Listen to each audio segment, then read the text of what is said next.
Day in and day out, this boy swung his sword like a madman. He even risked his life to absorb the most wicked curses just to get stronger. Eventually, he could take down an S-rank monster with a single strike. But even that wasn't enough, because he had to get his revenge. In his previous life, he awakened an overpowered skill that let him steal other people's abilities and even their curses. He used it to draw all the evil curses into his own body to support the hero, hoping his sacrifice would bring peace to the world. But good guys never live long. Those so-called heroes just treated him like trash. They even betrayed and abandoned him during that final battle. Under the darkened sky, the Blue Death Knight rode in on a black horse. Radiating absolute power, he unleashed a terrifying pressure. Stunned by the sight, one of the party members couldn't stop trembling. They wondered, are we really going to defeat the Blue Death Knight with just this handful of people? Suddenly, a sword was thrust deeply into the ground. In sheer panic, someone cried out, "No way!" The names Shianabella and Mary were called out in a frenzy. The girls rushed over, frantically surrounding their hero to support him. Choking back tears, someone yelled, "Arthur, everyone get over here!" Covered in bizarre curse marks and severe wounds, Cruz could only call out in bitter disbelief, "Arthur, you bastard, what the hell are you doing?" Arthur's eyes were cold, a bloody wound lingering at the corner of his mouth. He declared, "I am ending this right here, right now." The last hope of the world seemed utterly shattered. Now nothing remained but desolate ruins amidst the white snow. Cruz ground his teeth in fury. He roared, "Are you saying you're giving up after everything we did to get you here? Do you have any idea how many people died for this?" Exploding with rage, he continued screaming at the so-called hero. "All because you were too busy playing around with those women. Have you finally lost your damn mind?" Instantly, an angry shriek cut him off. "Shut your mouth!" Cruz Arthur is doing his best. Cien Elephania, the third princess of the empire and a genius of Arthur's generation, screamed furiously. She hurled insults at Cruz without hesitation. "You are nothing but trash who only knows how to steal. Don't you dare talk back to Arthur." They didn't hold back anymore, spitting unimaginable insults right in his face. Cruz gasped in shock, He couldn't believe his ears, his blood-stained face contorted with rage. Trash. Who the hell are you calling trash? How dare you say that to the one who saved your lives? He pointed directly at the group and roared, "Listen to me. You wouldn't have even made it this far without my skills." A violent coughing fit hit him, but Cruz fought through the pain to remind them of the bitter truth. "If you've forgotten, let me refresh your memory. Starting with you, Abella, the Red Witch of the Magic Tower, who was anxiously fussing over Arthur." But Cruz exposed her true colors. "You were the one who said you couldn't use magic if you lost your voice. Didn't you beg me to take that curse away?" When they needed him, they begged. When they didn't, they treated him like garbage. Now Cruz was the one bearing those cruel curses in her place. Yet in return for his sacrifice, Abella ruthlessly attacked him while he was out looking for painkillers. Cruz gritted his teeth. "Back then and even now, your habit of looking down on people hasn't changed one bit." Cruz shifted his gaze to Mary Diana, hailed as the strongest spear in the Empire. He smirked with disdain. "You brainless idiot. You rushed in without thinking, got hit with all kinds of curses, and then whined at me to take the pain away." Mary stood in silence under his harsh accusations. Finally, he glared straight at Sean, the one who just called her savior trash. Cruz choked on his anger. "The guy who sacrificed his own eyes for you is trash." Memories of their academy days came rushing back when Xian would always point her sword at him just because he belonged to the Silas Kingdom. Even when he was bullied, beaten until he couldn't fight back, and mocked by everyone around him as a pathetic loser, Cruz endured it in silence. He bore all that physical and mental torment, and now these backstabbing traitors were turning on him. He accepted all that humiliation just to find a way to heal Cheyenne eyes. Cruz laughed bitterly at his own naivety. "Why? Because you are the generation of Arthur. You are the ones who can save this country." Meanwhile, he was abandoned and shunned by the entire kingdom simply because he lacked combat ability. "I cleaned up your messes this entire time, and for what?" Blood continued to drip from the corner of his mouth. He glared at Arthur, the man he once trusted completely, and screamed, "But you guys are supposed to save the world, Arthur. You have to lead those fools." Memories of the early days flooded back when Cruz once knelt at Arthur's feet. That put him on the front lines of Arthur's generation. He had been determined to fight by his side until the very end, only to be left with nothing but despair. So why are you giving up so easily now? The more hope he had, the more Arthur disappointed him now. Arthur quietly looked down. His cold face remained completely expressionless, even though his own body was covered in wounds. He casually declared, "I guess I can tell the truth now. Like I said, this world is done for, so I'm going to start everything over from scratch." Cruz's eyes went wide with shock. Cold sweat ran down his face, twisted in absolute disbelief. "Start over? What the hell are you talking about?" In response to that pure shock, Arthur maintained a terrifyingly calm demeanor. "That's right. This isn't the first time I've seen the apocalypse, because my skill is regression." Arthur's confession pierced right through all of Cruz's efforts up until now like a knife. He continued to explain his cruel plan. "Now I will cast a memory preservation spell, and we can return to the past with our memories completely intact." Arthur's gaze swept over Cyrenabella and Mary, the ones he considered necessary. He believed that if they started over with their current experience, the chances of stopping the apocalypse in the new timeline would skyrocket. "I'll start over from the beginning with these three." Every single word from Arthur felt like it was crushing Cruz's heart. He shakily clutched his bleeding chest, stammering in absolute panic. "The four of you, what about me?" He only counted the four of them, while Cruz simply didn't exist in his eyes. A knowing smile appeared on Arthur's lips, but his eyes were bone-chillingly cold. He dropped a harsh truth, officially discarding the only comrade who had sacrificed everything for him. "We don't need you." Cruz stood rooted to the spot, stunned by the bitter betrayal as the chains of fate began to close in around him. Arthur gave a nasty smirk. "Your black hat skill really is useful. It's true that you can steal even the most untouchable curses." He looked down at this collapsing Cruz, blood pouring from his mouth, and continued his mockery. "But what's the point of regressing with a broken mess like you? Honestly, what use are you anymore?" He casually proposed something horrific. "So, wiping your memories so you can become a completely different person in the new world. Wouldn't that be better?" Cruz's eyes trembled violently. He was struck by the brutal reality. "So, I was just a disposable item to you. Did this bastard see me as nothing but a throwaway tool from the very start?" Arthur kept that fake smile. He turned his back along with the women and left one final message. "Don't worry, I'll put you to good use in the next world, and the one after that. See you around, Cruz." Cruz could only scream in pure desperation, "Wait! Hold on!" At that moment, his body collapsed into the freezing snow. Watching the fading backs of the people who used to be his comrades, Cruz bitterly realized that deep down, he had always known this. When Arthur's generation ignored him, Arthur just stood by and watched without ever intervening. He knew damn well that the guy never truly saw him as a teammate. In a fit of absolute rage, Cruz roared, "Take me with you, you bastard!" He fell to his knees, gasping heavily. His consciousness slowly faded as the curses he had accumulated for so long gnawed away at his body. A trembling hand tried to grip the snow-covered ground. "My life is going to end before this world even has a chance to collapse." A thought flashed through his mind as Cruz felt death rapidly approaching. But then a crazed spark ignited within him, and he told himself, "No, I'm not letting it end like this." He revealed an earth-shattering secret. Black Hat is a skill that doesn't just steal curses, it steals skills too. Cruz made a firm resolution to become the strongest, the most important figure, throwing away all his pride to single-handedly slay dragons and defeat the four heavenly kings. Even though he had never tried it on Arthur, since his skill wasn't just a simple curse, he decided to risk it all this time. A surge of pitch-black energy erupted as Cruz officially activated the Black Hat skill. He absolutely refused to give up in such utter humiliation.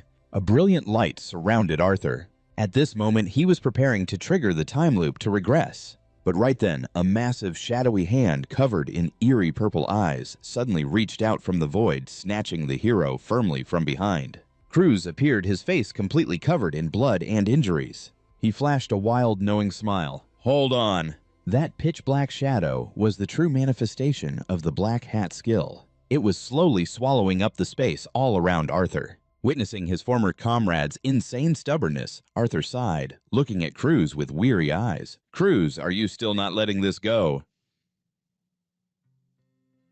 Deep down, Cruz bitterly fired back. "Arthur, you've lived through countless apocalypses, and every time I outlived my usefulness, you threw me away like trash. You left me behind in a dying world, time and time again." Memories of corpses piled up like mountains flashed by, acting as proof of the utter cruelty Arthur had committed across the previous timelines. Cruz wondered just how many times he had been forced to taste that exact same despair. Now the tables had completely turned. He coldly declared, "But this time, Arthur, you are the one being left behind." He was going to pay the ultimate price for betraying him so many times. Looking up at the azure Death Knight descending from the sky, Gareth pointed at the traitor with a satisfied smirk. "I guess you're right." Facing the approaching scythe of death, Cruz threw Arthur's own harsh words right back at him. "Didn't you say it yourself? This world is coming to an end." He stared straight into Arthur's face, which was twisted in pure terror, and gave a ruthless command. "If you don't want to die, then fight for your miserable life for once." Instantly, the Azure Death Knight swung its massive greatsword. It unleashed a strike packed with deadly blue energy, swallowing Arthur in an earth-shattering explosion. "I will be the one to save the new world." A blinding light suddenly pierced through the mist. Waking up in utter shock, his eyes snapped open as he felt life surging back into his body. He bolted upright with a terrified scream. Staring up at the extravagant chandelier on the ceiling, Cruz raised his small, trembling hands, unable to believe his own eyes. "Where am I?" He looked around the luxurious room in an absolute daze. Looking at the familiar furniture, he realized, "Wait, isn't this my childhood home?" Had he really regressed back to his childhood? A system message popped up. "Cruz Van Gaal, 13 years old. Regression process complete." Cruz stared at himself, completely stunned. He stammered in undeniable shock. I'm a kid again." The world erosion. It was a terrifying phenomenon where their reality was consumed by another dimension. Whenever this erosion occurred, the entire environment would mutate into something completely twisted.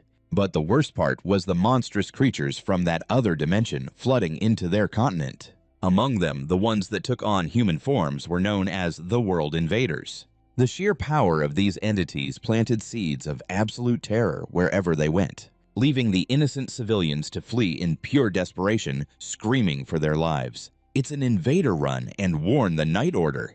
Yet amidst the ruins and utter chaos, there were still brave souls who stood up against the world erosion. They formed an alliance, gathering the strongest warriors to fight back. A fierce and bloody war officially broke out. These elite fighters, who stood proudly on the front lines, became known as the Azure Generation.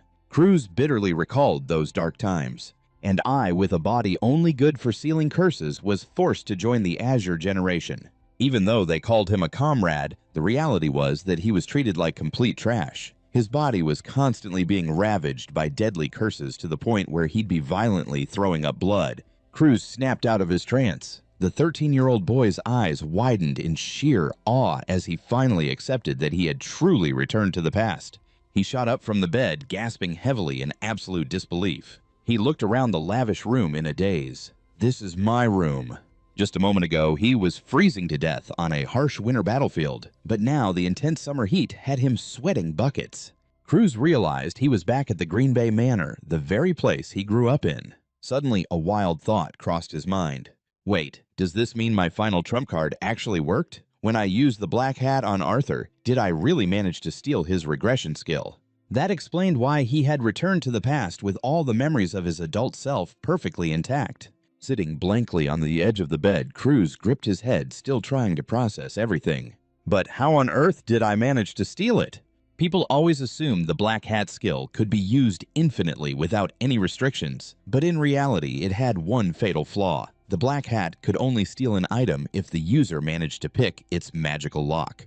And that magical lock was formed purely based on how much the original owner valued the item. Even if it was just a random rock on the side of the road, if the owner treated it like a priceless treasure, the difficulty to unlock it would skyrocket. It could demand something as crazy as transferring 99% of the world's wealth to the owner. So for something as overpowered as a unique skill that the enemy cherished with their life, the difficulty to steal it should have been virtually impossible. The higher the value, the more absurd and impossible the conditions became.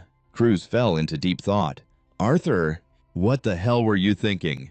He clearly remembered that final moment. When the black hat activated, he didn't see a single magical lock appear on the skill.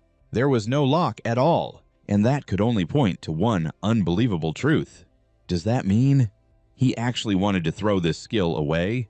The man they praised as the hero King Arthur actually wanted to throw away his own regression skill. Is that why I had the chance to steal it from him? Thinking back, there were times when Arthur looked utterly exhausted. He acted like he was dragging himself through some forced mission. In a world constantly marching toward destruction, if he had to repeat it all alone over and over again, did he end up going mad in his own tragedy? Playing the lone savior of the world, he definitely lost his mind. Maybe to Arthur, regression was nothing but a curse. That's exactly why he wanted those three to inherit his memories and regress with him while ruthlessly cutting me out.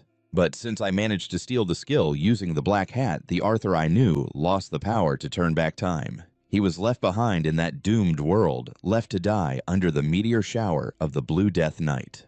Which means he's truly gone. Standing here in the quiet room of the past, I whispered to myself, I took the very thing you wanted to throw away the most. You should be thanking me. Consider it a favor. I freed you from your curse. Ha. A bitter smile crept onto my lips. That bastard always shut me out. He acted like me bearing all those brutal curses was just a given, like it was nothing special. He never gave a single damn about his comrade writhing in agony in the dark.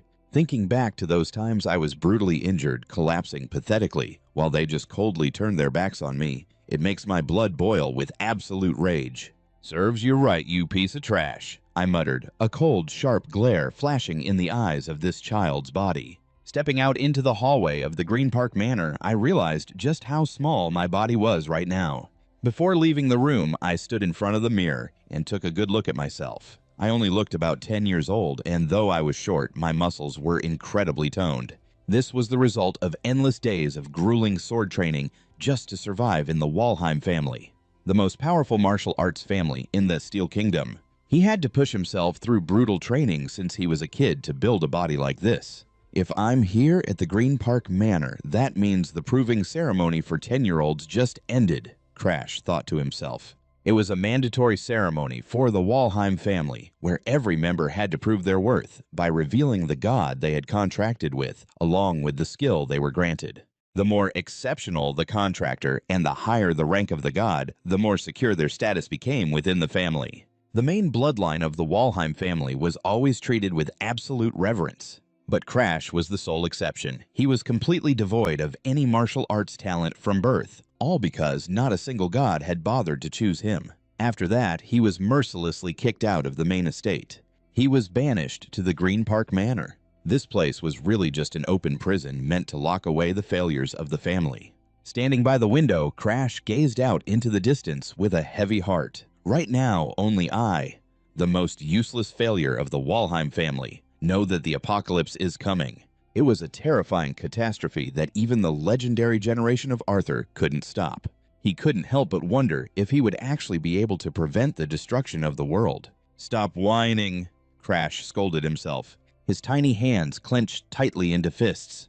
This wasn't about whether he could do it or not anymore. It was something he absolutely had to do. Since he had been given this second chance at life, there had to be a way to save the world. Because if the world ended, he was going to die right along with it. With no other choice, the 10-year-old boy's eyes suddenly turned sharp and fiercely determined. Just then, the dry sound of footsteps echoed down the hallway.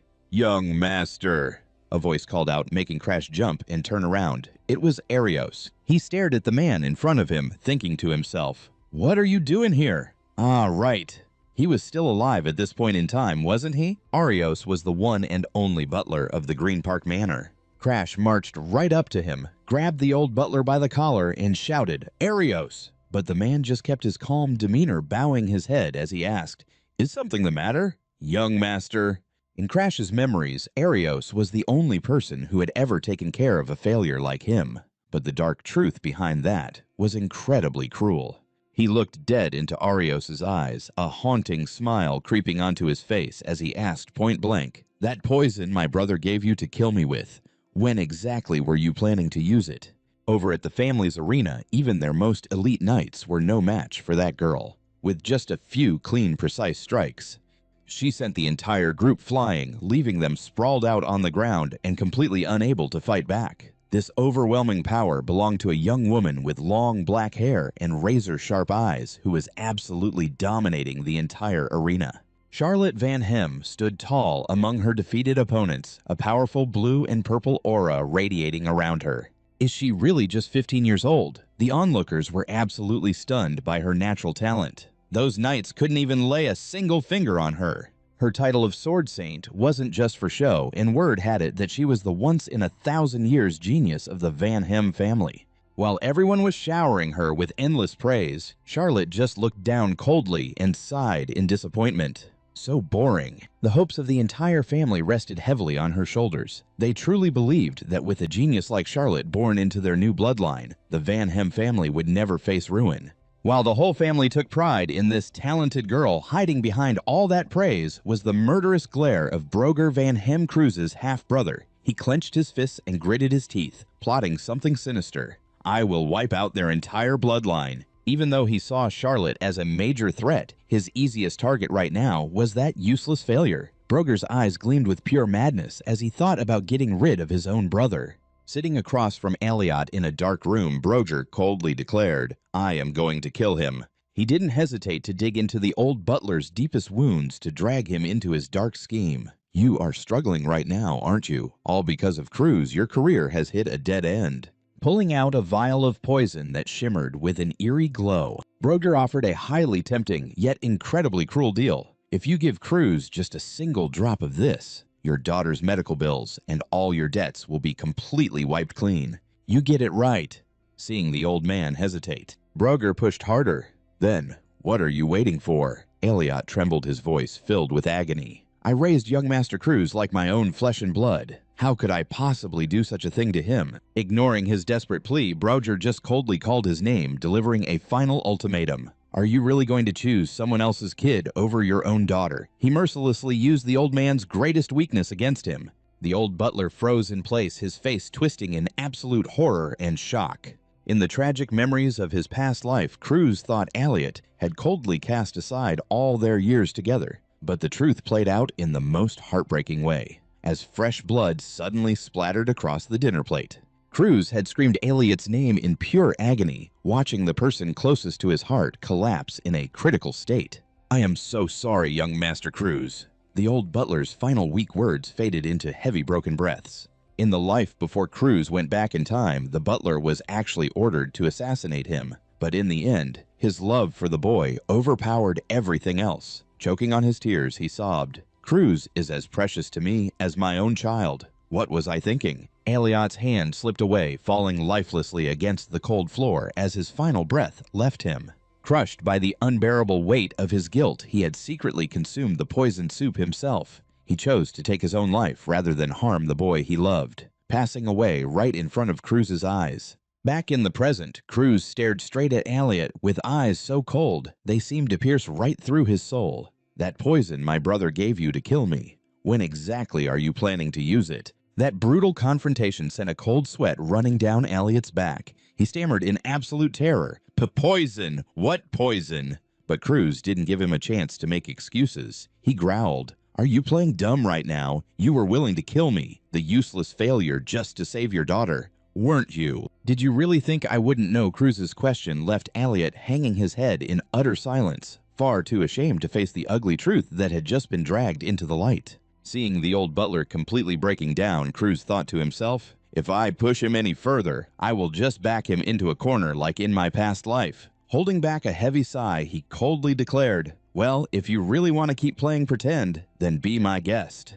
Before turning his back to walk away, he dropped one final bitter remark. If I hadn't been such a useless failure from the start, you would never have accepted that order. Elliot stood completely frozen, utterly stunned by the terrifying change in the young master. He expected the boy to cry, panic, or scream in anger at being betrayed. He never imagined Cruz would handle it with such eerie, adult-like calmness. Cruz walked off coldly, leaving a deeply conflicted Elliot trailing far behind him.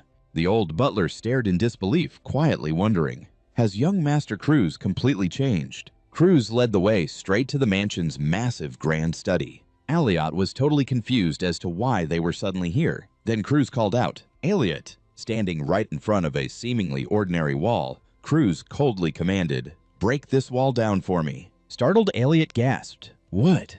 But Cruz just gave a mocking smirk. For the head butler of the Van Hem family, something like this should be a piece of cake. Right. Unable to refuse the order, Elliot bowed his head. Of course, young master. He drew his sword, took his stance, and unleashed a massive, powerful slash, releasing a blazing surge of blue and purple energy. The devastating strike caused the entire wall to crumble, exposing a dark, hidden passageway right behind it. Cruz gave a small, approving nod.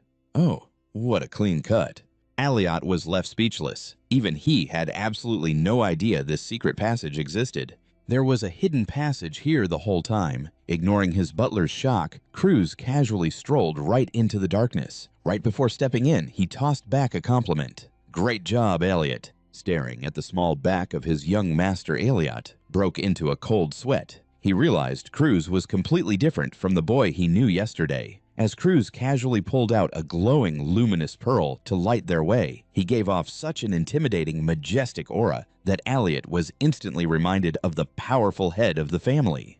They ventured deeper and deeper into the dark until they finally hit a heavy door wrapped in thick chains. Cruz stood dead in his tracks as a flood of old memories came rushing back to him. He remembered his past life. By the time he had finally discovered this place, everything had already been burned to ashes. But this time, I got here right before any of that could happen. Standing before a door locked tight by heavy magical chains, Cruz steeled his resolve. Seeing this, Elliot stepped forward and offered, "Young master, shall I cut these chains for you?" But Cruz coldly stopped him. "No, you wouldn't be able to break them." He wanted to use this chance to test his own strength. Maybe I should give it a try. Instantly, a fierce surge of dark energy erupted as he shouted, "Skill, Black Hood!" A demonic hand, covered in creepy purple eyes and sharp teeth, reached out from the void and lunged straight at the chains. Crushed by the sheer force of the shadow hand, the iron chains shattered with a loud, harsh crack in mere seconds. Cruz casually caught the massive padlock as it fell, assessing his own power. My skills haven't completely faded yet. Meanwhile, Elliot frantically rushed over to take the heavy object from his hands. "It's so heavy," the old butler asked in shock. "Young master, have you formed a pact with a god?" Cruz suddenly realized that at this point in the past, he hadn't made any pacts yet, so he casually lied to cover it up. "Yeah, I just made a pact with an unknown god." He calmly continued with his orders. "As for the library, feel free to report it to my father." Elliot stood frozen, his eyes unable to hide his shock at the young master's sudden change. He thought to himself, just yesterday, Cruz's eyes looked like those of someone who had completely lost their will to live. Yet after just one night, he has completely transformed by forming a pact with a god. Elliot believed that Cruz must have received an incredibly powerful skill. After all, he carries the blood of the mighty Van Hem family, sharing the same lineage as the great genius Charlotte. He thought to himself, even if he might not be on Charlotte's level, the current Cruz is no longer the incompetent fool he used to be. Elliot swallowed hard, placed a hand over his left chest, and bowed respectfully as he made a vow. "Young master, at least until you finish whatever you set out to do, I will not reveal this to anyone." Seeing his different attitude, Cruz quietly observed the butler's change in demeanor and realized an important truth. So this is the drawback of regression. Because my actions differ from the past, Elliot is also changing along with them. However, his eyes still showed clear vigilance when thinking about the man in front of him. But Elliot was a traitor. The image of Elliot collapsing in the past would forever live in Cruz's memory. Looking at the butler, he wondered, did Arthur also have to endure this paradox? And is that why he forced me to learn the regression skill? Cruz's gaze darkened as he calculated. Elliot, if I cure his daughter's illness, he would probably stay loyal to me, right? I should increase the number of pawns I can use while living here. Cruz coldly turned away and dropped a single line. Do whatever you want. He decided to deal with curing Elliot's daughter later, as the secret library was his top priority right now. The heavy wooden doors slowly creaked wide open, radiating a crimson oppressive energy. Cruz stood stunned as a massive pillar of light and magical flames fiercely erupted from within, as if trying to incinerate any trespasser. His eyes widened in amazement at the sheer grandeur and power of this place. He never expected that a place like this could have been completely burned to the ground. Even after experiencing countless world erosions, Cruz still felt a chill run down his spine as he stepped inside. I'm not mistaken. His secret manual is definitely here, he muttered while observing the giant bookshelves towering out of sight. Finally, he exclaimed in satisfaction, found it. This was the secret library hidden in the deepest depths where the ancestors deemed as failures of the Van Hem family had recorded all their techniques and memories. These were not just mere skills, but the greatest achievements of humanity, storing manuals that had reached the ultimate realm. At first, anyone could enter this place, but because of one single person, it became a secret library. That person was Damaris Van Hem. He was once considered the worst failure in the history of the Van Hems. But after being swallowed by the world erosion, he returned as the strongest of them all. Flashing an ambitious smile as he approached the glowing manual left behind by that terrible failure, Cruz reached out and grabbed the fiercely burning tome. He whispered, "I apologize for arriving late, ancestors. Now this belongs to me. All this treasured knowledge finally has a master."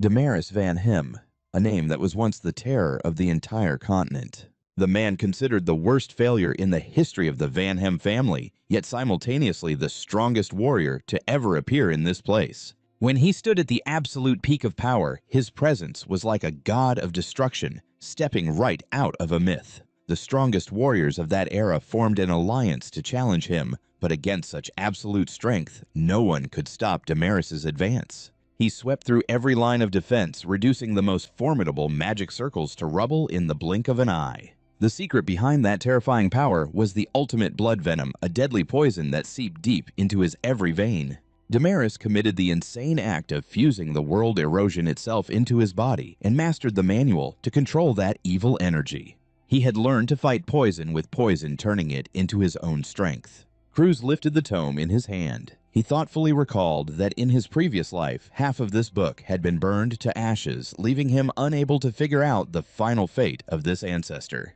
Could Damaris have actually gone mad from failing to control the chaotic, corrosive energy inside him? Recalling the time he was attacked by the curse, Cruz realized he had once used the black hat to weaken and balance different curses just to survive. If that same principle applied, he could use a stolen curse to suppress and control the rampage of the extreme blood venom.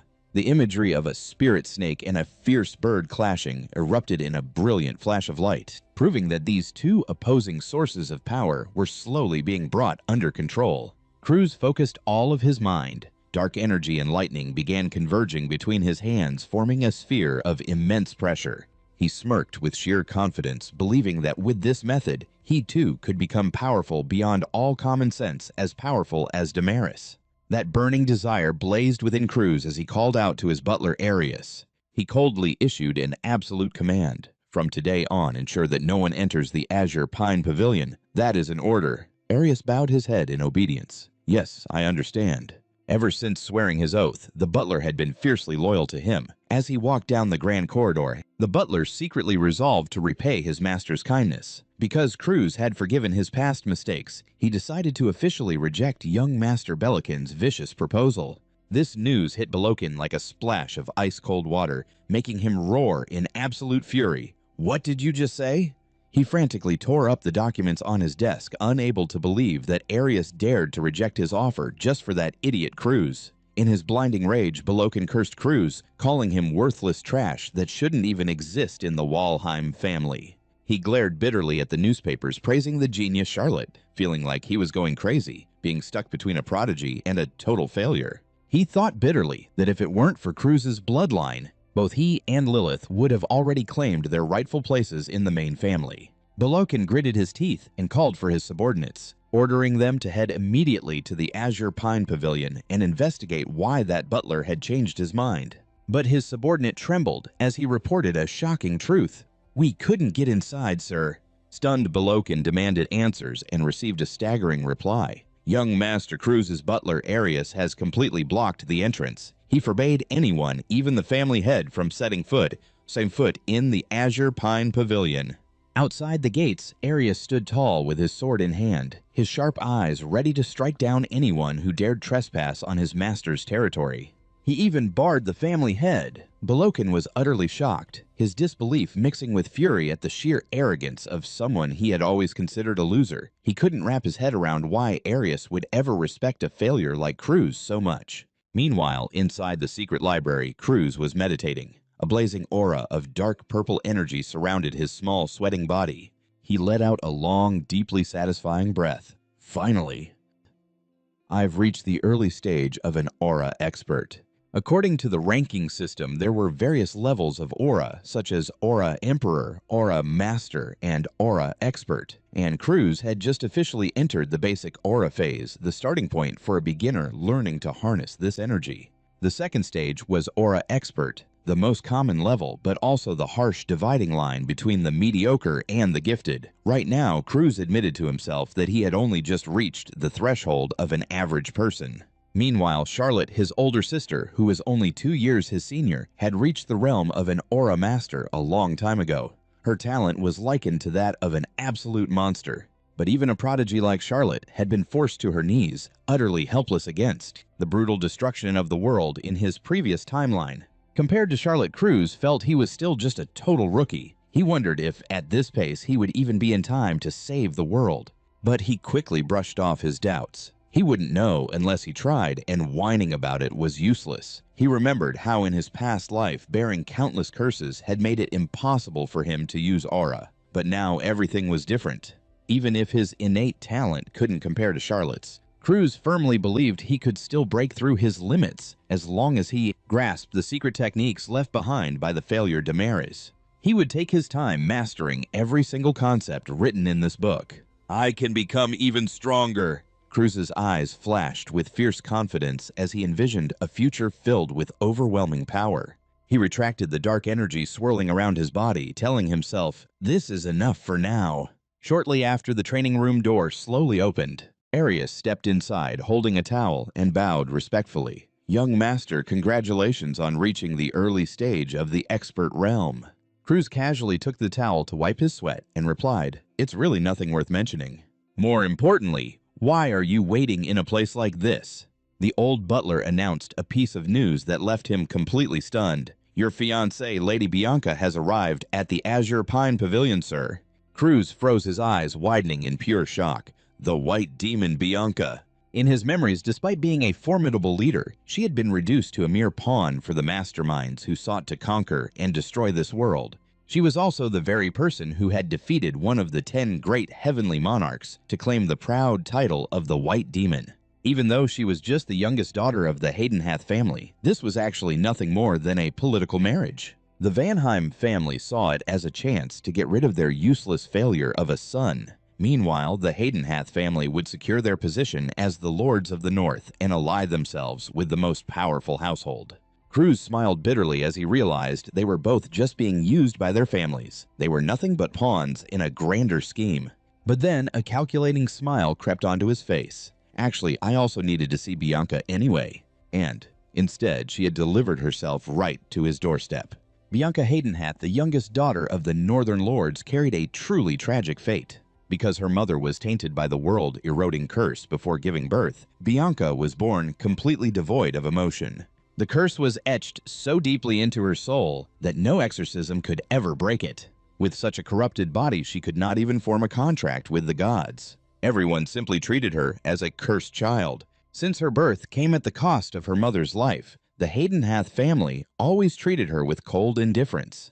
Cruz thought back for a moment. I wonder if Bianca hates me. But he quickly brushed the thought aside. As long as it did not get in the way of him stealing her curse, it did not matter. After all, the snow doll was the exact curse he needed to suppress his frenzy when the lethal poison entered his bloodstream. Seeing that Cruz was still shirtless, Ashley said awkwardly, "Going out like this probably is not a good idea. I will get your clothes ready right away, young master." "Yeah, thanks." Cruz replied with a mysterious smile, completely forgetting that he was just a teenage boy right now. He turned to the butler and ordered, "Invite her in and tell her to wait for me for a moment." Outside, his fiancée Bianca stood quietly. With her silver hair and a snowflake hairpin, she waited for him with an emotionless face.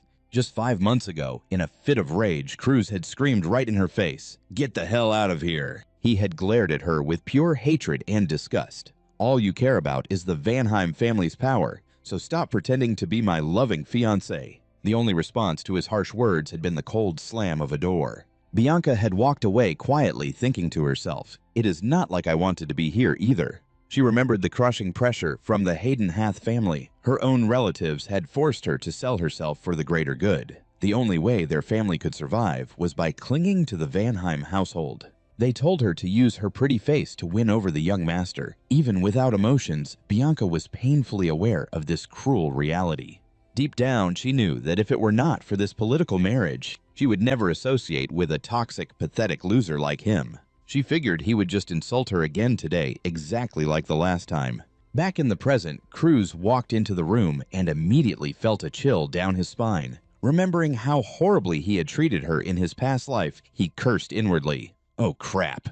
Trying to break the heavy tension, Cruz scratched his head awkwardly. I cannot believe they served hot tea to someone with a sensitive tongue like yours. I will have a word with the servants later. Let us just leave it here for now. Shifting to a much softer tone, he gently suggested, "The weather is beautiful today. How about a walk in the garden? There are plenty of flowers there that you would never see up north." Bianca gave a short, simple reply. "I accept." Cruz immediately turned to his butler, Alias. "Bring some macadamia nut cookies out to the garden." Alias bowed respectfully. "Right away, my lord." "It must have been a tough journey getting here, Bianca." Cruz struck up a conversation as they strolled down the grand hallway.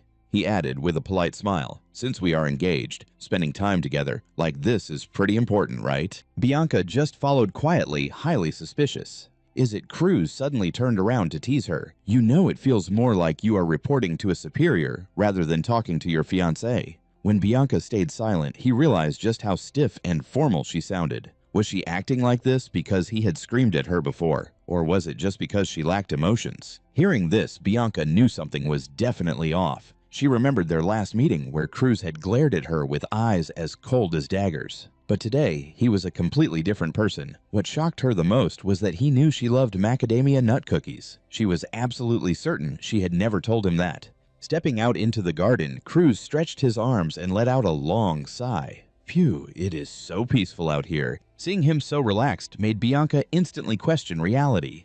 Is this really Cruz? He noticed her suspicious stare and wondered to himself, am I acting too differently from before? Suddenly, a faint but terrifyingly sharp pressure accidentally leaked from Cruz. Bianca flinched in absolute terror, killing intent. Overwhelmed by the pressure, she immediately bowed her head in panic. "I apologize, Lord Cruz. I overstepped my bounds." Cruz panicked and cursed under his breath. He had not meant to scare her at all. His memories of this time period were so blurry that he could not even remember just how terribly he had treated her.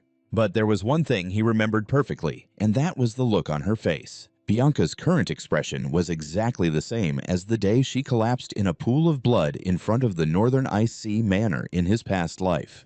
Trying to defuse the situation, Cruz rubbed his head and gave an awkward laugh, deciding to make up a quick lie. "Well, I might as well play it off for now. I cannot blame you for being suspicious. Actually, Bianca, I recently formed a contract with a god. My personality might have changed a bit because of that." He made up a flimsy excuse just to brush it off. Still terrified, Bianca could only give a robotic reply. "Congratulations, young Master Cruz." Seeing that the moment had come, Cruz looked straight into his fiancé's eyes and said, "Then, I have a proposal for you." Bianca was stunned. "A proposal?" she repeated. She couldn't believe that someone who had just awakened divine power would actually ask something of her. A dark thought flashed through her mind, draining the color from her face. Was he going to break off the engagement? Seeing her suddenly panic, Cruz could only blurt out, "Why would you even think that?" Cruz hesitated, lowering his head in a self-deprecating manner. "I mean, if you don't want to marry a guy like me, if you want to break off the engagement, then please do." Bianca looked at him, her heart heavy with thought. He's putting himself down again. Even though he carries the Van Hem bloodline, why does Cruz have such low self-esteem? She looked him dead in the eye and stated firmly, "I will be your fiancé." "Cruz, that is not going to change." Cruz froze, completely stunned by the young girl's unwavering declaration. "How long has it been since I've heard such genuine words?" Cruz thought to himself. A strange warm feeling fluttered in his chest. He cleared his throat to regain his composure. "I see. Well, anyway, let's get down to business." So, she had been terrified he was going to call off the wedding all along. Cruz's gaze suddenly sharpened as a dark purple energy flared over his scarred hand. "With this newly awakened power of mine, would you be willing to hand over that curse of yours, the one that even the best curse breakers couldn't solve?" Bianca was completely shocked. She couldn't believe her ears. Did he just say he wanted to take on that unbreakable curse? "Do you mean you actually want to take the curse upon yourself?" Cruz nodded in confirmation. "Yeah, I need to use it. If you hand it over, I'll grant you absolutely any wish, even if it's total destruction." Bianca fell silent. She realized that this was a rare moment where her emotionless curse actually gave her an advantage. She knew Cruz had always been treated like a failure, and he was definitely caught in a bitter conflict with the main family branch. Looking at how Cruz was acting right now, Bianca quietly pieced things together. Was he acting like this because he was just so utterly exhausted? Was he so tired that he wanted to completely erase his own emotions? She suddenly remembered what a mind mage had told her when she was little. When a person reaches their breaking point, they will succumb to a sickness of the heart. The old mage's warning echoed vividly in her mind. Once the sickness takes hold, they might try to end their own lives, or they might suddenly become incredibly gentle, as if they were a completely different person. He had warned her that this was a wildly dangerous turning point, a glaring red flag right before a tragic end. "Bianca, if anyone close to you ever falls into that state, you must stay by their side." Thinking back to that warning, Bianca was absolutely certain that Cruz was going through exactly that. She suddenly reached out and tightly grabbed his rough, battle-scarred hand. She looked up at him, her eyes filled with comfort and unwavering resolve. "It's gonna be okay. I know you can get through this, Cruz. You can learn to manage your emotions on your own. You don't need to rely on a curse to do it for you." Bianca's words totally blindsided Cruz. He stammered, "Huh? Bianca, I think there's a massive misunderstanding here." But completely ignoring Cruz's confusion, the young girl pressed on. "From now on, I am going to come visit you regularly. If I get my father's permission, I might even move nearby so I can be closer to you." Cruz was dumbfounded. "Why are you suddenly saying all this? Wait, don't you hate me? You didn't even want this engagement in the first place, did you?" Bianca squeezed his hand tighter, her gaze fierce. "Even so, I refuse to turn my back on someone who is standing on the edge of despair." Cruz noticed she completely glossed over the part about not wanting the engagement. Still, he realized she was the kind of person who, once she set her mind to something, would stubbornly see it through to the bitter end. He groaned internally. "I have a terrible feeling she is severely misunderstanding this whole situation." Realizing he wasn't going to get the curse right away through simple persuasion, Cruz decided to secretly trigger his skill. The dark purple aura completely enveloped Bianca as he commanded in his mind, "Skill Black Hood." Instantly, a magic circle flared to life, trying to figure out the unlock conditions needed to steal her curse. But the curse was firmly locked away. Condition 1, become Bianca's friend. Cruz scowled in frustration. A double lock! What a pain! He realized that because Bianca had been born with this curse, it was essentially treated as a part of her body, meaning its overall value was ranked outrageously high. Fulfilling that condition was going to be even harder than becoming her actual fiancé. Because of her lack of emotions, Bianca rarely ever showed interest in anything. Cruz was genuinely worried that if she went back to Hayden Has now, she would quickly evolve into the ruthless White Demon. He decided to keep her close and wait for an opening to unlock the curse. It was a perfect plan. He could prevent her from turning into the White Demon while also securing the Snow Doll, killing two birds with one stone. "That makes me incredibly happy. I'm really grateful that I'll get to see my fiancé so often." Masking his ulterior motives, Cruz offered a warm smile to play along with Bianca's idea. The young girl gave a small nod. "I will go speak with my father and return shortly. I'll see you later."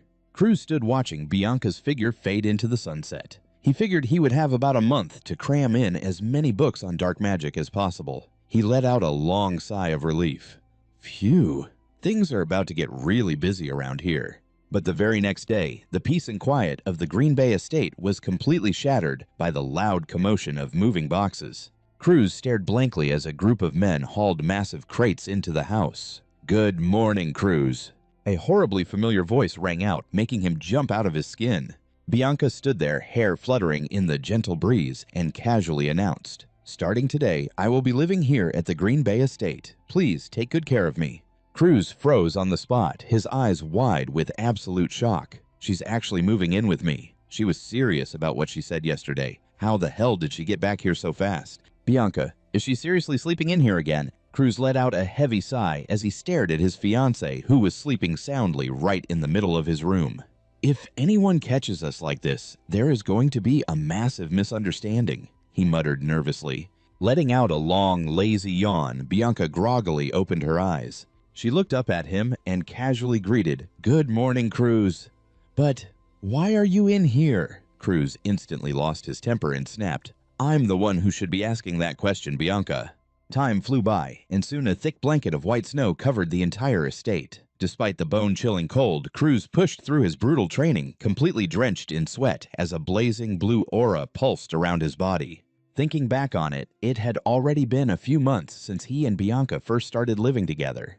The memory of the day she moved in was still painfully fresh in his mind. Bianca had stood there looking as elegant as ever and bluntly declared, "Starting today, I will be living in the Blue Pine Hall. Please take good care of me." "Wait." Cruz's eyes widened in shock as he stammered, "You are moving in right now." She calmly replied that her family had agreed immediately without any objections. Looking at the little girl, Cruz felt worried. Would she really be okay living so far from home? She was only 12 years old after all. Or maybe she just wanted to escape a house that constantly tried to abandon her. He realized that since Bianca lacked emotions, her bond with her family was incredibly weak. She could not even understand feelings of sadness or loneliness. But Cruz comforted himself thinking this might actually be a good thing, since he wanted to become her friend anyway. Their relationship progressed in such a weird way, kind of like a mother hen and her chick. Wherever he went, she would follow right behind him. Man, this pair is just too cute. Back to the present, Cruz was pushing himself through intense training, his energy bursting out powerfully. He realized she had moved in during the summer and now it was already winter. The year was almost over, which meant the opening day of Leon Academy was fast approaching. This place was founded through a collaboration between the 4 great kingdoms and the empire designed to train talents to fight against the world's erosion. The academy only accepted students between 15 and 20 years old. Before Cruz traveled back in time, this place had produced countless members of the Golden Generation with top-tier skills. Cruz gritted his teeth in anger. He promised himself that he would steal all the skills from those bastards the moment he enrolled, because he knew their weaknesses better than anyone else. In his past life, they tormented him like an enemy, and now they were going to pay the price. Next year, Cruz would turn 14, meaning he only had about 1 year left to prepare and become even stronger. However, he noticed his talent was already hitting its limit, as these magic books could only get him to the beginner level of a chi expert. To break through this barrier, Cruz knew he had to claim Bianca's Snow Doll curse as soon as possible and learn how to use her extreme cold bloodline. Stepping right out of the training room, Cruz saw Bianca sitting there waiting for him again. He asked, "Bianca, are you waiting out here again today?" The little girl calmly replied, "Yes, I cannot leave you all alone." Ever since the summer, she had been sticking to him like a shadow. Even when an annoyed Cruz asked if she planned on following him straight into the bathroom, Bianca just cluelessly asked back if doing that was forbidden. Cruz could only sigh, wondering when Bianca would truly see him as a friend, so he could achieve his goal. He tried changing the subject. "Do you want to go out for a walk?" Right then, a butler approached and reported, "Young master, an invitation has arrived from the Star Sanctuary." Cruz repeated in surprise, "The Star Sanctuary." It was a formal annual banquet for the young nobles of the Steve Kingdom, where almost everyone attended to socialize and build connections. Basically, it was just a place for the nobles to show off their wealth and flaunt their power. Holding the invitation, Cruz softly muttered, I remember now. Thank you for the reminder, Arius." In his previous timeline, because he had locked himself inside the Pine Pavilion, his memories of this event were pretty blurry. However, he knew for a fact that the bastard Bloggin would be there. Cruz's eyes narrowed as he decided he had to go to keep his promise to Arius. He thought to himself, that way he won't have an excuse to pull the same stunt as last time, silently vowing to prevent the tragedy that had struck the old butler's daughter. Cruz handed the letter back to Arius and stated firmly, "Tell them I will attend." Immediately, Bianca spoke up from beside him, "I am going too." While walking down the grand hallway, Bianca looked at Cruz with concern and said, "Cruz, the people attending the Star Sanctuary will definitely criticize you." Huh. He looked over at his fiancée and replied with concern, "Yeah, but who knows what they will say about you either. Maybe it is better if you do not go." In response to his worry, Bianca looked straight into his eyes and declared, "No, I will go with you." Cruz gave a gentle smile. He reached out to pat Bianca's head and said, "Well, protecting your fiancée is the duty of a fiancé after all." Realizing he might have joked a bit too much with her, he quickly corrected himself. "I am not asking as your fiancé right now. I just want to hear your honest thoughts, Bianca." Bianca froze at his touch. She caught that familiar look of pity in his eyes again. For the past few months, Cruz had been inexplicably kind to her. From asking what she wanted for breakfast, to inviting her to pick out books in the study together, even staying up all night to watch over her as she slept, reassuring her, "Do not worry, I am not going anywhere. Just get some more sleep." This warm feeling was something Bianca had never received in the cold Nadal household. Watching Cruz practice his swordplay under the moonlight, she realized his kindness had made her almost forget their terrible first encounter. Deep down, Bianca told herself, "That is why I do not hate Cruz anymore." She looked deep into his eyes and repeated her decision. "I will go with you, not as your fiancé, but as myself. That is how I truly feel." Cruz was completely stunned by her sudden sincerity. He could only manage to say, "I understand." The carriage rolled forward, taking them away from the estate beneath a brilliant sunset. As the magnificent castle appeared before their eyes, Cruz looked out the window and murmured, "So, this is Gagario. It really is the most famous place in the region. Did they rent out the entire venue? Just how rich are these people?" Cruz could not help but be amazed at the grand scale of the banquet hall.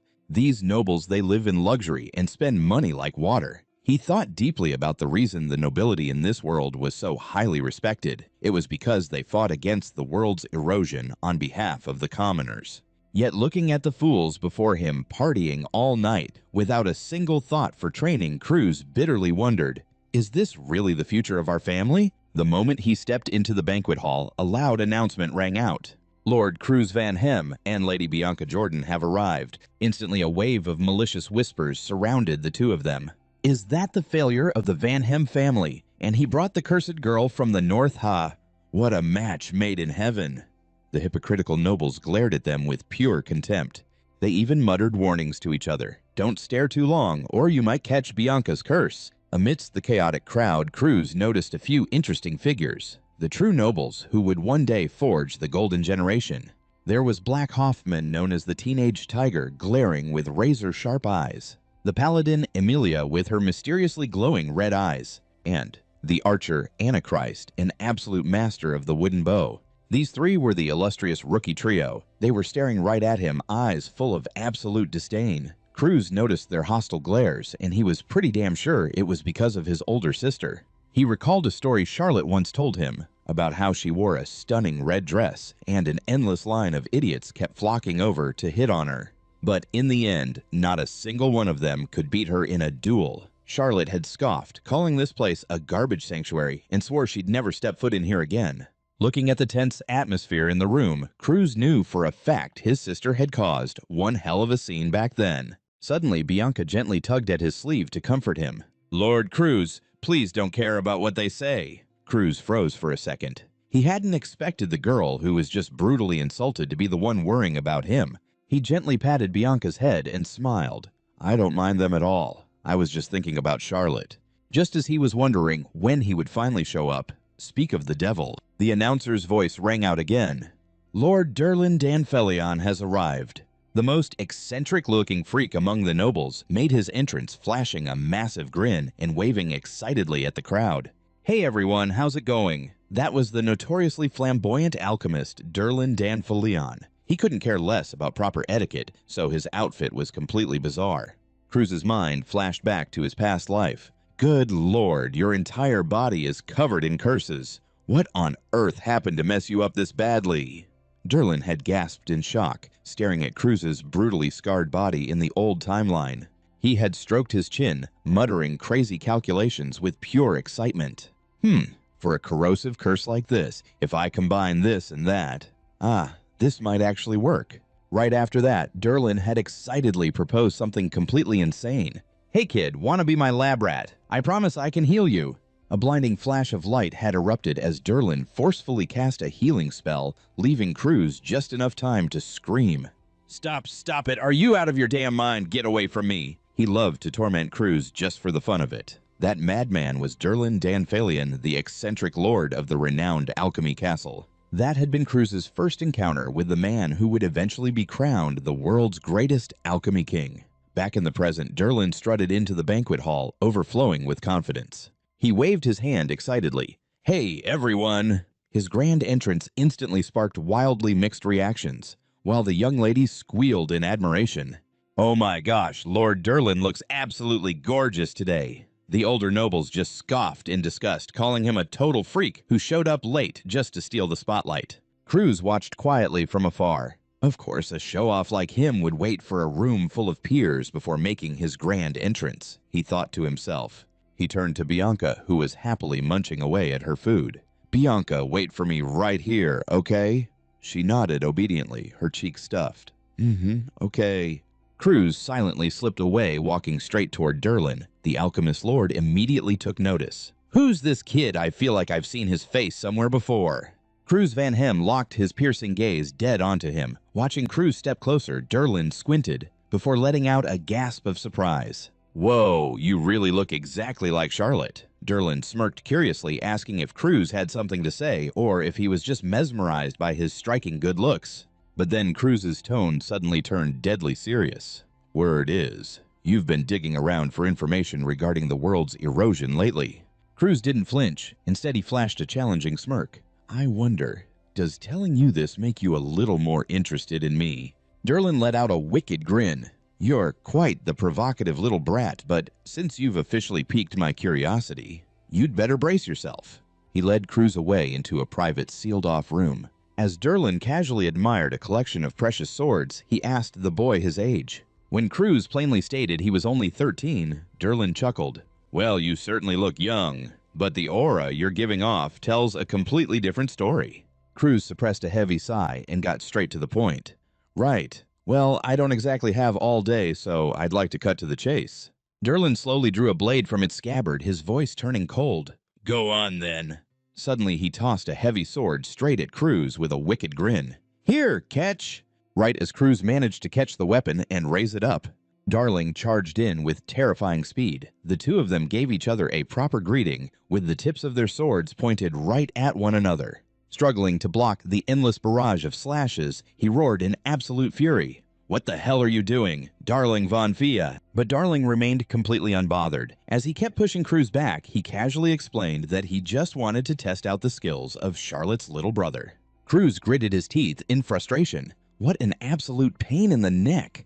Despite the intense battle going on, Darling kept pressing him. "By the way, didn't you say you had something to talk about? I am all ears, so spit it out." Cruz held his ground and shot back. "Oh, that!" The sword in his hand clashed fiercely against Darling's weapon, ringing loudly through the air. Watching him struggle to block, Darling mocked him. "Aren't you supposed to be a worthless failure with zero skills?" Cruz gritted his teeth and calmly replied, "Well, despite how I look, I actually train every single day." In his mind, he was quickly calculating his next move. Should he use his secret arts to deal with this alchemist, or maybe just give him a good scare? Suddenly, Cruz tossed out a piece of bait that was just too good to refuse. "That research of yours on neutralizing curses, I can help you with that." The offer caught Darling completely off guard as he blurted out, "What did you just say?" He continued his relentless assault with razor-sharp strikes, demanding to know what on earth Cruz knew about alchemy to even suggest working together. Dodging a series of vicious kicks, Cruz confidently laid out the theory behind curse neutralization. It was a concept that even the greatest dispelling mages hadn't been able to crack yet, but it could actually be done by using another curse as a counterbalance. He never expected a known failure like Cruz to have such a deep understanding of alchemy. Darling knew that to become a top-tier alchemist, he absolutely had to prove this theory. He pulled back his sword, his eyes turning dead serious. "I will help you with your research." Right at that moment, a massive surge of pitch-black energy erupted, completely engulfing Cruz's small body. He made his proud declaration, "With my curse-stealing skill." Seeing this, Darling was absolutely shaken to his core, his eyes wide with utter shock. An aura. Wasn't he supposed to be an incompetent loser? He thought to himself that if what Cruz was saying was true, then this was the absolute perfect opportunity to complete his research. Thrilled beyond belief, Darling flashed a wicked smile and made an offer. "So, what should I do to repay you? How about being my boyfriend?" Cruz instantly got goosebumps and completely shot him down. What the hell are you babbling about? This guy was already a total freak when it came to his fashion sense, but his personality was just as bizarre. Cruz cut straight to the chase. He demanded that Darling use his alchemy skills to brew a potion that could suppress the effects of the curses he would be absorbing in the future. Cruz knew deep down that relying solely on his skill-stealing ability would never be enough to survive in this brutal world. Even the Azure Generation warriors blessed with godlike skills were completely powerless to stop the destruction of the world. Cruz understood that better than anyone else. He told himself that a failure like him had to use every dirty trick in the book, whether it was potions or anything else he could get his hands on. Standing across from Cruz, Darling closely observed his cold, calculating expression and quietly evaluated him. Rumor had it that he lost all his motivation after constantly being compared to Charlotte, but that clearly wasn't the case. He realized he was standing face to face with an overwhelming genius and a true absolute monster. Both of the Von Hohen siblings never failed to completely blow Darling away. Cruz suddenly broke the silence. "Can I ask you something?" Darling tilted his head in curiosity. "What is it?" When Cruz asked if he was planning to attend the newly established Grayan Academy, Darling couldn't help but turn his gaze toward the massive, imposing academy in the distance. Cruz let out a calculating smirk. "Of course I am." His mind was already racing with a brand new scheme. There would be an absolute goldmine of skills waiting to be stolen at the academy, but the most important thing was getting official permission to roam the campus freely. Darling was so thrilled he couldn't even contain himself. "Well, then that works perfectly. I will do absolutely anything you need, whether it is brewing potions or whatever else." He promised that as long as it had to do with curses, he was all in. But of course, he made sure to secure a spot right by Cruz's side. Watching this incredibly over-the-top enthusiasm, Cruz just sighed to himself. This guy hasn't changed one bit, past or present. Suddenly, his tone shifted to something much more serious. "You know about the discoloration disease, right? It was a deadly, incurable illness that slowly turned the victim's skin a sickly blue-black before finally killing them." Cruz stared dead into Darling's eyes and gave him a direct order. "I need you to create the cure for that disease." Darling froze, completely dumbfounded. "Huh?" He immediately snapped back. "Don't you understand what an incurable disease means? Even for a genius like me, that is completely impossible." But Cruz didn't even flinch. He stayed completely calm because he already knew the truth. Far in the future, Darling would be the exact person to successfully invent that very cure. He tightened his fist and looked right at the eccentric alchemist, his eyes burning with absolute confidence. "I know you can do it." Those words instantly struck a nerve with Darling's massive pride. A confident smirk slowly crept onto his face. "Well, hearing you say it like that definitely wounds my ego." He had successfully provoked an absolute show-off. Hook, line, and sinker, Hey Cruz and Darling bumped their fists, officially sealing their new partnership. Cruz left him with one final instruction. "When the medicine is ready, make sure you contact Chong Songak." Darling beamed with excitement. Okay, I will personally hand-deliver it right to your doorstep." But suddenly, Cruz stopped in his tracks, remembering a question that had been bothering him for a while. He decided to just ask it straight out. "You have a crush on my older sister, don't you?" Darling didn't even try to hide it, practically screaming at the top of his lungs. "I am absolutely in love with Charlotte." Still completely unconvinced, Cruz pressed him further, bringing up how Darling had just claimed the spot next to him was empty and even offered to be his boyfriend. Darling acted all shy and bashful, explaining that Cruz was just too young to really get it. And then he dropped a massive bombshell. "Oh, I like boys too. I can totally swing both ways." Completely horrified by this sudden confession, Cruz practically screamed, "Well, I definitely don't." He immediately ran for his life, completely ignoring the guy calling after him longingly. "Hey, wait, my future lover." Panting as he ran, Cruz thought to himself, so that alchemist was actually that kind of weirdo. When he finally made it back to the banquet hall, he suddenly froze at a deeply infuriating sight. Some guy was roughly grabbing Bianca by the arm, completely ignoring how the poor girl was trembling in pain. Bianca glared at the creep with a mix of fury and pure helplessness. She was silently crying out for Cruz in her mind. Had she really been bullied this badly the whole time he was gone? Without a single second of hesitation, Cruz bolted forward and delivered a devastating kick right to the side of that noble's head, sending him flying across the room before crashing hard onto the floor. The guy clutched his head, groaning in sheer agony. A pitch-black killing intent erupted entirely, engulfing Cruz. His face darkened with pure rage as he growled out a deadly threat. "You dare put your hands on my fiancée. Just what the hell do you think you're doing?" Staring up at that terrifying wrath, the man trembled and stammered, Put my hands on her."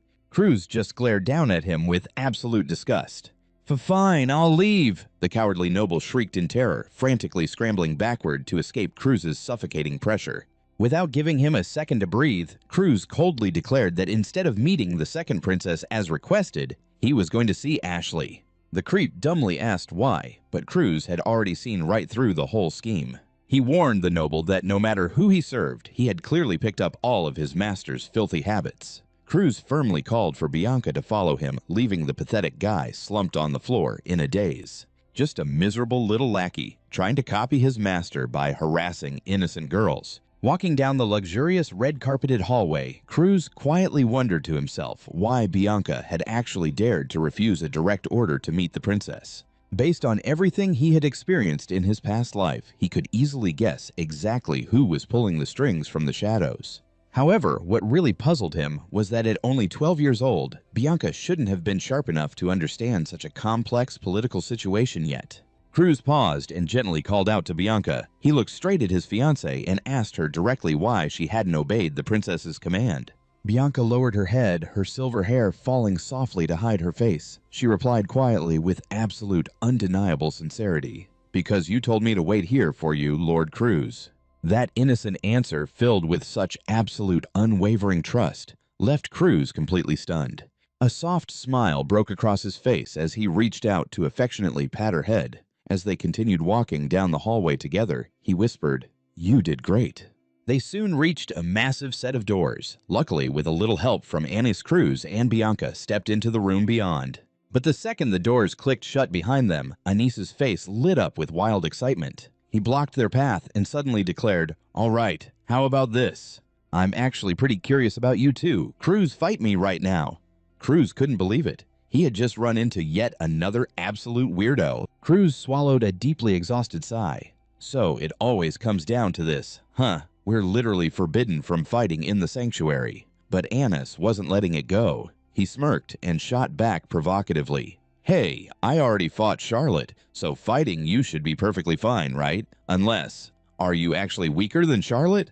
Cruz suddenly remembered all the bizarre rumors he had heard about this guy. Back when he fought Charlotte, he actually lasted even longer than Abbas, a master, who was supposedly a bit stronger than him. The thing that made Anis so terrifying was his wildly unpredictable combat instincts. His opponents literally couldn't guess where his next sword strike was coming from. Cruz had originally told himself he was going to avoid fighting this lunatic at all costs. But staring right into those burning, bloodthirsty eyes, he knew there was no way this guy was just going to let it go. Cruz coldly accepted the challenge. Fine. In an instant, Anis unleashed a violent burst of purple magic, winding up to charge in at blinding speed. He launched a lightning-fast attack right at Cruz, but he completely missed. Cruz had easily sidestepped the blow, his fist already tightly clenched. With one brutal punch wrapped in cursed black energy, he sent Anis flying across the room. Anis clutched his stomach, groaning in pure agony. Damn, that actually hurt. Cruz stood his ground, silently looking down at his defeated opponent. Still clutching his chest, Anis groaned out, "Cruz, you're so ruthless, man." Cruz just coldly adjusted his collar and shot back, "You're the one who picked this fight." Despite looking absolutely pathetic right now, Anis still tried to beg. "Yeah, but wait. At least let me grab my weapon first, come on." Cruz just smirked, his voice dripping with pure sarcasm. "Forget about the weapon. Are you sure you can even stand up right now?" Anis desperately tried to force himself up, but his body had completely given out. He collapsed right back onto the floor without a single ounce of strength left in him. Witnessing that scene, Bianca asked Cruz curiously, "What exactly did you do to him?" Cruz calmly explained as they walked together, "I used the Van Hoen family's secret technique, the 1-inch punch. It's a master skill created by someone once considered a failure of the Van Hoen family back in the day. It's a strike that unleashes maximum damage over the shortest possible distance. Under the right conditions, it can even cause severe internal damage. It was thanks to this 1-inch punch that Cruz survived countless life-or-death situations and saved himself when the Blue Pine Pavilion was burning in the past." Cruz looked at his hand and firmly stated, "I hit him hard. So he probably won't be able to sit back up." Meanwhile, he motioned to Bianca, "Let's head inside." They left behind an Alex lying flat on the ground, muttering in despair. Just as they stepped out onto the balcony under the brilliant full moon, Cruz suddenly stopped in his tracks when he noticed the presence of two strangers waiting there. He gasped in utter shock. Alex was standing there with a mysterious smile. He sneered mockingly. "It's hilarious that you actually beat that piece of trash." Cruz didn't flinch. He immediately exposed the opponent's scheme. "You only used the second princess to lure me out here anyway. Isn't that why you're standing here waiting? Well, here I am." Without wasting any time, he called out his intentions right away. Alex feigned surprise at being seen through. He muttered, "How did you figure that out? Strange, you're different from what I've heard. Maybe the rumors were false. After all," Cruz growled, pointing straight at the guy's face, "you're the one who spread the rumors calling me a failure in the first place." He reached out a hand radiating a pitch-black aura and declared threateningly, "But if you lose to me today, those rumors are going to change a bit, because I'm going to steal your skills." At this moment, Cruz stood proudly on the balcony. That guy was none other than Alexis Leisures. In his heart, Cruz bitterly recalled the time they once fought side by side from their academy days until they joined the A-rank generation. "You're an old friend of mine. Since we've been together for so long, I know you perfectly well." But behind that label of friendship was a cruel truth that Cruz had already seen through. The reality is, you only befriended me because I was useful to you. A selfish traitor who deceived his masters and betrayed his friends, only hanging around him to use him. And that so-called usefulness turned out to be the absolute worst reason for his betrayal. Memories of that fateful day rushed back like a nightmare. Amidst a ruined battlefield where all his comrades had fallen, Cruz struggled to cling to a cliffside, panting in despair. "Damn it! Is everyone down? Alex, are you up there? Help me!" In response to that desperate cry for help, Alex just stood silently at the top, looking down with a chillingly cold stare. He casually calculated, "Cruz, if they find out that falling into this trap was my fault, I'll definitely lose my spot in the A-rank generation, right? But if I survive alone, no one will ever know." Alex's cold-blooded declaration left Cruz completely stunned. Even on the brink of death, he still tried to scream, "Hey, you think it's that easy? The internal war is already fierce enough. You'll definitely get kicked out for this." But Alex merely smirked devilishly. He had already laid out a vicious plan. "It's fine, I'll just pin all the blame on you. Since everyone around hates you anyway, they'll believe my words. And just like that, the truth of this incident will be buried." He leaned down and offered a completely fake farewell. "Thanks, Cruz, for being my friend until the very end." With those words, he walked away without looking back.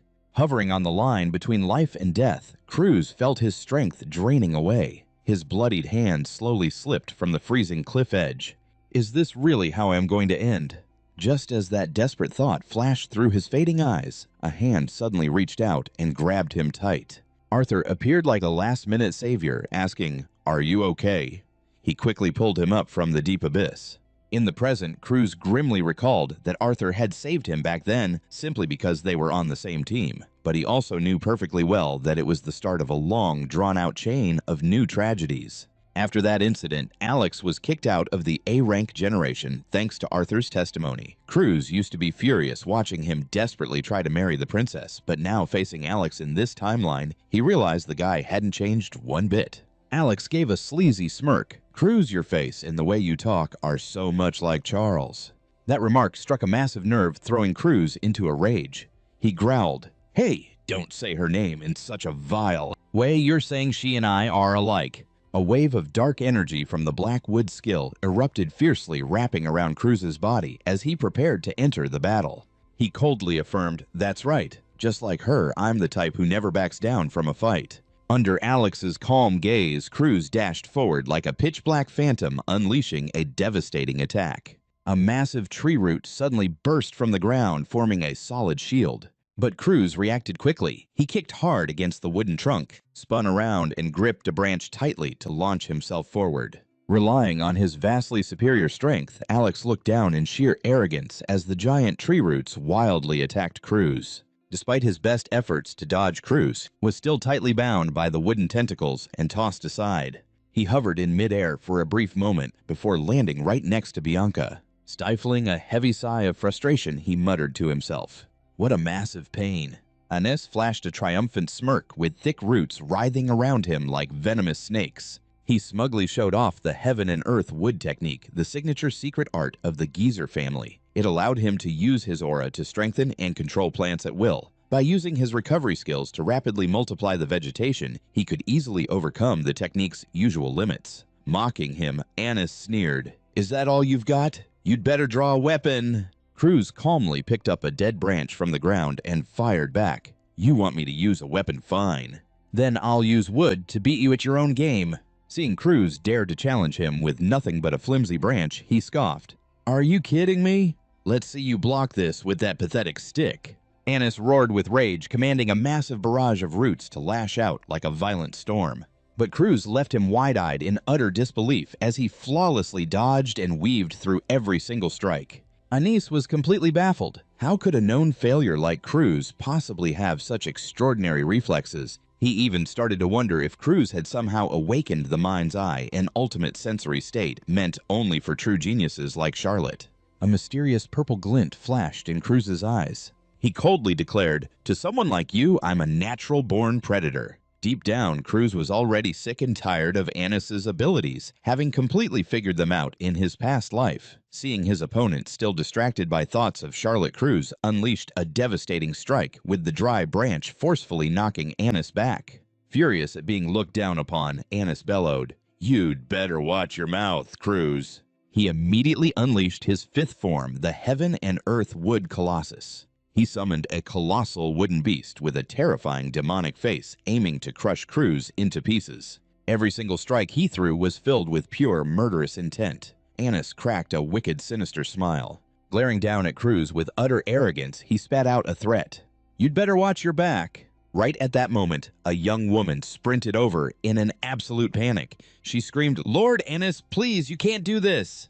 She knew perfectly well that if that devastating attack actually landed on Cruz, the consequences would be completely irreversible. The Colossus brought its massive wooden fist crashing down with terrifying force. It was ready to obliterate absolutely everything beneath it. Staring death right in the face, Cruz simply closed his eyes in perfect calm, letting the scattered leaves violently whip around him.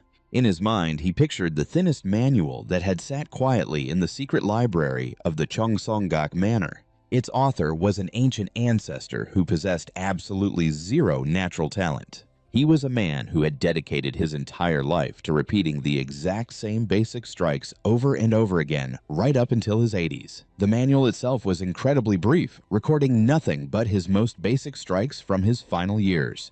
But because Cruz had been pushed to the absolute brink of death by his curse countless times, he finally understood the true essence of his ancestors' secret technique. It was far more profound than those simple written words. "I am the blade, and the blade is me." Cruz swung the dry branch with intense focus, as long as he truly believed the object in his hand was a sword that simple, universal truth would manifest unimaginable power. A single vertical slash cleaved the massive wooden monster clean in half. Anis was left frozen in absolute shock. The towering colossus completely crumbled into pieces. Witnessing the unbelievable scene, Bianca and the bystanders were completely paralyzed, their eyes wide with sheer disbelief. Anis trembled uncontrollably, his face completely drained of color. Cold sweat poured down his face in terror as he realized his ultimate technique had just been effortlessly destroyed. Cruz coldly stepped forward. Glaring down at the pathetic man groveling on the ground, he growled, "Hey, don't ever get so cocky again." Cruz tossed the useless branch aside, coldly looking down at Anis, whose spirit was utterly broken by the balcony. After suffering such a humiliating and unexpected defeat, Anis let out a pathetic groan and passed out cold, much to the absolute shock of everyone watching. Cruz just stood there, gasping heavily for air. Sweat poured down his exhausted face after the incredibly tense battle. He cursed under his breath. "Damn it! I was trying to save just enough energy to quietly steal his skill, but I poured everything into that one strike, and now I can barely move a muscle. Screw this. I can't even catch my breath to speak." Cruz's legs began to give out, his vision blurring as extreme exhaustion finally caught up with him. Right at that moment, Bianca and Deline sprinted over to catch him. "Cruz, let me help you!" Bianca cried out in panic. Deline roughly grabbed onto Cruz, making him accidentally let out a painful groan. Seeing how completely drained he was, Deline panicked. "Ah, at this rate he's going to drop dead. Step back, I've got him." Bianca quickly nodded in agreement. "I'm counting on you," she said, letting Deline hoist Cruz onto his back. Whispers among the nobles began to spread across the noisy banquet hall. What did that loser really beat Annis? No way, that useless youngest son of the Vanham family. Derlin carried Cruz on his back and walked away thinking to himself that rumors really did spread like wildfire. Those who used to look down on the boy would have to see him in a completely different light now. He knew for a fact that once Cruz woke up, he would absolutely become the center of attention for the entire kingdom. However, a sudden wave of unease washed over the alchemist when he remembered the look in the defeated guy's eyes. Man, Annis's expression back there really rubbed me the wrong way. I've got a bad feeling about this. Under the full moon, Derlin carried Cruz and muttered, "Hey kid, you're not allowed to die until you finish our joint research, got it?" The scene shifted to Cruz's grueling days of training at the manor, where his small body had to dodge massive logs swinging at him from every direction. Cruz braced himself against the agonizing impacts, his eyes burning with the determination to break past his own limits and prepare for whatever dangers lay ahead. 1 week had passed since he returned to the manor from the family's sacred Holy Land. With sweat completely soaking his small back, he let out a soft sigh of relief. I've finally recovered from that match. Thinking back to his showdown with Anise, Cruz silently admitted that if he had pushed him to the bitter end, he probably would have ended up in an even worse state than him. Thank goodness he knew when to hold back and stop. Cruz swallowed a heavy sigh of regret. If only I hadn't passed out, I could have at least stolen his skill. You see, he actually possessed 2 different methods to steal an opponent's abilities. Method 1 was the standard approach of unlocking the target skill, while Method 2 was much more subtle, tricking the opponent into underestimating their own abilities. Cruz had planned to use the second method on Annis all along. This trick was incredibly easy to pull off if you completely crushed your opponent. Since the heaven and earth 9-wood array, Anise's ultimate move was shattered in a single strike by the very loser he despised. Doubts about the skill's actual worth would definitely eat away at his mind. Once he started doubting himself, his mental defenses would naturally crumble. He would completely lose faith in the technique that had failed him. Although it might take a little time, Cruz was absolutely certain that Anise's recovery skill would eventually be his. With only 1 year left before officially enrolling in the Croatia Academy, Cruz planned to spend every single day training his heart out to crush those so-called geniuses. But the sound of the door swinging open snapped him out of his thoughts. Butler Ashley walked in looking respectful but completely serious. Young Master Cruz Lord Blogan Van Hem has arrived at the Azure Pine Pavilion. Cruz let out a faint smirk. He knew Blogan must have finally run out of patience after being rejected 22 times in a row. Knowing he couldn't have put it off any longer, Cruz casually ordered send him in. Ashley bowed in obedience and quietly left the room. Just then, Bianca stepped closer and gently handed him a cup of water. "Cruz, you should drink some water." He took the cup with a soft thank you, but Bianca instantly wrinkled her nose in disgust. "Ugh, what is that? You're completely drenched in sweat." Cruz blinked in surprise. Huh, really? He wondered if this was just the bodily waste expelled from using aura, or if his nose had gone completely numb from getting too used to the stench of the world's decay in his past life. Honestly, he didn't even notice the state of his own body anymore. Seeing her fiancé's awkward expression, Bianca politely suggested, "Aren't you going to take a bath before meeting Lord Blogan?" Cruz just clicked his tongue and brushed it off. He figured he might as well keep training instead of fussing over his looks in front of an enemy. "Then don't come near me." Bianca spun around with a pout, leaving Cruz highly amused. He chuckled to himself. "Oh, bossing around your own fiancé now, you've really grown up, Bianca." Looking at her tiny figure, Cruz couldn't help but picture a grumpy little penguin puffing out its feathers. Unable to resist the urge to tease her, he immediately chased after Bianca as she scurried away. "You can't escape me," to Cruz. Bianca felt just like a cute little sister right now, and he simply couldn't hold back from messing with her. But right in the middle of this rare, peaceful moment, memories from his past life suddenly came flooding back. Like a haunting ghost, Cruz grew quiet, a flicker of sadness in his eyes. The people I knew before coming back to the past, they'd probably look at me with absolute disgust right now. Even though he was living in the present, his tragic past never stopped haunting his mind. In his mind, the imposing and terrifyingly cold image of Arthur appeared as if he were standing right in front of him, interrogating him. "Have you already grown soft from this peaceful life, and you honestly think you can stop the world from ending?" Cruz muttered unconsciously Arthur. He then quietly admitted a bitter truth to himself. Right up until the very moment of his betrayal, Arthur had always been a frontline hero, a man who never once let his guard down.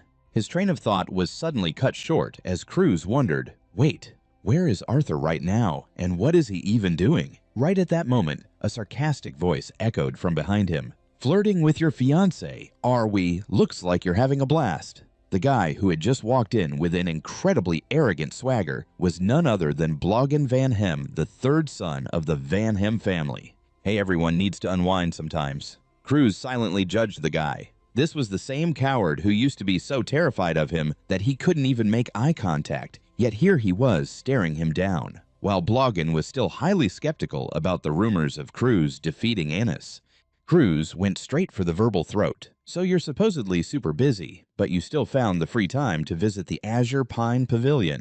Bloggen froze, stammering out a reply. Busy. He clearly hadn't caught the hidden meaning behind Cruz's words yet. Cruz mercilessly delivered another psychological blow. I heard the Allen Academy accepts students through exams regardless of their social status. You really ought to start studying for that big brother.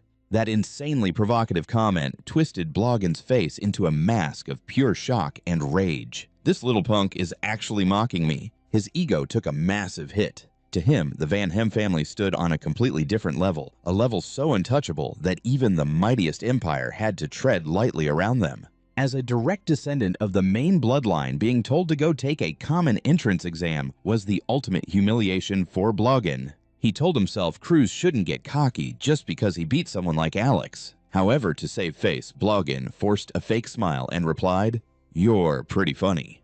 He continued his sarcastic tone to put Cruz down. Well, it makes sense. It's only natural for a failure like you to worry about passing or failing the academy. You're completely out of your league. He deliberately provoked his younger brother, trying to back Cruz into a corner. But contrary to his expectations, Cruz just calmly replied, "Yeah, I suppose so." This made Bloggen's blood boil at his indifferent attitude. He suppressed his anger and got straight to the point. "Actually, I'm here today to deliver an order." Cruz raised an eyebrow in suspicion.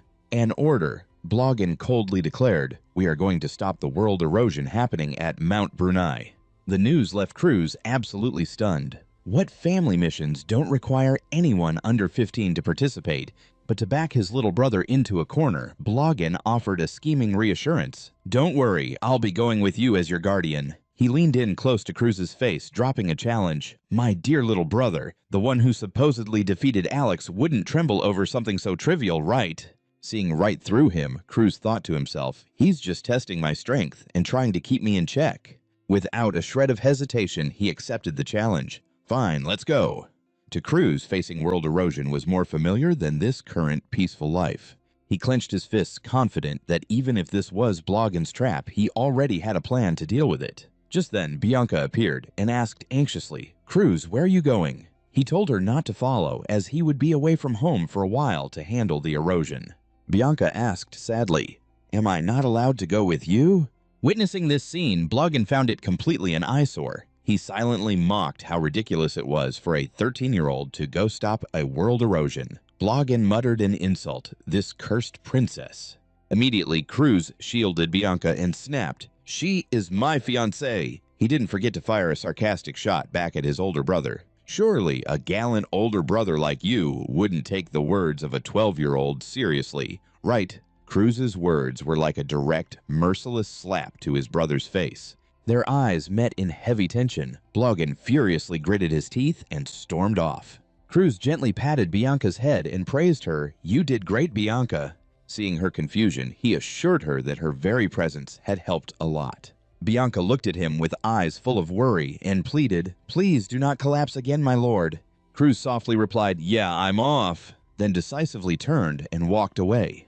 The world was being invaded by another dimension, a terrifying phenomenon that spawned erosion creatures and caused bizarre environmental mutations. If the erosion progressed any further, the area would completely turn into another world. At Mount Gariak, a swamp had already formed and was classified as a 3-star erosion zone.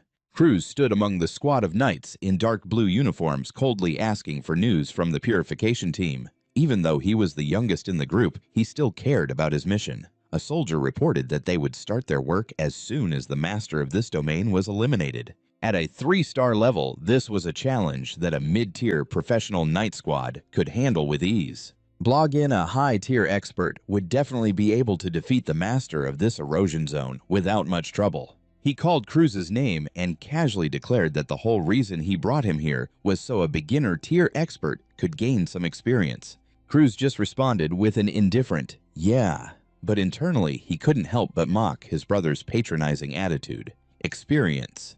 "Who do you think you're talking to?" Cruz thought to himself with a razor-sharp glare. The only reason he tagged along with a control freak like Blogin was for one thing: to test a temporary fix for my crisis. The real battle erupted as the hideous erosion creatures were cleaved in half by powerful slashes, paving the way for the troops to advance deeper into the swamp.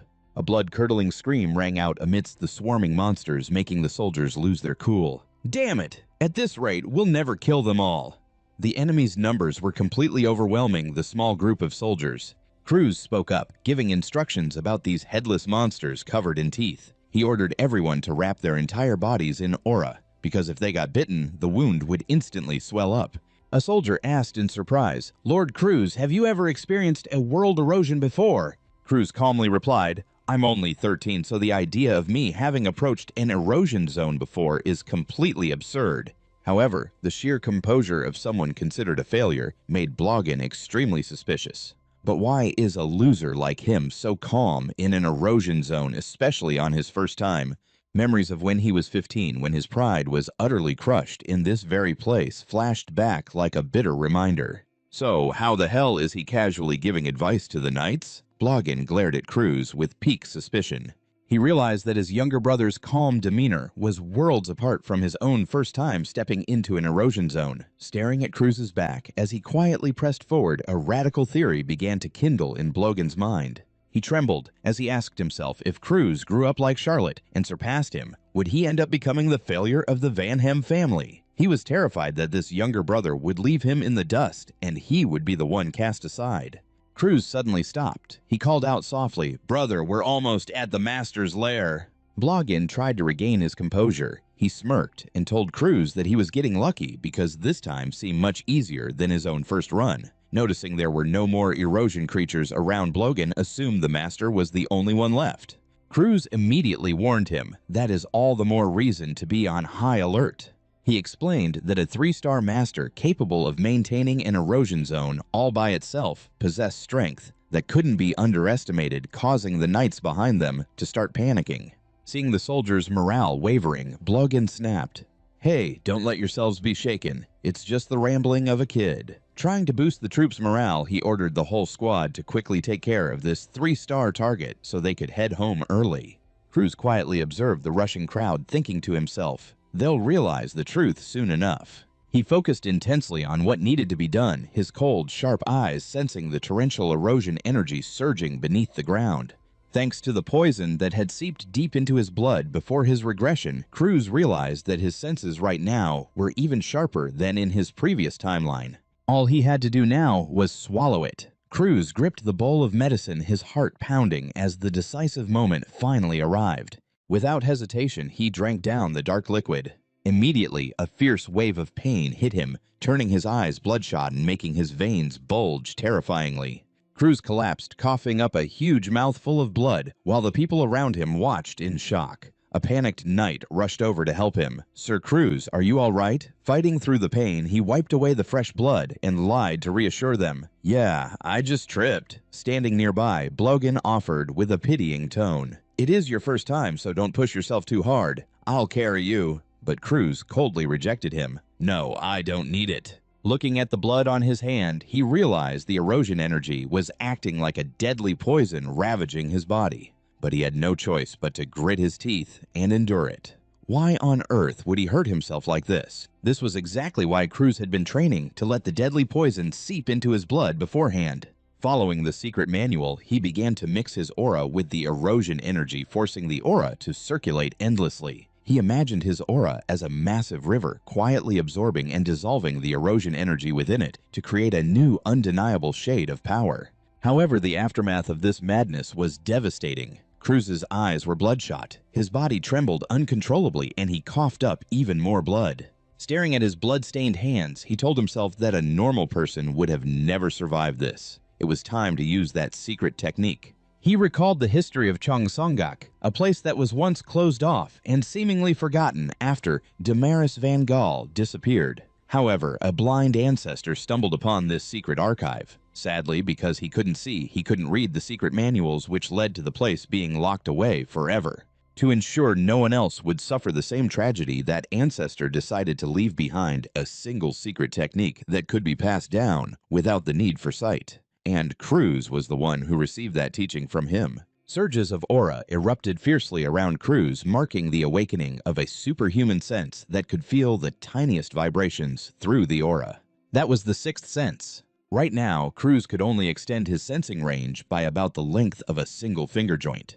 But even that was more than enough for him to notice something completely off right where he stood. Cruz's eyes widened, and a manic smile spread across his blood-stained face as he realized his true situation. The world wasn't actually consumed by madness. Instead, Cruz's own senses were becoming sharper than ever before. He noticed the madness fading away, all thanks to practicing his ancestor's sixth sense technique. Still, Cruz knew this was just a temporary fix. If he kept absorbing the erosion energy, the madness could strike again at any moment. This was what they called suffering from energy deviation due to overtraining. And when that happened, he would still need Bianca's doll curse to anchor his mind. Even though it was just a patchwork solution, there was no denying that Cruz managed to control his power thanks to it. He clenched his fists, clearly feeling that this was the first time he could step up to a whole new level. But suddenly, a chilling sensation washed over him. Cruz's eyes went wide with shock. He quickly spun around as he felt an incredibly oppressive presence. From the shadows, a hideous creature slowly revealed itself, its body patched together from countless human parts. It stretched out its long, spindly neck, revealing an ashen face. Its tightly shut eyes suddenly snapped open, glowing with a deadly blood-red light. It was a massive, grotesque lump of flesh, covered in faces screaming in agony. Seeing something like that, faint-hearted people like us would definitely pass out on the spot. "It's a boss monster!" A terrified scream echoed through the dark space. The monster roared, exposing a gaping maw full of fangs and the eerie faces swarming all over its body. Witnessing this horrifying sight, Blogin was completely stunned, his face twisted in such deep fear that he couldn't even speak. Cruz was also shaken by the sudden appearance of this powerful entity.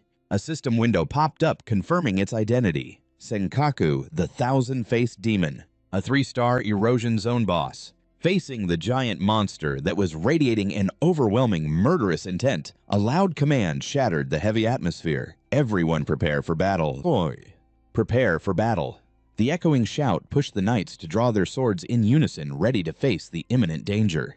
In the dark expanse of the erosion zone, Blogin began to gather his energy, making his legendary sword glow with a brilliant blue light. Instantly, a terrifying wave of heat erupted, engulfing him in blazing red flames. The Ignite skill was officially activated, turning Blogin into a mighty fire warrior with hair burning like molten lava. With such formidable power, he might actually have a chance to defeat this demon. Seeing this, the companions couldn't help but gasp in awe. Sir Blogin's Ignite flames never failed to amaze. Not just that its destructive power is absolutely terrifying too. After all, it's an ultimate skill that can burn down everything in its path. Contrary to the crowd's cheering, Cruz stood in silence, his eyes filled with sheer hatred as he glared at those flames. He bitterly recalled a horrific memory from his past timeline. Ignite was the exact skill that had burned his arm to a crisp before. The image of a brutal Blogin stepping on a young Cruz and cursing at him flashed vividly in his mind. "Do you see the difference between us now? I don't have time to waste on trash like you." Cruz watched Blogin's arrogant back as he walked forward with his flaming sword.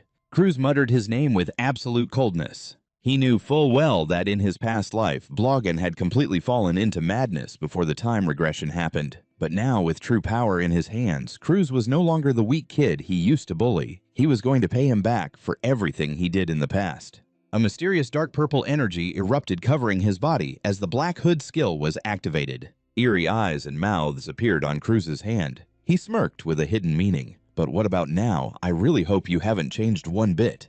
Instantly, a violent tremor erupted, accompanied by agonizing screams. A grotesque entity with a hideous face was choked by the purple energy, its body twisting in pure despair.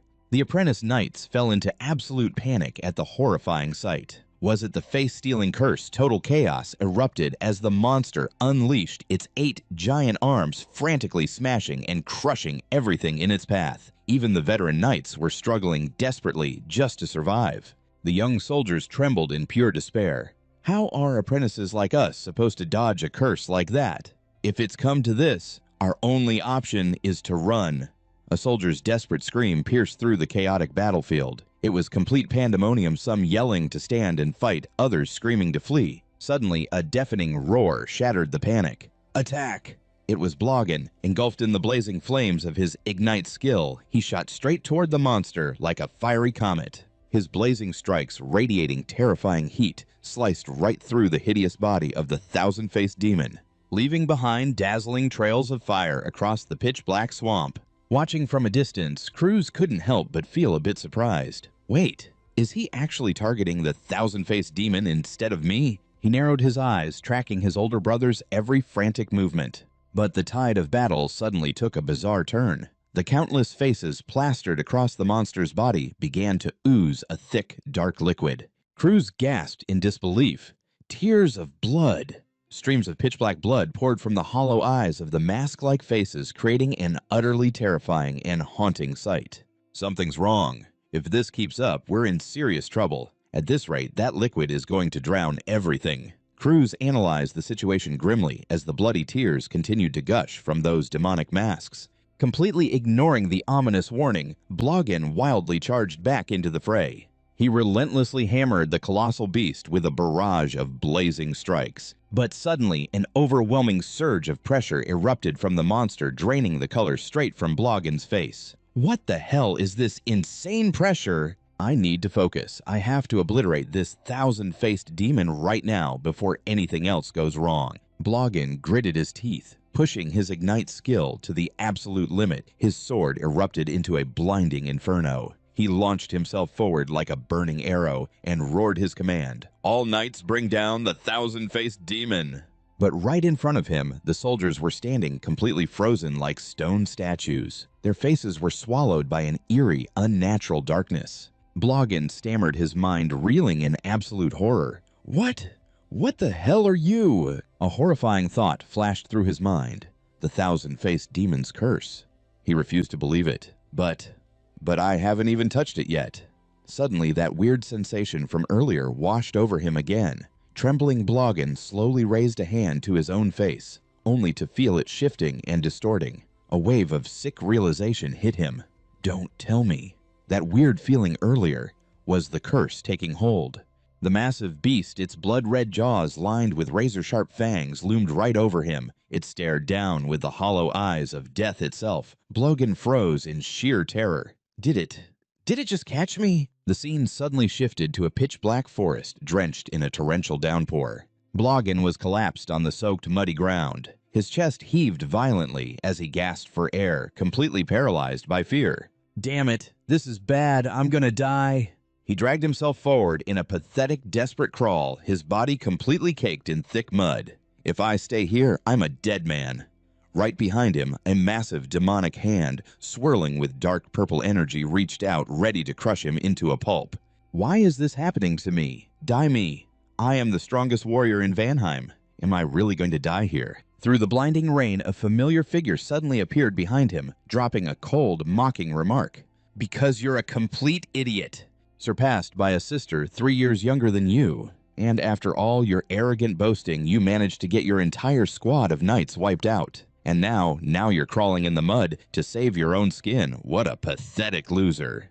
Because you're a miserable failure, you're going to die here. Those humiliating words suffocated Bloggen's fragile sanity. As the thousand-faced demon's colossal hand slammed down to crush him, all he could do was scream in total despair.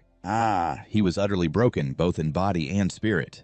Lying in the pouring rain, the once proud warrior was reduced to nothing but a pathetic wretch. He kept weakly dragging his broken body through the mud. Blood and rain mixed together on his battered face. He weakly lifted his head, his breathing ragged, and asked in a broken whisper, Who? Who are you? Standing right in front of him was Cruz, looking absurdly calm and untouched. Bloggin stared in absolute shock. Cruz! What? What are you doing here? You're still alive. Cruz just let out a small smirk and replied in an almost obnoxiously casual tone. Oh, you finally awake, brother. Yeah, I've been watching the whole show from a distance. Cruz casually explained that when he saw his older brother get swallowed by the swamp after the demon's attack, he quietly slipped in and dragged his unconscious body out of there. Gritting his teeth against the pain, Bloggin tried to salvage the last shreds of his pride. I see. Well, I'm fine now. I can walk on my own. Cruz stared right into his brother's trembling eyes, mocking him internally. Walk with a battered body that can't even muster a spark of aura. Sure. Cruz stepped closer, extending a hand to help while asking with thick sarcasm, Are you absolutely sure you don't need a shoulder to lean on? Bloggin ground his teeth in humiliated rage. He viciously slapped away the hand of the younger brother he had always looked down on. I don't need any damn help from a useless piece of trash like you. Despite suffering such a crushing defeat, his arrogant pride remained totally intact. He aggressively jammed his sword into the mud to use it as a crutch, but with his hands trembling violently and his body completely drained, he could barely keep himself upright in the blinding rain. Is the thousand-faced demon still nearby? Bloggin asked, unable to hide the panic in his voice. He desperately wanted to know how far they had managed to get from the battlefield, but Cruz just gave an indifferent shrug. Who knows? They had been walking for quite a while now, but there was still no sign of an exit. It seemed this particular world erosion had trapped them inside a completely closed-off spatial dimension. Cruz thought to himself, does this mean we literally can't leave unless we kill that thousand-faced demon? Beside him, Bloggin finally collapsed back into the mud, cursing through his teeth in sheer, hopeless despair. Cruz looked down at his broken, miserable brother and called out softly, Hey, brother. Then Cruz casually dropped a bombshell. To tell you the truth, I actually have a secret ultimate technique. It's something Charlotte passed down to me. He stated that the reason he could face Alex at the Spirit Sanctuary was all thanks to this ultimate skill. Brolin was stunned. He couldn't believe his ears. Charlotte's secret technique. Deep down, he was shocked, wondering if even someone as cold as Charlotte actually had a soft spot for her little brother. He looked at Cruz with deep suspicion and asked, You really think we can take down the thousand-faced demon with that technique? Cruz looked his older brother dead in the eye and replied with total confidence, We can. He knew he couldn't defeat this demon on his own, but if he fought alongside his younger brother, was there actually a chance of winning? Rather than hiding from the thousand-faced demon and slowly dying in the erosion zone, I think this is definitely worth a shot. Cruz stood tall in the pouring rain, trying to convince his exhausted brother. He knew full well that Berlin didn't trust him. So he hit him where it counted. But brother, surely you trust her skills, right? Berlin fell silent for a moment before admitting the truth. Yeah, Charlotte is a genius after all. He forced himself up, pulled his sword from the ground, and gave one final warning. If this fails, we are both dead, kid. Cruz just smirked. A powerful wave of dark purple energy began erupting around his body as he stated firmly, Don't worry, I absolutely will not fail. The thousand-faced demon is approaching, Cruz whispered, his sharp, cold eyes tracking the enemy closing in through the heavy rain. He turned to his injured brother and asked, Brother Berlin, are you ready to cast Ignis? Berlin fought through the pain and nodded. Yeah. Then flames began to ignite in the palm of his hand. Cruz spoke decisively. Then let's begin. He stepped out from the bushes, his eyes tightly shut as he focused every ounce of his spirit. Suddenly, a brilliantly pure bright blue aura erupted. Completely enveloping Cruz's small body and his sword. Witnessing this, Berlin's heart pounded with absolute shock. He stammered in disbelief. What such incredible focus! He stared blankly at the crystal-clear aura he had never seen before, clearly feeling its absolute purity. Deep down, Berlin was forced to admit the truth. When he told me to combine my Ignis flames with Charlotte's secret technique, I didn't believe him. But now I'm seeing it right here with my own two eyes. He just couldn't understand it. How could Cruz so easily wield the kind of aura that he himself couldn't master, even after years of agonizing training? Brother Berlin, Cruz's voice snapped him out of his thoughts. The boy commanded, Use Ignis now. Berlin stammered, all right. Shaking off his shock, Barrelin focused and channeled his flames directly into Cruz's sword. The two powerful sources of energy began to violently merge, transforming the blade into a blazing beacon of fire piercing through the dark night. Cruz gripped the hilt tightly, his eyes locked firmly straight ahead as he casually asked, "Do you have a problem?" Cruz turned back to ask when. He saw Barrelin still standing there, completely frozen in shock. He casually continued, "No, never mind. Looks like I'll make it in time. I don't need your help anymore." Barrelin was left speechless by the overwhelming arrogance of the younger brother he had always looked down on. "What's squi?" Looking into Cruz's glowing eyes, he was horrified to realize that the flames radiating from the boy's sword were actually far more intense and pure than his own. Trembling Barrelin had to admit that the blade truly held enough power to obliterate the thousand-faced demon. In a flash, humiliating memories flooded his mind. Memories of the battle where he lost all his men, forced to flee in total disgrace as he watched every last one of his knights die. It was his own blinding arrogance that had led to that absolute disaster. A wave of sickening, maddening jealousy rose up inside him. Barrelin wondered, if Cruz actually killed this monster, did that mean he was even worse than a complete failure? At that exact moment, Cruz shot forward like a streak of fiery lightning, swinging his blade in a devastating fatal slash right into the demon's hideous body. A massive pillar of fire erupted into the sky, incinerating absolutely everything in its terrifying heat. Barrelin stood frozen cold sweat pouring down his twisted face out of pure shock as he watched that overwhelmingly powerful entity get completely wiped from existence. The erosion zone completely dissolved, revealing a sky so clear and blue shining over lush green plains under the brilliant sunlight. Cruz stood tall in the middle of the newly peaceful landscape. He turned back to his older brother and casually announced, "Brother, I took care of it." But instead of gratitude, Barrelin's face darkened with bitter resentment. Was it really that easy? He gritted his teeth and suddenly lunged forward, swinging his sword at Cruz from behind with a crazed, unhinged scream, "Then just die!" But Cruz was faster. He spun around and effortlessly blocked the strike, leaving the traitor in utter disbelief. He knew all along that this backstabber would eventually turn on him. It was then that Barrelin made a horrifying realization. He completely lost the ability to use his Ignis skill. He had no idea his entire power was being swallowed whole by Cruz's dark purple energy. Cruz looked him dead in the eye and mocked him. "Thanks, Varikin." He gave Varikin a cold and piercing stare. His body was enveloped in an eerie dark purple aura. He casually dropped a bitter remark, "Because you have not changed a single bit." It turned out this entire situation was perfectly calculated by Cruz to meet the conditions for unlocking his steel skill on Varikin. The condition for this steel skill was simple but incredibly cruel. First, the target had to willingly give a portion of their Ignis to their opponent. Second, they had to believe the opponent could master that Ignis better than themselves. And finally, the deciding factor was the complete and utter collapse of their pride. The exact moment Cruz swung his sword, all of the Ignis power officially became his. Varokin let out a blood-curdling scream in pure agony as his core power was violently ripped away. Looking down at the very person who used to torment him, now groveling at his feet, Cruz coldly called out his name, Varikin. He was going to make him pay for every single ounce of suffering from both his past and present lives. Memories of his childhood of being constantly pushed away suddenly rushed back. Back then, poor little Cruz had desperately yearned to just get along with his older brother and the rest of his family. But his kindness was always met with venomous rejections. "Keep your nose out of my business, or you are completely useless." It was Varikin's endless hostility that shattered any chance of them making peace. Even after being treated like trash, Cruz had still held on to a tiny sliver of hope that just this once, Varikin would finally accept him as a real little brother.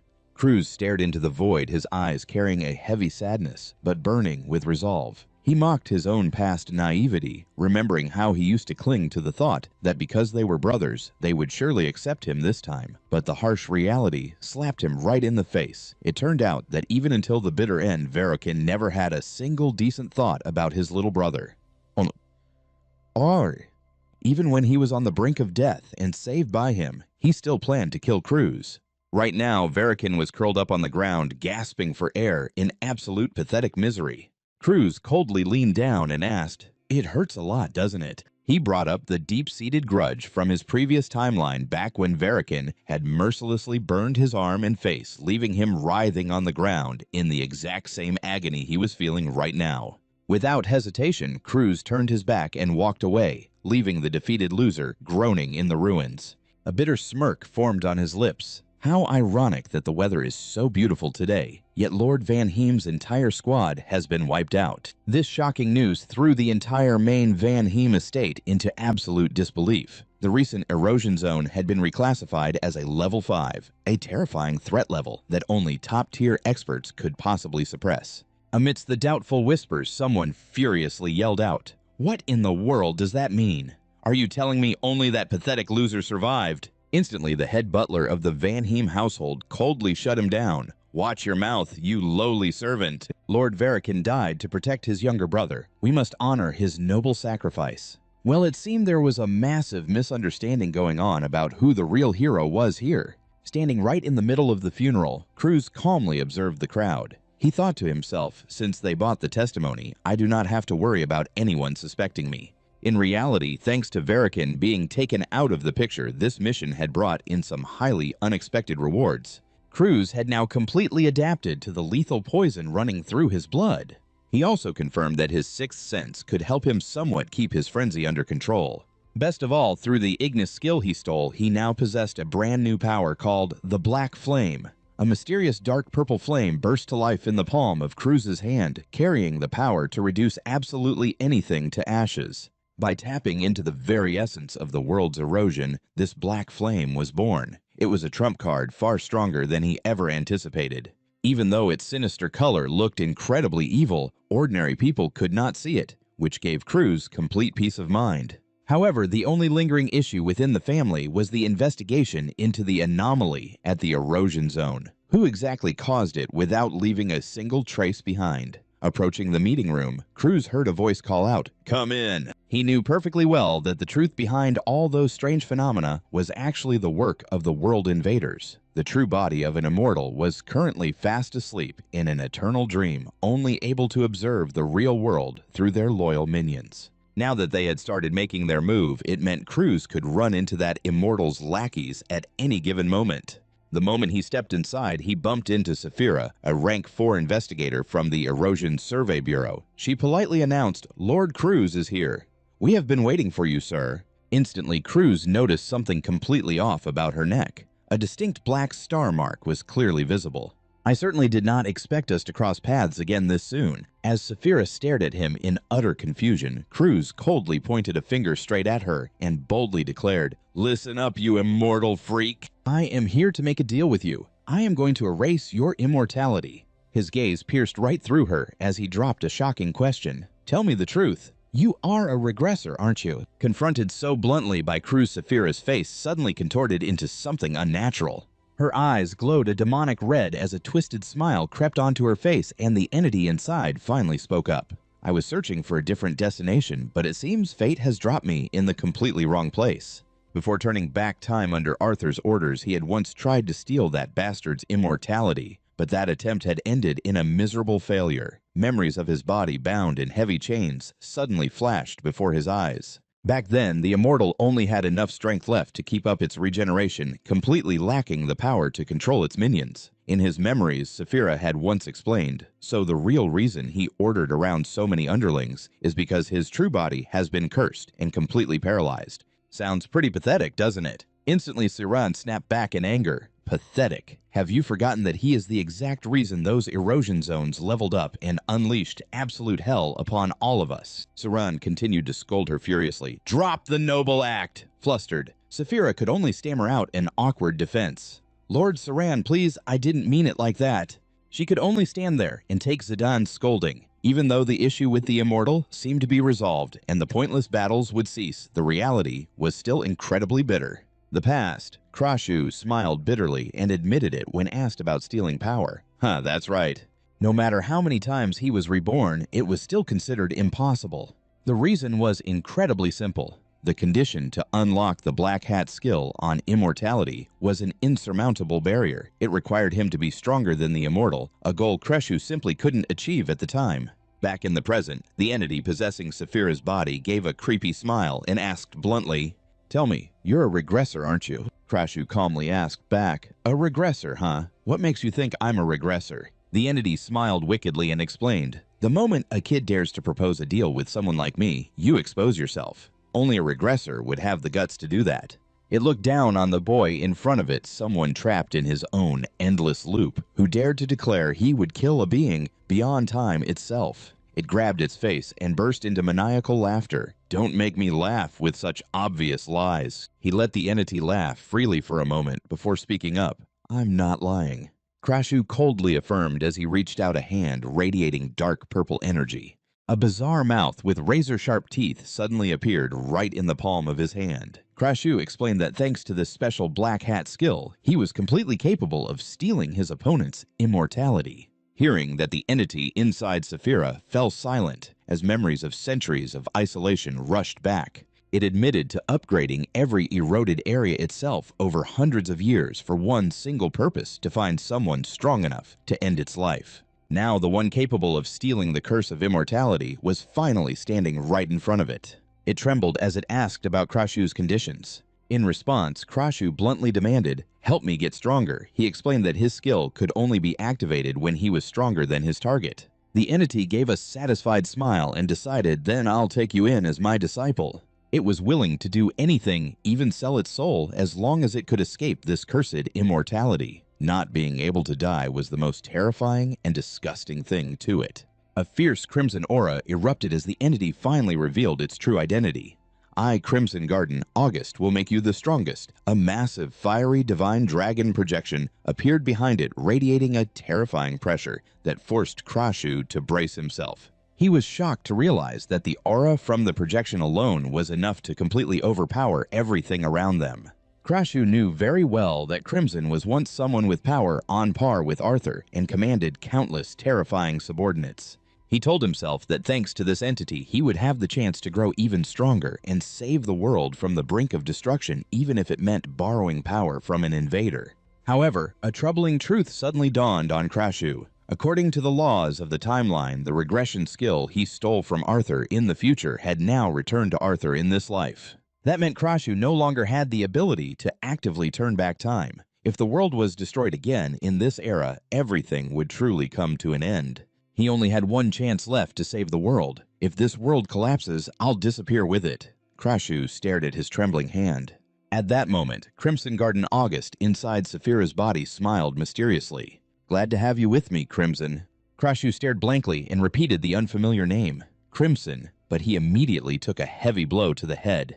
Saphira growled, "Crashu, call me master." Rubbing his throbbing head as he walked down the hall, Crashu sighed in relief. "All right, now I can finally get out of here." Crimson curiously asked if he didn't live here. Crashu thoughtfully admitted he hadn't set foot in the main estate for so many years that he had almost forgotten what his parents looked like. As he walked through the grand Valkyrie Hall, a servant suddenly blocked his path, announcing that Lady Arya wanted to see him. Crashu figured his mother was probably just curious about the rumors of his change and wanted to see him. That wasn't all. The servant dropped another shocking piece of news. The patriarch said that after returning from the Forbidden Zone, he wishes to see you privately. Crashu was stunned. "Father wants to see me." He knew very well that his father was a terrifying existence who had reached the demigod realm. Why would both of them suddenly want to see him now? Were they curious to see how much their son had grown? Crashu wondered if his father had sensed something unusual about him through the stars. Even though Lady Arya had requested him to wait at the main estate, Crashu could only think of Bianca waiting at home and the pile of important things he had to do.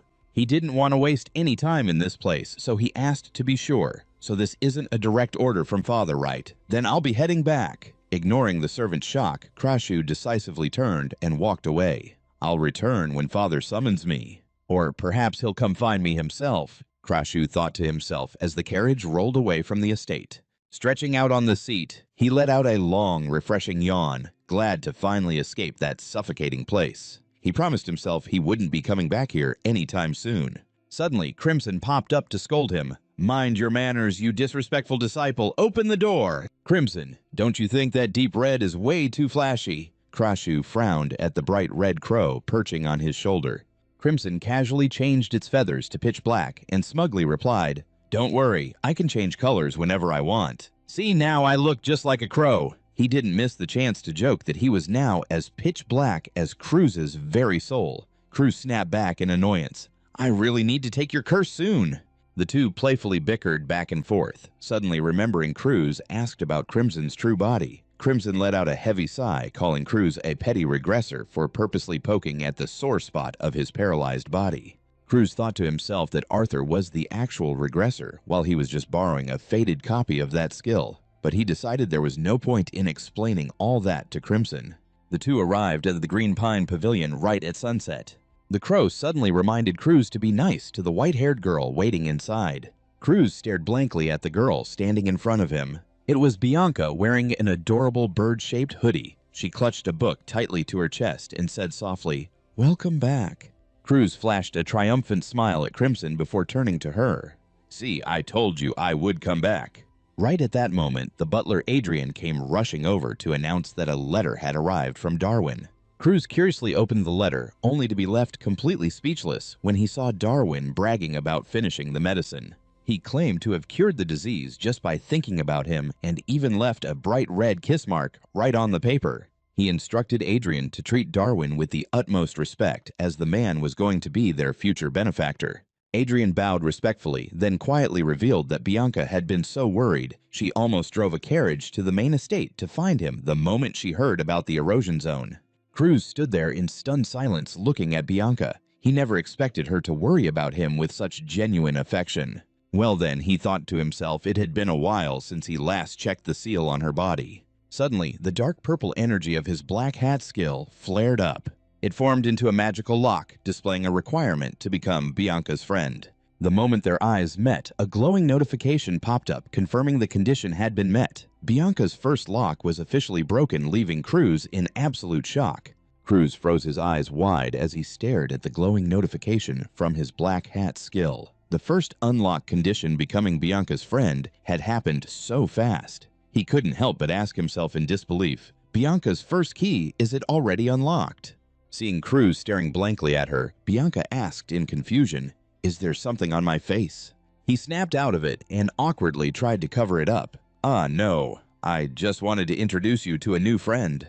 Cruz held out Crimson the Crow and introduced him. His name is Cream, a name that definitely sounded much softer and friendlier. Bianca gently took the crow, hugging it to her chest as she softly gasped, "Cream, he really is as soft as fresh cream." Watching that peaceful scene, Cruz smiled warmly. "So you like animals too, huh, Bianca?" The words "like too" showed that the two of them had found yet another thing in common. But the real challenge was just beginning. A second lock suddenly appeared, daring him to solve it. How on earth was he supposed to open this one? The purple text clearly stated the new condition, become Bianca's most important person. Cruz fell into deep thought. Normally, the most important people in someone's life would be their parents or children. Friends or lovers, he muttered to himself. Theoretically, he was her fiancé, so becoming her lover seemed like the easiest path to take. But a heavy wave of doubt quickly washed over him. Could he really become the lover of an emotionless Bianca? Besides having the soul of a fully grown adult who had already experienced regression, the idea of flirting with the 12-year-old girl made him feel incredibly awkward and guilty. Just then, Crimson suddenly chimed in to tease him. "Heh, looks like that pale little girl really likes you.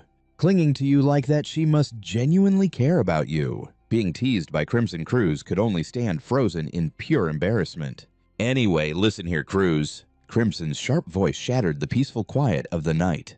Cruz asked in confusion, "What is it?" The crow's glowing red eyes suddenly unleashed a terrifying wave of killing intent. He coldly declared, "I want to test your strength. Playtime is over. Get out to the training grounds." Cruz was stunned for a second before firmly accepting.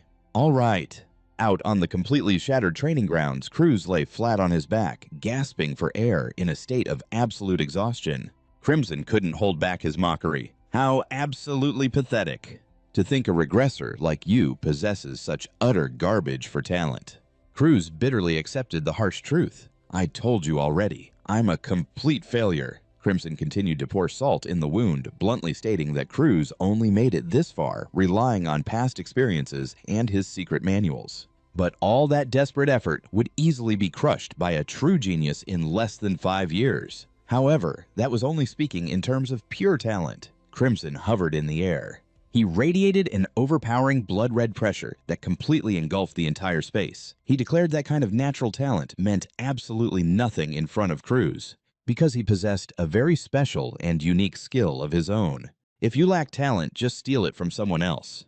Since Cruz was still lacking quite a few things to become truly powerful, Crimson promised to be the one to drag Cruz out of the mud, helping him seize everything from heights far beyond the clouds. And finally, steal my immortality. Crimson lowered his voice as the majestic projection of a red-haired demon with long, imposing horns materialized right behind the crow.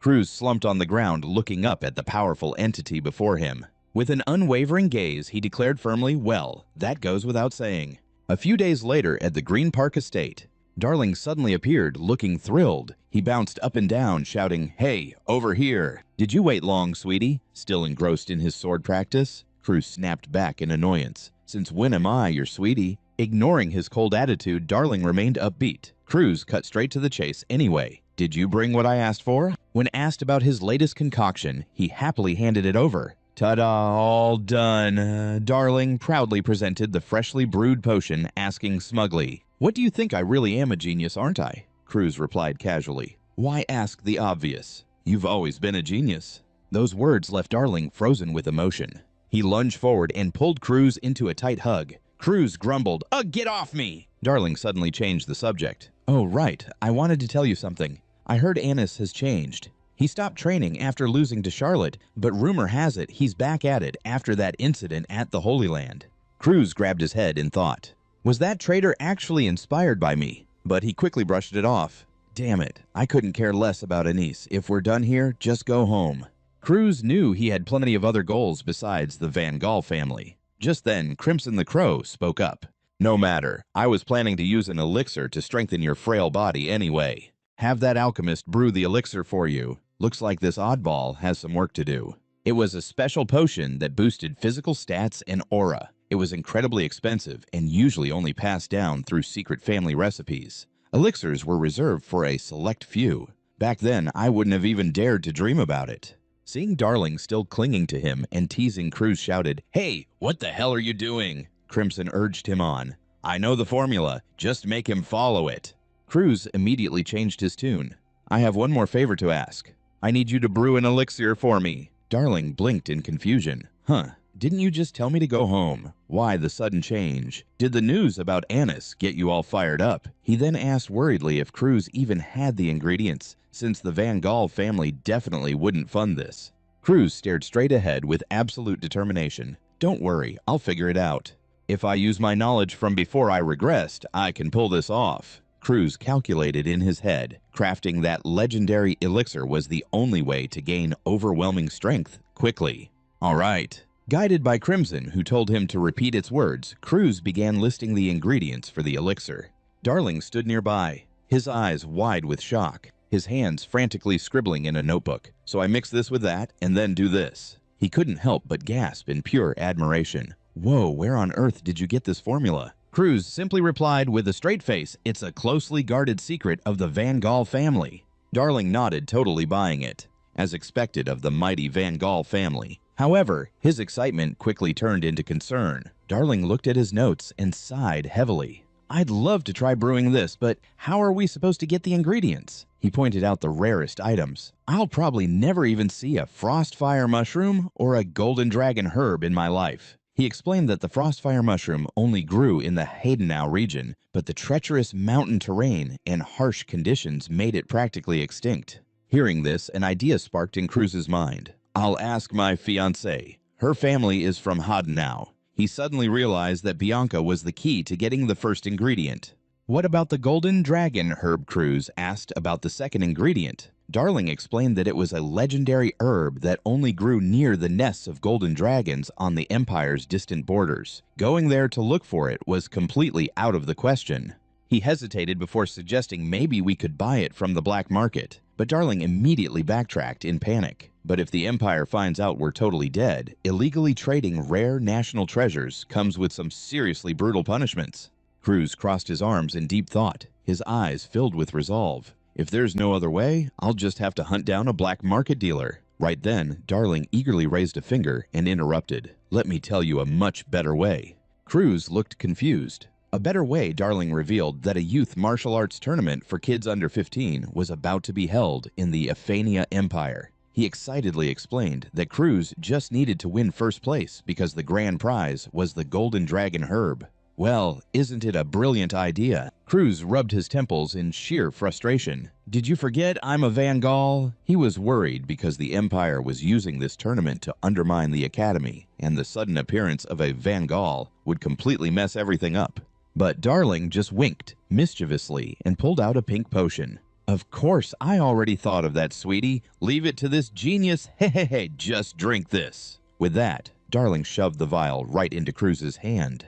Cruz stared suspiciously at the clear pink liquid in his hand. What is this? It's completely see-through. Do I really have to drink it? Without overthinking it, he tipped the vial back and chugged it all down.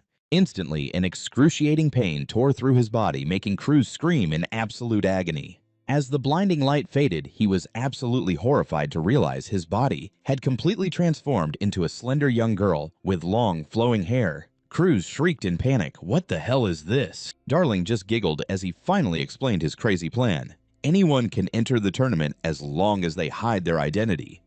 Right, you just need to enter as a girl and you'll be fine. Furious at this sick joke, Cruz grabbed Darling by the collar and roared in sheer desperation. Stop it! Turn me back right now! Even Crimson the Crow, watching this whole disaster unfold, was left utterly speechless. Its glowing red eyes showed a mix of pity and exasperation. That's what you get for being so impulsive, chugging a random potion without even questioning it. Cruz's rage exploded. His eyes glowed with pure murderous intent as a menacing dark purple aura of magic flared to life around his hand. He growled at the idiot who caused this. Are you seriously messing with me right now? Seeing the terrifying power about to blow him to pieces, Darling turned pale. Sweating buckets in pure terror, he could only stammer out a plea. I'm sorry. The alchemist's miserable cries for mercy echoed across the estate. I'm so sorry. Please. A few days later, Cruz was training relentlessly at the estate under Crimson's strict supervision. Brilliant streams of deep blue aura violently erupted around his blade as he seamlessly executed a series of devastating offensive and defensive strikes, focusing intensely to counter the blazing red energy blasts unleashed by Crimson. He swiftly dodged and parried every strike in the blink of an eye, creating powerful shockwaves throughout the training room. After a fierce exchange of blows, Crimson finally spoke up. That's enough. Cruz collapsed to the floor, gasping heavily from exhaustion. The Black Crow hovered above, remarking with satisfaction, the sword technique I taught you this time is advanced. It requires the ability to read your opponent's every move instantly without any hesitation. Despite the grueling training, he had managed to grasp quite a few moves. Crimson asserted that relying solely on his innate instincts and sixth sense, Cruz had reached a level bordering on complete mastery. Crimson encouraged him, once you enhance your physique with high-grade herbs, your body will gradually catch up to your combat mindset and you'll become even stronger. It's time to leave this place. Crimson's reminder lifted Cruz's spirits and he replied, sealing it with a resolute yes. He threw on his brown cloak and packed his gear, getting ready to set off for the Empire's tournament. All right, let's go, Cruz told himself as he strode down the manor's hallway. He pulled out a sparkling blue potion, feeling lucky that he'd brought it along. Memories from a few days ago resurfaced when Cruz had held this very potion and asked Darren, with this, I won't have to worry about my identity being exposed. Darren had excitedly assured him that not even magic could uncover his true identity, making it a breeze for him to disguise himself as a commoner from a neighboring kingdom to enter the tournament. Recalling that mischievous prank from earlier, Cruz snapped, You should have given me this from the start. Why the hell did you turn me into a woman, you bastard? Darren just laughed nervously, trying to smooth things over. I was just messing with you, don't get so mad. Cruz only managed to calm down after finding out the effects lasted for about a day. Thank goodness he was only a girl for one day any longer, and he wouldn't know how to face his betrothed. Back in the present, he officially left the Green Pine Pavilion to begin his new journey. Darren was definitely reliable, but dealing with his playful personality was exhausting. Cruz sighed as he gripped the disguise potion. At the estate gates, the butler Arius had everything prepped for his departure. He reported, "We've been expecting you, Lord Cruz. I've arranged a broker from the erosion zone and a merchant to assist with your covert infiltration. Please keep your identity hidden throughout the journey." Cruz was pleased with the butler's thoroughness, remarking, "A merchant who trades with erosion creatures, with this kind of prep crossing the border will be a breeze." Classic you, Arius. Thanks to Arius's arrangements, Cruz could leave the Green Pine Pavilion with peace of mind, not worrying about any unexpected trouble. Arius bowed his head in obedience, his eyes flaring with a resolute, deep blue guardian aura. "Yes, please leave this place to me. I won't let anyone step foot inside, not even if the head of the family himself shows up." The butler was now entirely devoted to his young master. This absolute loyalty from Arius stemmed from the events of the previous day. Right after Darren provided the cure, the old butler's face had paled as he collapsed to his knees at Cruz's feet, sobbing through his tears. "Thank you for saving my daughter. With this settled, I have no more regrets." Cruz looked down at the man who was breaking down from the weight of gratitude and replied with a cold yet authoritative tone, "If you're truly grateful, then keep living. No matter what, I'll ensure your daughter stays safe. So dedicate the rest of your life to serving me until I grant you your freedom." Cruz thought to himself that compared to the life of Arius's daughter, this price was incredibly cheap. Overwhelmed with profound emotion, Arius cried out, "Yes, I swear I will continue to live to serve you." Witnessing such dedication, Cruz told himself that maybe he could finally move past Adrian's betrayal from his previous life. Turning to Bianca, who was currently bundled up in a hooded cloak, he said softly, "Bianca, thank you for helping me." Knowing she was about to head out on a mission, Cruz advised her, "It's been a while since you visited home. Take your time, enjoy your stay, and get plenty of rest."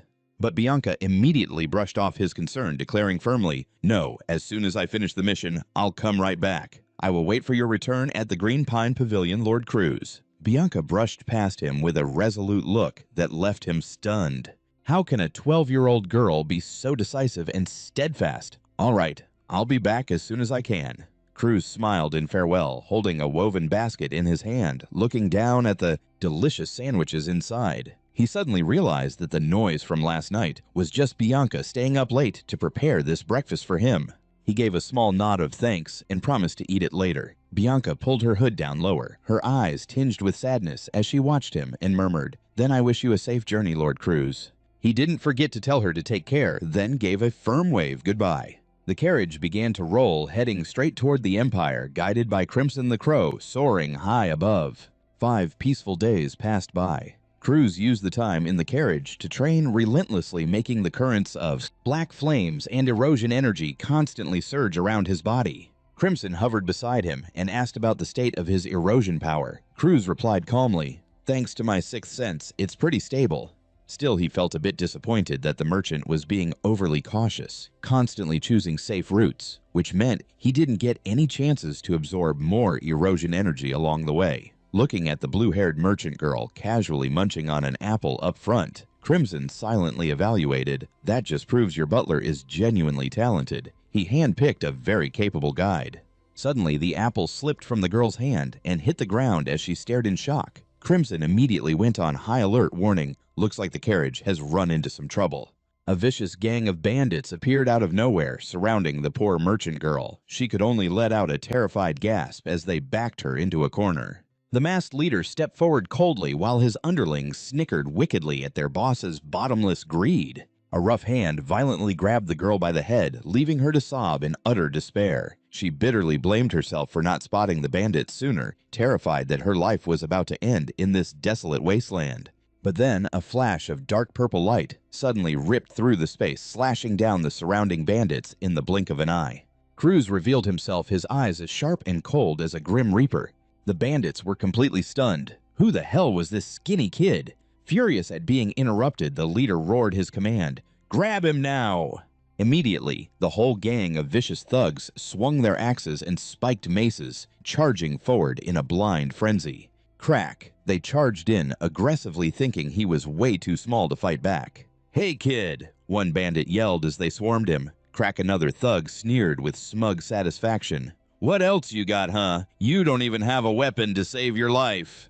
Completely surrounded, Cruz remained strangely calm. He gave a slight smirk. A surge of dark purple energy erupted from his hand, forming a powerful blade of pure shadow. A weapon, you mean? This? In the blink of an eye, Cruz swung his sword. His slashes unleashed trails of purple aura, leaving the entire gang of bandits completely defenseless. Cruz locked his piercing cold eyes straight onto the leader, sending a violent shiver down the man's spine. Gripping his giant axe, the masked leader finally realized something was terribly wrong. You're no ordinary brat," he roared, bringing his heavy axe crashing down for a fatal blow. "I'm gonna finish you in one hit." But against that crushing weight, Cruz effortlessly raised his energy sword and blocked the strike. The explosive clash sent sparks flying, leaving the leader wide-eyed in absolute shock. Cruz didn't just block the attack. He instantly countered with a brilliant slash, catching the leader completely off guard. Did he just read my attack? The bandit couldn't believe it. The exact same lethal move he used to slaughter others had just been turned right back against him. Suddenly, a blazing aura of black flames erupted, completely engulfing Cruz's body. Seeing those familiar flames and feeling that overwhelming pressure, the leader finally realized who he was dealing with. You're the disciple of Berman, the Butcher Hound. Bermoon was a psychotic murderer, the mastermind behind the White Devil Bianca, and a dangerous pawn of the alien forces invading their world. He had once been ordered to infiltrate Stylus and slaughter innocent civilians. But ultimately, his reign of terror was put to an end by Charlotte's blade. Cruz simply waved his hand and the black flames incinerated the enemy in an instant. He pondered silently. So, what does all this mean? Thanks to her incredible victory over Berman, Charlotte had become famous throughout the entire empire. The royal newspaper even ran front-page stories about the 16-year-old Lady Venhem taking down the invaders' top henchman. However, according to the original timeline, Berman wasn't supposed to invade Stylus this early. So why on earth was his disciple roaming around this lawless territory? Isn't it way too early? Cruz realized that the threads of fate were unraveling much faster than he had anticipated. "I've got a really bad feeling about this," Cruz muttered to himself. He decided he needed to secure the Golden Dragon Potion and get out of there as fast as possible. His journey soon brought him to Sealand, the magnificent capital of the Aphania Empire. The atmosphere was absolutely electric with the opening ceremony of the Grand Martial Arts Tournament. Massive crowds flooded the streets, buzzing with excitement. Just look at all these people. Think of all the interesting characters we'll get to see. Amidst the chaotic crowd, a striking girl with snow-white hair stood out. It was Shirley Ephania, the fourth princess of the empire, at just 14 years old. Shirley observed the arena with a sharp, calculating gaze. "My precious rough diamonds. I'm going to drag every single one of them back to Rahan Academy." She planned to use this tournament to poach top-tier talent straight into the royal palace. Seeing the princess acting so unladylike, her anxious lady-in-waiting quickly whispered, "Princess, please, that's completely inappropriate. If His Majesty saw you like this, he would pass out on the spot." At the mention of her father, Shirley let out a dramatic, exhausted sigh. "Ugh, don't even bring up my father. Great, now I can hear him yelling in my head." Right on cue, the terrifying image of the enraged emperor flashed in her mind. "Shirley, what have you done this time?" Shirley Ephania was the emperor's youngest daughter. She was an absolute prodigy, displaying extraordinary genius by solving complex mathematical theorems at just 7 years old. The royal ministers were utterly astounded. They firmly believed she would rewrite the empire's history, declaring that her brilliant talents must be reported to His Majesty immediately. A potential successor to the throne. Staring at the official document in her hand with deep dread, Shirley knew exactly what that meant. If a physically weak girl like her got dragged into a brutal war for the throne, she would be dead in the blink of an eye. To save her own skin, Shirley fiercely crumpled the document. She immediately started playing the role of a madwoman, tossing pages into the air and laughing like an absolute lunatic. She had to make them drop the ridiculous idea of putting her on the throne. Otherwise, she would never survive the vicious, scheming royal court, a place where blood siblings would gladly slit each other's throats for a taste of power. From that day on, Shirley used her massive genius intellect to carefully craft the perfect disguise, a spoiled, rebellious princess who was completely out of control. She caused absolute chaos everywhere she went, leaving poor old library scholars desperately chasing after her in tears. Eventually, even the High Lords, who once held such great hopes for her, threw their hands up in defeat, bitterly admitting they had made a huge mistake. The nasty whispers started spreading, and everyone quickly wrote her off as completely unworthy of the throne. Sprawled across her desk with an incredibly bored expression, Shirley listened to her loyal lady-in-waiting, Sarah, scold her once again. Sarah flat out told her that she knew this entire bratty persona was completely fake, but warned her that her acting had been way too over the top lately. Suddenly, Shirley bolted upright. She pointed sharply into the massive crowd and yelled, "Sarah, look at that!"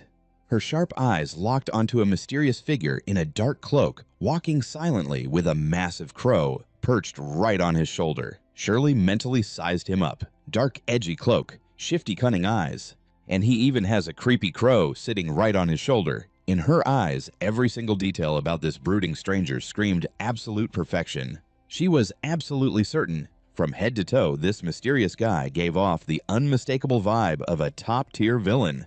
Shirley bet everything that he belonged to the Van Hem family, the sworn eternal enemies of the Ephania royals. Even though it was completely insane for a Van Hem to show their face in public here, Shirley trusted her gut. She proudly declared that she was going to uncover the truth herself. Completely ignoring Sarah's panicked screams, Princess Shirley leaped down into the crowd. She took off sprinting, fully determined to rip the mask off that highly suspicious guy right then and there. But in her reckless rush to catch her target, Shirley's foot caught on something and she tripped violently. Pure panic washed over her as she realized she was going to completely eat dirt. Just as she braced for her face to smash into the hard stone pavement, a strong hand swiftly shot out and caught her mid-air. Shirley was completely stunned. She looked up and realized she had bumped into the exact same guy in the black cloak from earlier. Cruz coldly glared at the rebellious brat in his arms and warned her, "Watch where you're going." After steadying her, he casually walked away through the crowded hall, leaving Sydney standing there completely stunned as she stared at his mysterious back. He had definitely left a huge impression on her. Sydney stood frozen, her mind racing over the stranger's attitude. That voice and that attitude. Did he know exactly who I am? Meanwhile, Cruz walked away quietly, thinking that luck was on his side for running into the fourth princess so soon. He reminded himself it'd be best to avoid crossing paths with her again to protect his secret. Cruz pulled out his registration form using the fake name Klaus, 14 years old, from the Oregon region of the Empire. After finishing the paperwork, he started looking for a place to stay. But everywhere he went, he was met with cold, no vacancy signs hanging on the doors. Cruz groaned in frustration. Everywhere is fully booked. Standing on a porch, Cruz let out a disappointed sigh. "Looks like I'll be sleeping on the streets tonight." Suddenly, an old voice called out, "Hey there, young man." Cruz opened his eyes in surprise to see a kind-looking old woman staring at him. She asked if he was a participant in the martial arts tournament, then kindly offered him a place to stay at her home if he had nowhere else to go. Even though his crow crimson was glaring in suspicion, clearly finding the whole situation incredibly sketchy, Cruz still flashed a bright smile and replied, "Really? Then I'll gladly take you up on that." He agreed without a second thought and followed the old woman right away. Crimson flew behind him, nagging non-stop. "Hey, didn't anyone teach you not to follow strangers?" Cruz just casually kept walking. He thought to himself how he had slept rough on the streets way too much in his past life, and he was completely sick of it by now. This careless attitude made the crow click its tongue in sheer annoyance at how troublesome regressors could be. As the sun set, they stopped in front of a cozy wooden house right in the heart of the capital. The old woman warmly told him to use the back room on the second floor, saying she would make dinner and they could eat together later. "I am very sorry." Cruz bowed respectfully. "I'm really grateful, ma'am." Walking upstairs, Cruz breathed a sigh of relief that he finally had a bed to lie down on, but just as he headed for his room, he froze in shock. Right in front of him was Princess Sydney. She was equally stunned to recognize a familiar face. "You're that guy from earlier." Cruz looked absolutely helpless at this cruel coincidence, while Crimson furiously chewed him out. "What is this, a trap? See, I told you not to follow strangers." Realizing that getting recognized would be a massive headache, Cruz decided to ignore her and quietly slipped straight into his room. Seeing him rush off without even a greeting, she called out, "You really are a weirdo." Sydney trailed after Cruz, chattering endlessly. "Why are you ignoring a beautiful girl who's trying to talk to you? Don't tell me I'm not your type." Cruz frowned in sheer annoyance. He kept walking briskly and shot back coldly, "You're not my type. There are plenty of girls in this world way prettier than you." Hearing that Sydney just smirked, completely intrigued. "Oh, like who, for instance?" Maintaining his distance, Cruz snapped, "I don't have to answer you." But Sydney didn't seem to care about his brush-off at all. She just laughed and happily skipped after him. "You're just as mysterious as you look." Her shameless persistence only annoyed Cruz even more. He growled, "Stop following me." Despite his grumpy attitude, Sydney eagerly suggested, "Come on, let's have dinner together. I want to know more about you." His response was just a harsh, definitive rejection. "I refuse. Too much of a hassle." The atmosphere suddenly grew thick and heavy with pressure as Sydney stopped in the shadows of the hallway. She gave off a completely different aura from her playful demeanor just a moment ago. "You know I'm a princess, so are you absolutely sure you want to treat me like this?" Unable to win the argument, she brought out her title to threaten him. Cruz froze his eyes, narrowing in high alert. The crow crimson on his shoulder also started to sense something off about this girl. Sydney smirked knowingly, her eyes glowing as they reflected the flickering shadows. "Isn't that right, Mr. from Starin?" Cruz flinched, cold sweat rolling down his back as he realized how sharp the little princess was. "If I keep talking, she's going to find out I'm from Munhyun." He replied coldly to cut the conversation short. "I have no idea what you're talking about. Shouldn't little kids be in bed after dinner?" He purposely provoked the princess by calling her a child. "What? Being called a child," Sydney furiously yelled. "Who are you calling a kid? You're just a little brat yourself." Seeing this, her lady-in-waiting, Sarah, stepped closer and asked in confusion, "Your Highness, is that boy really from Starin?" Sydney firmly confirmed that he was. She explained that even though the Empire and the people of Starin share the same language, Staronians always have a distinct accent and intonation that you simply can't mistake. While Cruz casually had his dinner downstairs, Sydney didn't stop observing and analyzing him. His voice sounded like someone from the Empire, but he couldn't completely hide those few little details. Sarah gasped in admiration. "You're incredibly sharp. Your Highness, only someone like you could pick up on such a subtle difference." Sydney smugly stated that ordinary people might overlook it, but she could remember and analyze everything she saw. She realized something strange. Even though she didn't remember his face, judging by his reaction, he clearly knew exactly who she was. Sarah worriedly suggested, "Should we capture him for interrogation, Your Highness?" But Sydney immediately brushed it off, jumping down in pure excitement. "No, things are just getting fun. We shouldn't interfere." She wanted to track Cruz's every move to see exactly why he had come to this forbidden land. However, her expression suddenly turned serious as she asked for news about her older sister. Sarah bowed her head and confirmed, "Yes, it's just as you predicted. Princess Serena III." Princess had completely changed after 1 year. Sarah's report felt like a bucket of ice water dumped over Sydney's mind. The image of Serena with a dark expression, manic eyes, and blood on her lips flashed hauntingly in her mind. Sydney was horrified to realize her older sister was no longer the person she once knew. The situation was getting incredibly dire. Sydney gripped the staircase railing, her eyes trembling with fear. "My suspicions were right. If things keep going like this, the first and second princesses will be in terrible danger, and the royal palace will be drowned in a sea of blood." Right now, an absolute massacre was taking place down in the arena. Bone-crushing impacts kicked up massive clouds of dust, turning the arena into a brutal scene with heavily injured fighters lying everywhere. The stranger's overwhelming power left the audience gasping in pure shock. The loudspeaker announced clearly, "The preliminary round is over. The 4 winners please leave the arena." The witnesses were still reeling, whispering to each other in absolute disbelief. Cruz stood tall among the ruins, his hood hiding half of his face with the eerie raven crimson perched on his shoulder. Everyone was intensely curious about him and the dark bird that followed him everywhere. Whispers began to surround him. Who is that hawk-eyed guy? Could he be a hidden assassin? The attention wasn't just on him, but also on the bizarre raven. "Even that bird on his shoulder is weird. Its wings keep flapping, but it won't fly away." Cruz could feel the heavy pressure of Sydney's gaze. He thought to himself, "Has that girl been watching me since yesterday?" Having such a sharp-minded person keeping tabs on him felt incredibly exhausting. Even exchanging a few words was dangerous. She could easily pry information out of him. "This is so exhausting." However, he reassured himself that at least the preliminary round was over without any major disasters. This preliminary round was truly a brutal purge. 100 fighters clashed in a massive brawl, but only the 4 strongest earned the right to advance to the main tournament. The weak never stood a chance. That was the absolute rule of this arena. While strolling down the dark corridors of the palace, Cruz was suddenly blocked by a fighter covered in thick bandages and jagged scars. The man eyed him up and down before speaking up. "Hey, just like the rumors said, a raven on your shoulder and a shady-looking face." Cruz felt annoyed, wondering to himself, now what? The guy suddenly dropped a question that caught him completely off guard. "You're a member of the Night Crows, aren't you?" Why on earth would he ask something like that? The name Night Crows immediately put Cruz on high alert. They were the most notorious assassin organization in the Empire, known as the deadliest underground syndicate, and one of the main reasons the Empire had collapsed in his previous timeline. Cruz quickly weighed the situation. "Since I'm an outsider to the Empire, I don't know all the details, but I've never heard of a Night Crow member entering the academy." He coldly denied it.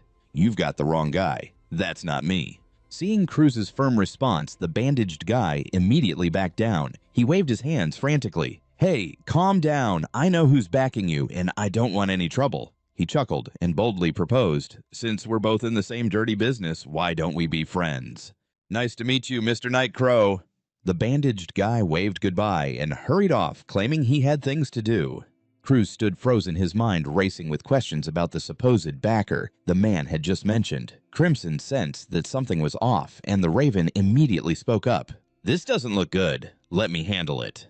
In a flash, it cast a powerful illusion that made the bandaged guy freeze in his tracks, his eyes turning completely lifeless in a state of sheer shock. Seeing the Raven circle around the man, Cruz curiously asked what Crimson had just done. The Raven replied casually, "It's just a simple mind control illusion." It didn't miss the chance to throw in a sarcastic remark, claiming that it only helped out this time because Cruz actually had some talent. Seizing the opportunity, Cruz began interrogating the hypnotized man. "Hey, Bandages, what exactly happened to the Night Crows?" The man weakly muttered that the organization had recently been almost completely wiped out. Cruz was stunned. If they were wiped out, why are they still monitoring this tournament? The bandaged guy revealed that everything was under the orders of a new master, the very person who had driven them to the brink of despair. "Who is this new master?" Cruz pressed. The answer sent a massive shockwave through him. "It's the second prince of the Ephania Empire." An image of the chubby prince constantly stuffing his face came to mind. He was Siren's older brother. Cruz fell deep into thought. In his memories, the Night Crows were nothing more than a secret tool used by the royal family to spy on and manipulate the nobles. "I guess they're not much different from our modern street cameras, huh?"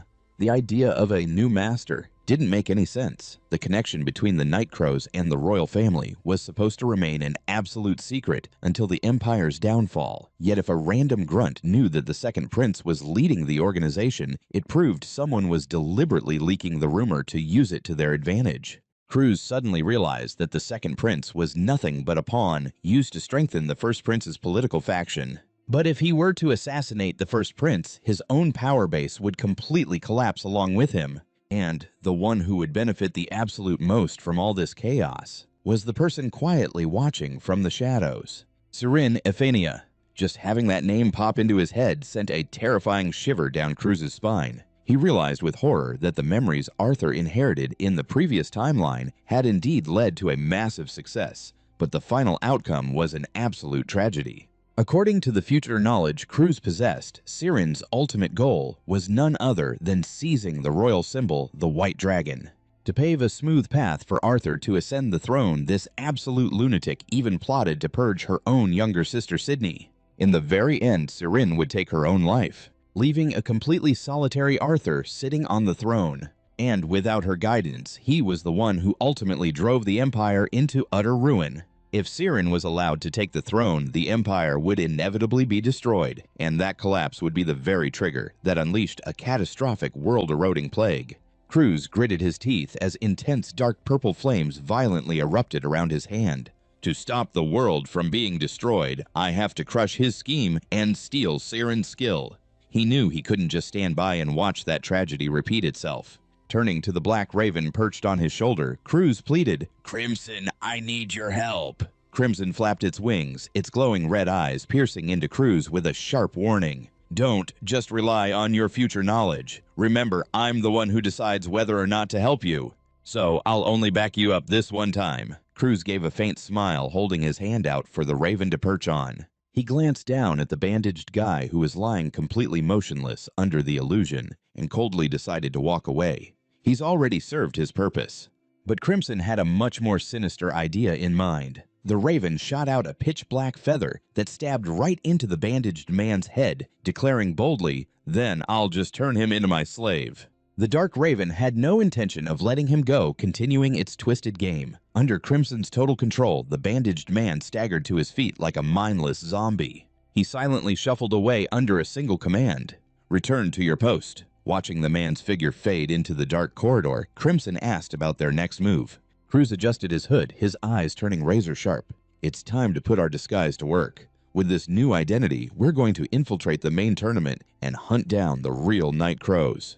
Meanwhile, in a dark and dusty library, a mysterious figure sat buried among towering stacks of books. He flipped through the ancient pages, his raspy voice dripping with bloodlust. "That narrow-eyed rat is named Grap, right?" He frantically tore the papers in his hands to shreds, his teeth grinding in pure rage. A glowing red energy erupted from his mummified body, his bloodshot eyes piercing the darkness. He roared out a vengeful vow. "I can't believe you dared to impersonate a member of the Black Crows. I'll make you pay." This guy mistakenly thought Cruz was using his Black Crow's name to show off. The main tournament officially began gathering the 32 best fighters on the continent. In the middle of the fiery arena, Cruz, completely hidden under his disguise, easily overpowered a massive opponent. He locked the guy in a tight chokehold, leaving him to let out a weak groan before collapsing to the floor, leaving thousands of spectators in absolute shock.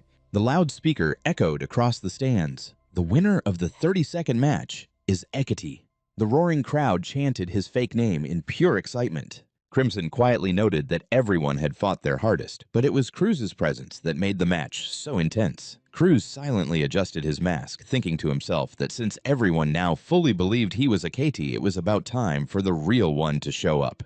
The moment he stepped out of the arena, he caught Sydney secretly watching him from above. Cruz sighed in annoyance, thinking to himself, "I already warned that girl, and she's still spying on me."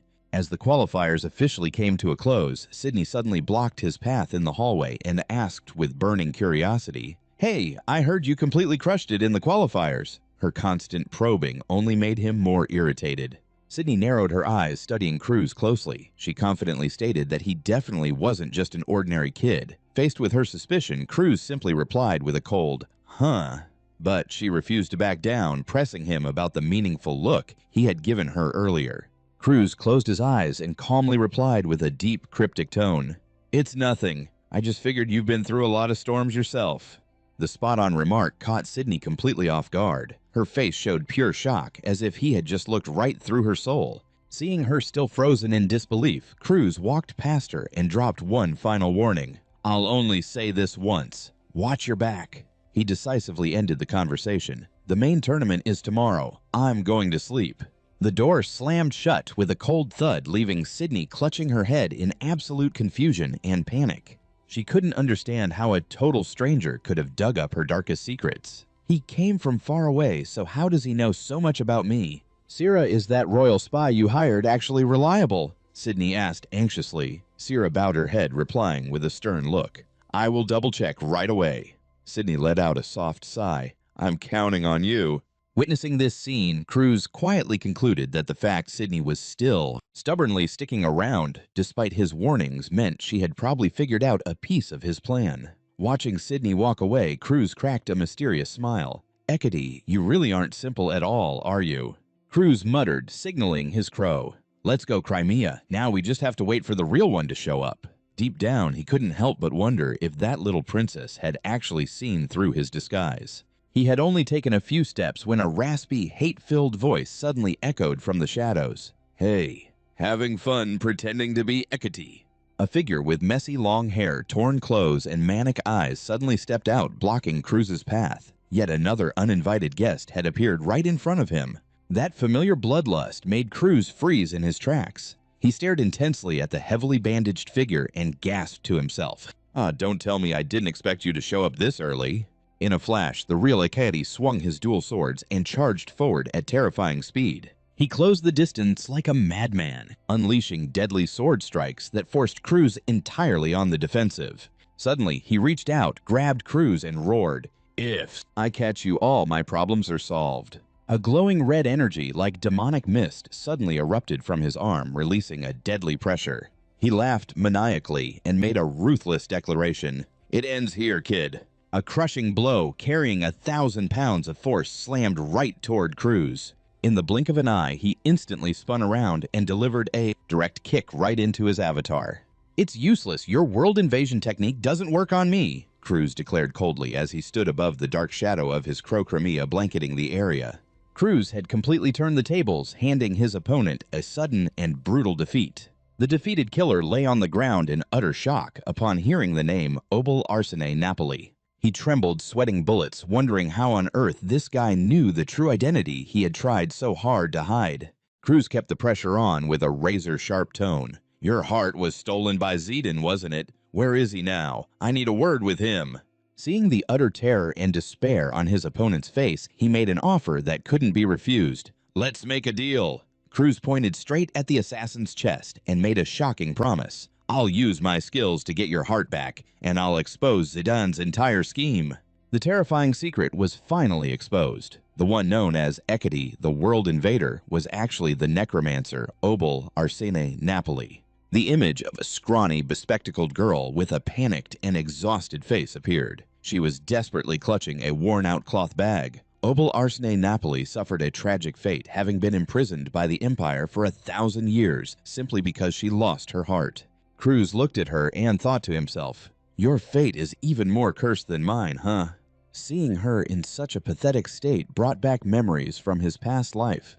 He remembered that in the previous timeline, it was Arthur who brought her in, insisting that she would be useful to the team. However, because of her title as the World Invader, she was constantly shunned and despised by the others in the inherited generation. Despite bearing the proud title of the only necromancer in the world, the poor girl could only hide away in her tent, quietly doing heavy manual labor to avoid their judging eyes. Because she kept to herself, absolutely no one knew the truth. She was the legendary Ekiti. Cruz quietly walked away, memories of the assassin family rushing back into his mind. He knew that you couldn't get any information out of a corpse, no matter how hard you tried to empathize with it, but a necromancer could easily control those dead bodies to serve their own purpose.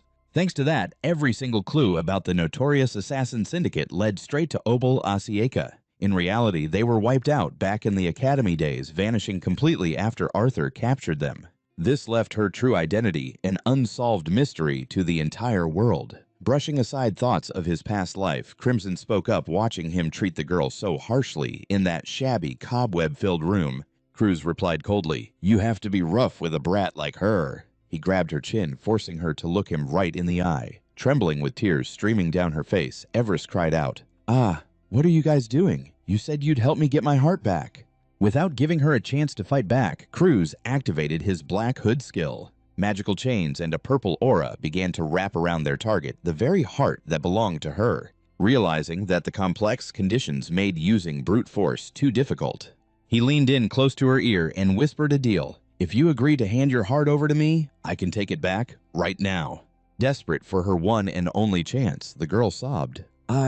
I accept. Still unsatisfied, Cruz demanded, don't just give me empty words. Put some real feeling into it. Your heart will only react if your emotions peak. Ignoring Crimson's confusion over his extreme seriousness, Cruz kept playing mind games, preying on her fears. He painted a picture of the future. You are absolutely sick of your current life, aren't you?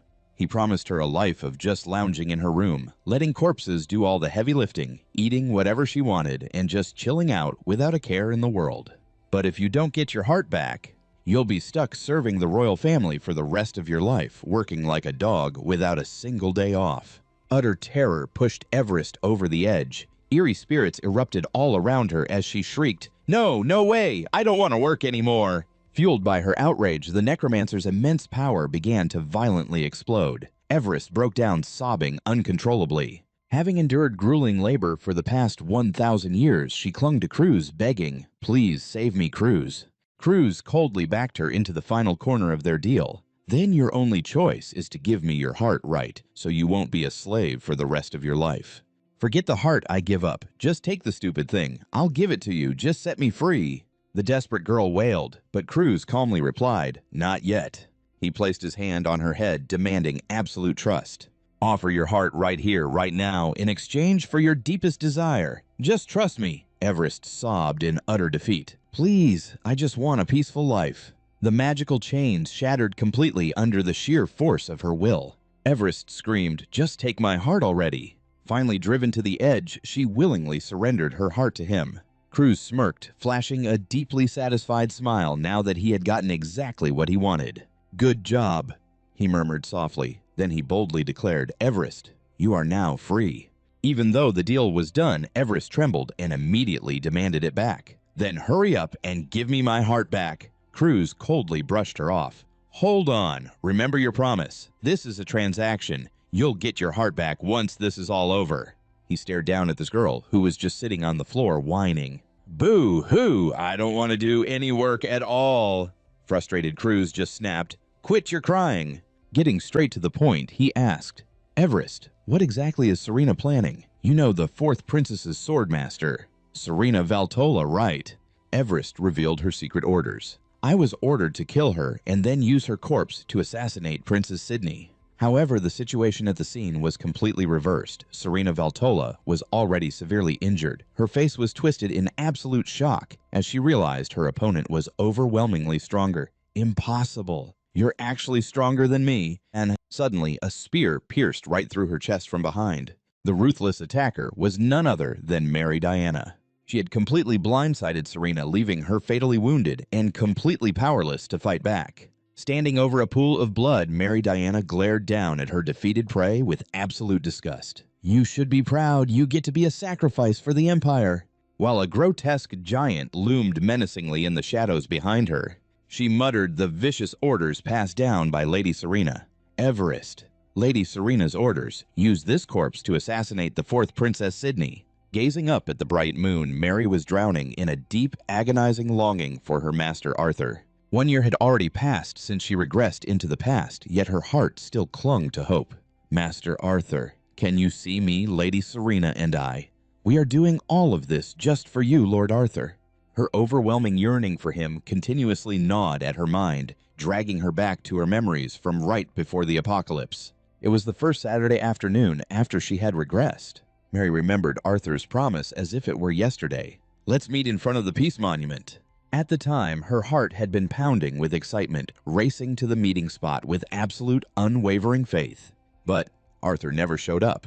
Standing at the foot of the statue alongside Abla, Mary could only whisper in utter despair, Why? She waited until she was exhausted, but Arthur was nowhere to be found. Both Abla and Lord Arthur vanished without a trace, leaving Mary to wander alone through the dead of night. For 1 whole year, she waited, agonizing over where he could possibly be. Even so, Serena's words constantly echoed in her mind, reminding her to keep believing that Arthur would return. Mary gripped her spear tightly, swearing to herself, before he returned, she would restore her former power and make him proud of his strongest spear. She told herself she had to push even harder to complete this mission at all costs. Then she turned to the giant. Mary interrogated him coldly. Hey, Everett, that Raven boy in the tournament. He's a corpse you're controlling, isn't he? Trembling in his monstrous form, Everett admitted it. Mary just smirked, praising him that adding a raven to draw attention was actually a pretty clever move. But her tone instantly dropped into a razor-sharp threat. Oh, and by the way, don't try anything stupid while Lady Siren is away. You know exactly who holds your heart, don't you? Crushed by her terrifying aura, the real Everett, a panicked little girl with glasses hidden inside that giant shell, could only stammer in pure terror. Oh, of course. I'll be taking my leave then. So thoroughly terrified that she completely lost her composure, Everett quietly scurried away, carrying a massive sack over her shoulder. Watching her leave, Mary let out a wicked little smirk. Everett usually only collects ugly corpses. Why are you hiding such a cute specimen like Craig now? She licked her lips, sighing with genuine regret. What a shame. He's really just a corpse. Meanwhile, Cruz was still hidden beneath his Night Raven cloak. He gripped his hilt tightly, ready to step into the final decisive battle. He never expected to face him of all people in the finals. His opponent was Perez, a 14-year-old commoner with a gentle heart, a boy who always dreamed of a peaceful world. He might look perfectly ordinary on the outside, but in reality, Perez was a legendary warrior from the previous generation. Now deafening cheers echoed throughout the arena as the crowd roared for the Night Raven to draw his sword for the very first time. Just how strong was his opponent? Perez looked him dead in the eye and tried to reason with him. "Cruz, you don't actually like assassinating people, do you?" He urged Cruz to use this chance to enroll in the neutral Lehen Academy, drop the Night Raven title, and just live a normal life. He really hasn't changed a bit, Cruz thought to himself, staring back into Perez's eyes. He was still the exact same kind-hearted friend, always so warmly looking out for everyone else. "Perez, let me give you some advice. If you cling to too much hope, you'll never be able to survive true despair." Those harsh, biting words instantly turned Perez's expression dark and ice-cold. The match exploded instantly, with Perez launching a devastatingly powerful counterattack. The very second the referee signaled the start, the boy dashed forward with lightning speed, only for Cruz to effortlessly parry his strike. Suddenly, he unleashed the 10 shadow steps, moving at terrifying speeds to create deep blue after-images that completely surrounded his target. "I'm so disappointed in you, Cruz," Perez roared, unleashing a relentless barrage of sword strikes. But Cruz was stunned to realize just how incredibly familiar every single sword strike and movement felt. They clashed furiously, both utterly shocked to find that every single one of their moves was being read like an open book. Perez couldn't believe it. His opponent had his swordsmanship memorized flawlessly, as if they had been sparring together for a lifetime. Every single strike Perez threw was flawlessly parried by Cruz without a single opening. Cruz's eyes were so impossibly cold and deep right now that it actually made Perez tremble. Why didn't he just assume they were star-crossed rivals from a past life? The truth was, nobody in the world understood Perez better than Cruz did. He knew Perez grew up in the snowy plains, honing fluid water-like footwork to create his ultimate technique, the 7 steps of 10,000 miles. The sheer brutality of Perez's training rivaled even Alex's, but every single habit, every combo, and every finishing move he had was already perfectly mapped out in Cruz's mind, all thanks to his memories from the old timeline. Cruz thought to himself that he had been watching Perez for so long, he actually understood the boy better than Perez understood himself. Perez roared in utter frustration as his absolute best attacks couldn't even graze the edge of his opponent's cloak. Right at that moment, Cruz channeled a deep blue energy into his blade. He unleashed a counterstrike, drawing his sword a second later, yet somehow landing the hit first. Cruz was using his own blade to forcefully awaken the true dormant potential sleeping deep inside Perez. He wanted Perez to grow stronger so that even if all hope was completely shattered, he'd still have the strength to keep fighting. Cruz refused to let his old friend be manipulated by some bastard just because he was too weak. I mean, he called it helping, but beating the absolute crap out of his best friend still had to hurt. The announcer's voice boomed across the arena, declaring Cruz as the grand champion. Amidst the deafening roar of the crowd, Cruz raised his blade high alongside his Black Raven, an absolute declaration of his power. Gasping for air, Perez whispered his goodbyes between broken breaths, wondering if they'd ever actually get the chance to meet again. Looking down at his old rival memories of their promise to protect the world and Perez's sincere, heartfelt thanks from all those years ago suddenly flooded back into Cruz's mind. He froze, struck by a deeply profound realization. This was the very first time in both of his lives that someone had actually thanked him. "Yeah, I'll see you at the academy." Cruz finally bid his farewell as Perez lay completely drained on the arena floor. And his old friend replied with absolute unwavering resolve, "All right, we'll meet again at Lehen." Meanwhile, the second prince, Xiefeng Ephania, was busy gloating over his fake victory. He burst into arrogant laughter, absolutely thrilled that the Night Raven Everett was controlling hadn't disappointed him. He was completely convinced that Cruz was nothing more than a mindless zombie under his command. He was already dreaming up grand schemes of using this assassin syndicate to manipulate the nobles and seize the throne for himself. That's a good attitude. Just remember that your pathetic life is in the palm of my hand, so be a good, obedient little dog. Everett could only bow her head and tremble. Yes, your highness." But his arrogant delusions were quickly shattered by the sudden thundering of heavy footsteps.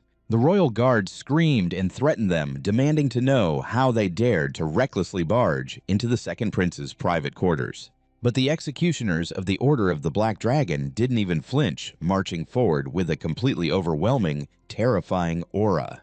Amidst the heavy murderous atmosphere, a cold female voice made a declaration. Siphon Ephania, the second prince, is hereby arrested for the attempted murder of the fourth princess Sydney Ephania. Siphon frantically denied trying to kill that fool Sydney, but the evidence was undeniable. An order bearing his signature had been found right inside the Black Crow hideout. He screamed like a madman. "That is absurd. I never wrote such a thing." In a blind panic, he ordered Everest to wipe out the traitors who dared to frame him. But the little girl could only whimper helplessly in the grip of the knights. She had been pinned down by them before he even realized it. Right at the peak of the tension, a clear voice suddenly cut through the chaos. So who exactly got killed here? Sydney Ephania and the swordswoman Sierra stepped out of the shadows completely unharmed. She casually mocked them. "Hey Sierra, when exactly did I die? We haven't even seen an assassin, let alone been attacked." Seeing the two people who were supposed to be dead, Siran Ephania was completely shaken. She could not believe her eyes because, as the mastermind behind the plot, she was absolutely certain they had perished. In utter shock, Siran frantically questioned herself. What on earth is going on? The truth flashed back to the night Sierra was supposedly assassinated. Sydney's intuition had been spot on when she nervously asked Sierra, "Hey, can we really trust that royal spy we hired?" In response, Sierra swallowed her own unease and promised, "I will go double-check just to be sure." Little did they know, every single spy planted within the palace had already turned on them. Sydney bitterly wondered why she was still being targeted, considering she had given up the battle for the throne years ago and had been playing the fool ever since. Sierra sprinted through the dark night. Driven by a terrible gut feeling, she decided she had to rush back to the princess immediately. But right at that moment, a pitch-black aura swallowed her up. A deep, raspy voice echoed directly inside Sierra's mind. "In exchange for your life force, I will grant you temporary immortality, so just play dead for now." Sierra gasped as she recognized Gran's voice. Is he actually speaking directly into my mind? The dark power completely engulfed her while she stood there in pure shock. A glowing crimson eye with a star symbol manifested with an eerie presence. When Sierra snapped back to reality, she was still reeling from what Grand had done and his bizarre request to play dead. But in that exact moment, a chilling, murderous intent crept up from behind. The thought flashed through her mind, "Is someone standing right behind me?" Before she could even react, Mary Diane appeared wielding a deadly spear. A brutal thrust tore straight through Sierra's body. Mary Diane drove the spear right through her stomach. If it had not been for the immortal power granted by Gran's crow, neither Sierra nor the princess would have made it out alive. Back in the present, Sydney announced with bold confidence, "The real deal is back, so get ready to get wrecked, losers. Arrest the vice captain of the Black Dragon Knights on suspicion of espionage." Her commanding order pierced the tense silence, leaving the vice captain trembling and sweating bullets in sheer terror. Standing nearby, Siran froze in absolute disbelief. What espionage? Sydney flashed a mocking smirk, her eyes locked onto her horrified older sister. "Did you come here to attend our funeral? Too bad we are still alive," and kicking met with Siren's stunned silence. Sydney gave a cold, merciless order Sierra finish her off. Without a second thought, Sierra swung her massive broadsword, bringing down a thunderous strike right where Siran stood. A violent explosion shook the ground, but Mary Diane had reacted just in time, blocking Sierra's attack with her spear. Siran stood frozen in place, her mind spinning. How did everything fall apart like this? She bitterly recalled her ruthless master plan.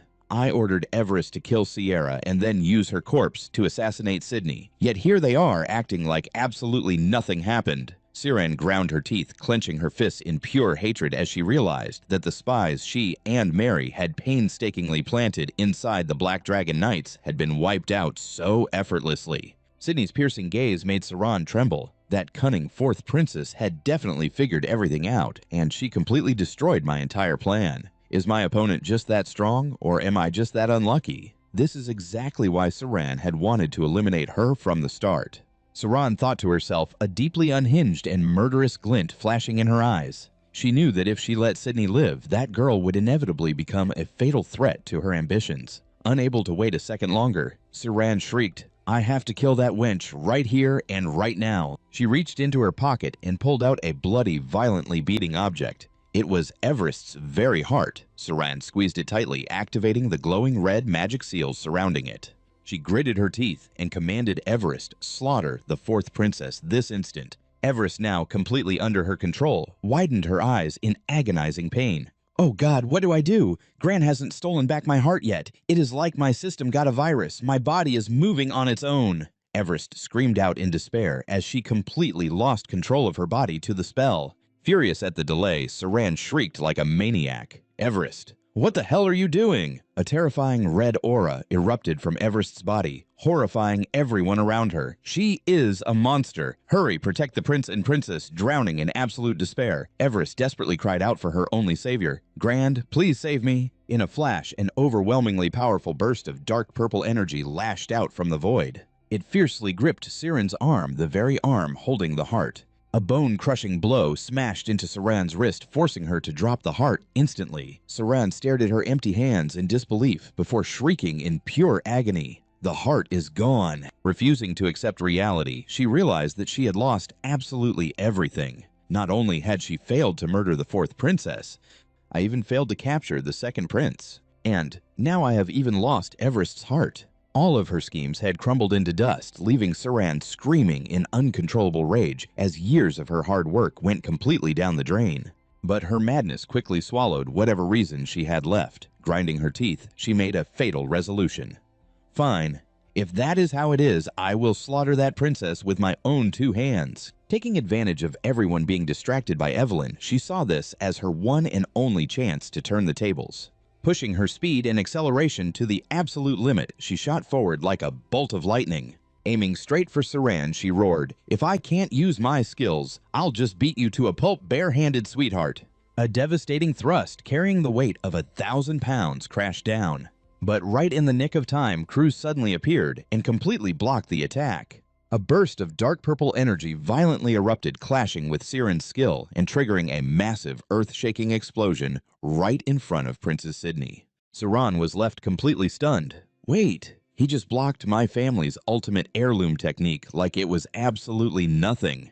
While Mary Diane was completely shocked by Cruz's sudden appearance, he was still bracing himself, gripping the tip of his opponent's spear with all his might.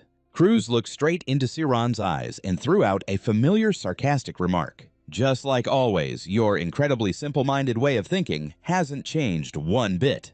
Those words caught Siran totally off guard, leaving her to wonder just who this guy was to know her so well. Seizing the moment of chaos, Prince Saifong immediately barked orders at his guards. "What are you all doing? Apprehend her right this instant!" Suddenly a hand reached out and tightly grabbed Siren's weapon. The prime suspect in the royal assassination plot, Mary Diane, was finally apprehended, leaving everyone present in utter shock. Tightly restrained by the knights, she thrashed around wildly and screamed, "Let me go! Give me back my spear!" Even though her master plan had been completely ruined, Mary still couldn't hide her boiling resentment. Damn it all. Watching everything unfold from a distance, Cruz silently kicked himself for doing something so unnecessary, especially when he already knew how it would end. Meanwhile, Everest was also being dragged away, crying out in absolute desperation, "Somebody help me! Please, I'm begging you!" As soon as the crowd began to clear, Sydney rushed over to Cruz, her face pale with worry. "Are you hurt?" Cruz swallowed back the pain and struggled to reply. "I'm not doing too great." He silently realized that even after pouring every last ounce of his dark flames into it, he had barely managed to block Saran's terrifying attack. Cruz bitterly realized just how far away he still was from reaching the master level. That was the heavy price you paid for daring to clash head-on with the divine spear. Seeing his state, Sydney quickly tried to reassure him, mentioning that she still had her royal defensive necklace anyway. This made Cruz genuinely admire the princess's meticulous preparation. Fighting as a wealthy royal really hit different. He gently reminded her, "As long as you're safe, that's the only thing that truly matters." While the guards were frantically searching the area for any accomplices, Cruz gave a subtle signal to Everest. "Let's use this chaos to get the hell out of here, Everest. Get ready." A wave of pitch-black energy erupted from beneath their feet, swallowing them both into the shadows. Just before completely vanishing, he made sure to leave her with one final warning. "Take care of yourself, Sydney, and above all else, keep a very close eye on your brothers." Sydney and Saran frantically shouted for him to stop so they could treat his wounds, but Cruz shut them down without hesitation. Don't worry about me. I'm more than used to this. Just focus on taking care of yourself. Staring at the faint traces he left behind, Sydney felt a pang of sadness that she couldn't even properly thank him for saving her life. Clenching her fists, she made a firm promise to herself that she would follow Cruz to the academy and repay this life-saving debt no matter what. Meanwhile, the carriage carrying Cruz and Everest was tearing down the road at breakneck speed. Cruz silently marveled at just how incredibly useful the teleportation skill was, even with its fairly strict limitations. Everest went on to explain that she could only teleport living beings across very short distances. She then pulled out a brilliantly glowing blade of grass and handed it over to Cruz. "Here, take it. This is the golden dragon grass you asked for. I nearly lost my life grabbing this little weed, so you better pay me handsomely for it." Cruz smiled in satisfaction, taking the grass before honoring his end of the bargain. "Well then, a deal is a deal. Here is the heart I promised you. Take it." Everest's eyes went wide with shock as she took the still-beating heart, completely unable to believe that she was actually being allowed to keep something so incredibly precious. Clutching the heart tightly to her chest, Everest was overcome with emotion. "I honestly thought you were going to force me to be your slave forever." She noted that Cruz seemed entirely different from the other fallen ones she had encountered, even though he had just used their exact power to completely block Mary's attack. Cruz fell into a thoughtful silence, realizing, "It's probably because my dark flames completely burned away the energy absorbed from the blood sacrifice poison. So to her, I just look like one of her own kind."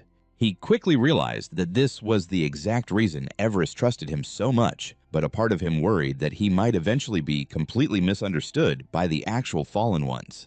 Suddenly, his crow Kremlin swooped down and abruptly cut their conversation short. "Sorry to ruin the mood, but I've got to interrupt. We've got a massive problem on our hands." The crow's eyes suddenly grew razor-sharp and deadly serious. It stared directly at Cruz, dropping a completely terrifying bombshell. "It looks like something terrible has just happened to your family."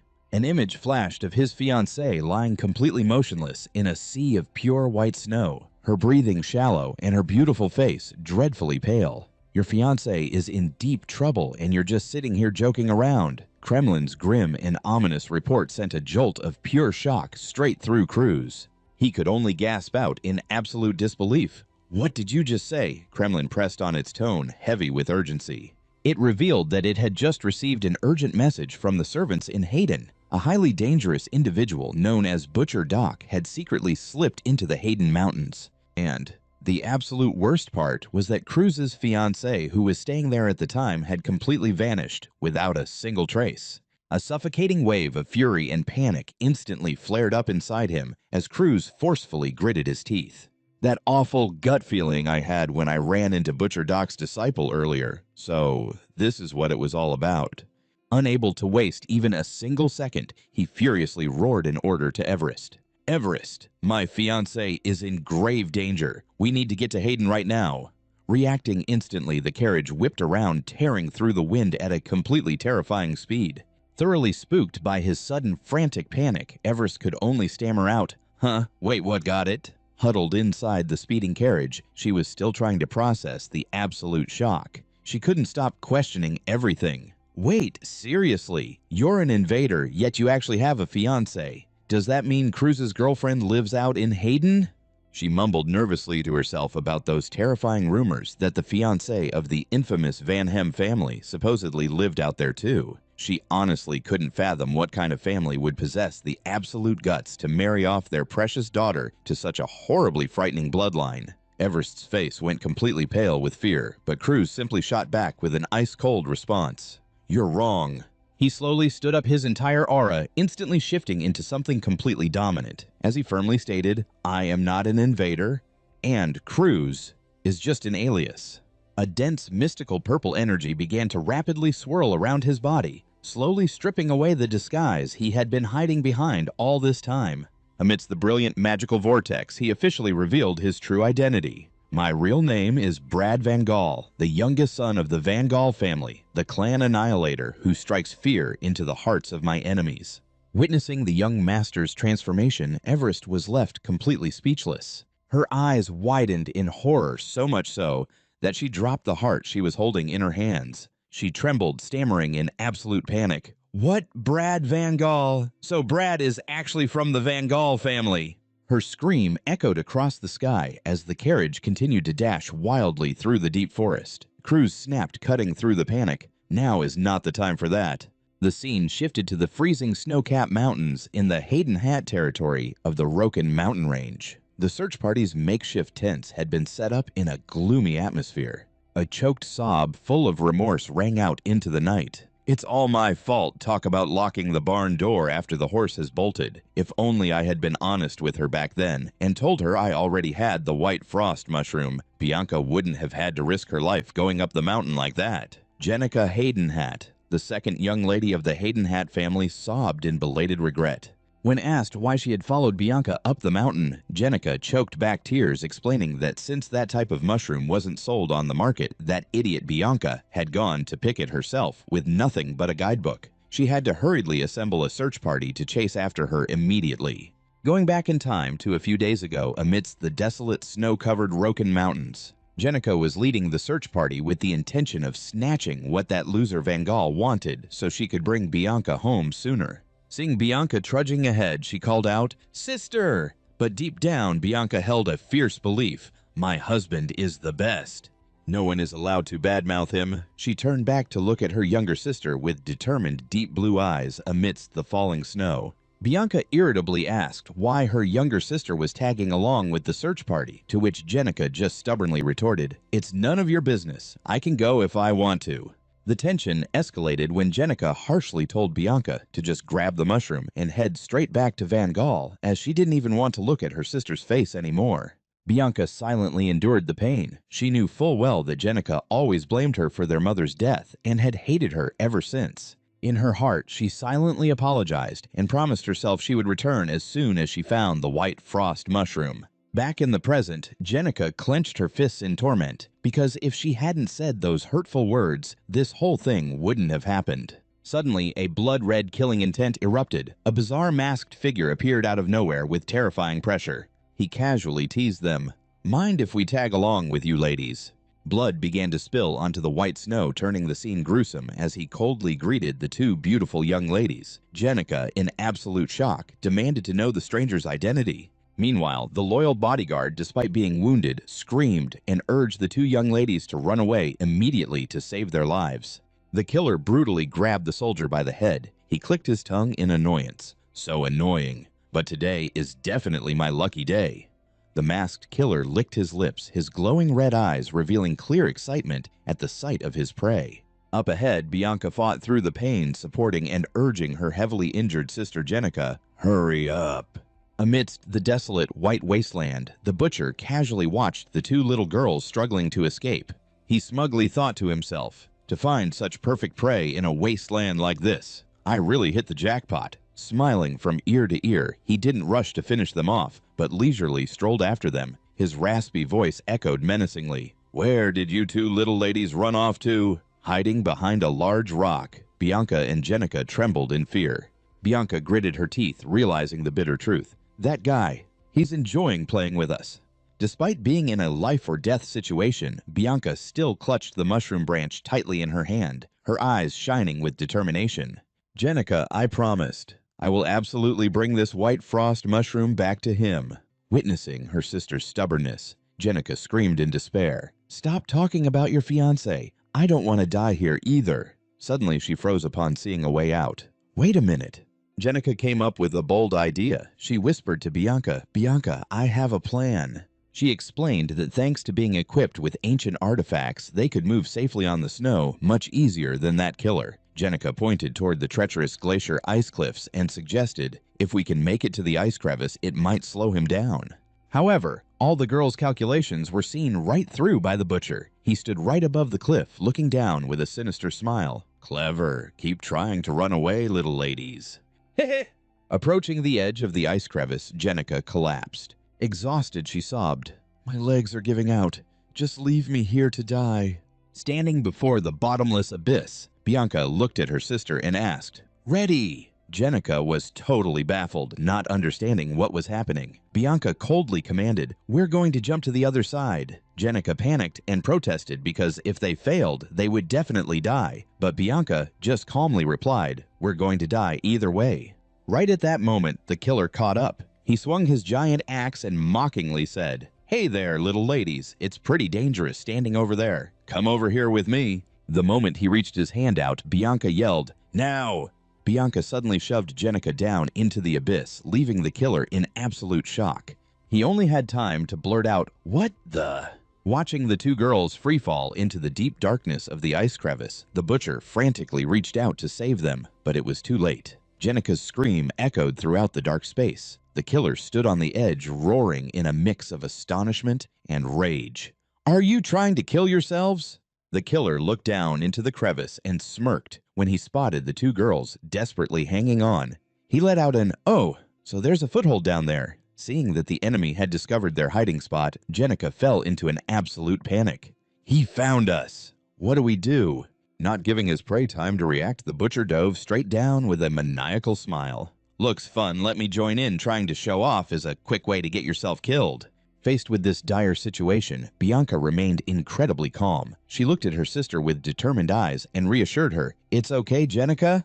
Jenica was still in shock. It turned out she had thrown herself forward to tackle the killer and protect her younger sister. Standing on the rock ledge, all Jenica could do was scream and cry in utter helplessness, "Bianca!" That was the last image she saw before her sister disappeared into the blinding white snow. Fortunately, the search party stated that the area where Bianca fell had a very thick accumulation of snow, so there was a chance she was still alive. Back in the present, Jenica bowed her head, sobbing uncontrollably in front of Brad. She was tormented by belated regret. "If only I hadn't suggested going to the crevice, Bianca wouldn't have had to jump. But it was too little too late." She blamed herself. If she had just given her sister the item from the mansion right from the start, neither of them would have crossed paths with that cold-blooded killer. Hearing this, Brad's eyes narrowed. He muttered to himself, "So that is how it happened." Jenica kept screaming in agony, "Do not say such irresponsible things. It has already been a full week since that day." She was terrified that even if she managed to escape the butcher's grasp, someone who spent all her time reading books like Bianca could never survive deep within those brutal mountains. Meanwhile, deep inside the snowy forest, Bianca lay curled up, taking faint, shallow breaths beside a dead tree. In her delirious state, she kept whispering the name of the one person she desperately longed for. "Brad, please save me. It is so cold out here." Fluttering her eyes open, she let out a groggy sigh, realizing she had drifted off again. Over the past few days, she had barely stayed alive by eating stray nuts and soaking in the faint heat from the sunflare snow mushrooms, pushing her body right to its breaking point. Checking the wound on her leg, Bianca muttered to herself, "My leg seems to be doing better." Right after, tumbling off the fractured ice cliff with that killer, she had to drag herself aimlessly toward higher ground, desperately trying to find a way to call for help. It was a stroke of pure luck that she stumbled upon a spot filled with sunflare snow mushrooms, radiating a gentle, comforting glow. The sunflare snow mushrooms definitely lived up to their name, naturally giving off heat. Bianca figured she would rely on their warmth to survive this bone-chilling weather. She used them to fight off the freezing air, managed to find a small cave for shelter, and pulled out her survival guide, using it to patch up her wounds, forage for food. But the biting cold, her unhealed injuries, and severe malnutrition were completely draining her. Bianca felt herself constantly fading out of consciousness, terrified that she wouldn't be able to hold on much longer. The recent avalanche made her chances look even bleaker, as she knew it would heavily delay any rescue teams. Even so, she made a fierce promise to herself. "I am not kicking the bucket until I give my husband his present." Suddenly, the killer Bertman stepped out of the shadows with a menacing glare. "Damn it, I finally found you," he smirked, delivering a cruel, twisted declaration. "This little game of hide and seek ends right here, little lady." Meanwhile, Bianca was still struggling to trudge through the blinding white snow. She mumbled weakly, "I need to eat something." Suddenly, she stopped in her tracks as she spotted something buried under the powder. "Are these chestnuts hidden by a squirrel? I am so sorry, Mr. Squirrel, but I need to borrow these," Bianca whispered, grateful to find even a tiny scrap of food beneath the heavy snow. Without warning, a weapon came hurling through the air, burying itself right next to where she was standing. Bianca looked up in absolute shock, her breath hitching in her throat at the sudden arrival of her enemy. A violent snow explosion erupted out of nowhere, violently throwing Bianca backward, sending her crashing and tumbling across the freezing ground. She barely had time to let out a terrified shriek. Through the icy mist, the massive shadow of the killer Bertman loomed toward her. He mocked her, calling her a freak because her expression had not changed one bit. He narrowed his eyes at her with pure malice and scoffed. Squeezing money out of the Vanheim family is a real pain in the neck. Bertman roughly grabbed Bianca by the throat, hoisting her into the air. He growled right in her face. If you had just been a good little hostage like a normal brat, you might have actually made it home in one piece. His gaze locked onto her sparkling snowflake hairpin, already calculating how much he could pawn it off for. Suspended on the edge of life and death, Bianca choked out a weak, pained gasp. Deep in her mind, an overwhelming desire to go back home suddenly flared up. Flashes of joyful days at the manor flooded her thoughts. Memories of quietly reading her books beside Brad with Adrian the butler lingering nearby. The memory of Brad's warm smile seemed to soothe her agonizing pain. Bianca realized that every single day she spent with him had awakened something inside her, something that felt like genuine emotion. Even a girl who was supposed to be completely heartless knew that those moments were truly beautiful. A single tear rolled quietly down Bianca's pale cheek as a heartbreaking thought crossed her mind. If I really do have feelings, I should have fallen for him sooner. Now that I am about to die, it is my biggest regret. These final thoughts raced through Bianca's mind as the grip on her throat tightened. In total despair, she forced out the name of the man she desperately missed. I want to see you, Brad. In a flash, a mysterious figure materialized like a ghost right behind the killer. With a devastating close-quarter strike, Brad unleashed a thunderous punch that sent the butcher flying backward. Caught completely off guard, he hacked in pain and roared, "Who the hell do you think you are?" Ignoring his enemy's raging shouts, Brad tenderly caught Bianca's frail body in his arms. Gazing down at her pale face, he whispered softly, "You did amazing, Bianca. Just leave the rest to me." 10 out of 10, pure badass. Bianca could only gasp, his name completely overwhelmed by shock and a wave of pure relief. Brad offered her a soft smile before turning to command his black crow Crimson. "I am counting on you. Keep Bianca safe." Crimson repeated his earlier warning. Neither he nor Ebelast could step into the fight without breaking the rules of the invaders. On top of that, his underlings were totally useless in a real battle, and Ebelast was currently shaking like a leaf, absolutely terrified of the Bloodhound's master. Brad knew that getting Bianca out of there was their safest bet. Even so, Crimson was still incredibly worried. He stared at Brad with glowing red eyes and warned him, "The Bloodhound is way out of your league. Last time you just got lucky and found an opening. But do you seriously think you can beat him now?" But Brad's eyes burned with fierce determination. He was absolutely going to destroy the Bloodhound. "No matter how strong you are, the winner will be me." The killer kept screaming, "Who are you? How dare you interfere in my business?" Coldly demanding, "Give it back!" Before the bewildered opponent, he growled firmly, "Give that blade of grass back to my wife right now, or I'll roast you alive." "Oh, so you're the Bloodhound Van Gaal." Bertman smirked upon recognizing his opponent's identity. The blazing red axes rained down relentlessly, forcing Cruz to brace himself and block. He was stunned to realize that the man's speed was far too fast. Even his sixth sense almost couldn't keep up. The pressure from this butcher was terrifying, as if he had reached the realm of a peak master. He screamed like a maniac about how the bounty would multiply tenfold if he caught both Cruz and Bianca. Cruz gritted his teeth, fully aware that he had only just reached the intermediate master level. Yet he still managed to astonish the man with the resilient defense of such a small kid. Bertman laughed maniacally, continuously unleashing a storm of attacks. "Mwaha, come on, let's see how much longer you can block." A fatal opening appeared, and he seized the moment to deliver a crushing blow that sent Cruz's sword flying, plunging deep into the ground. Standing before the unarmed boy, the killer smugly declared, "All right, that was fun, but let's end this now." But those who speak too soon often swallow a bitter pill. However, right as the axe blade was about to fall, Cruz suddenly vanished like a ghost, leaving Bertman completely bewildered. He disappeared! He frantically sniffed the air roaring as he searched for the boy's traces amid the white snow. Suddenly, he burst out from the snow right behind him. Focusing all his power into a close-range strike, he aimed straight for his opponent's ribs. The blow sent the killer flying in sheer agony.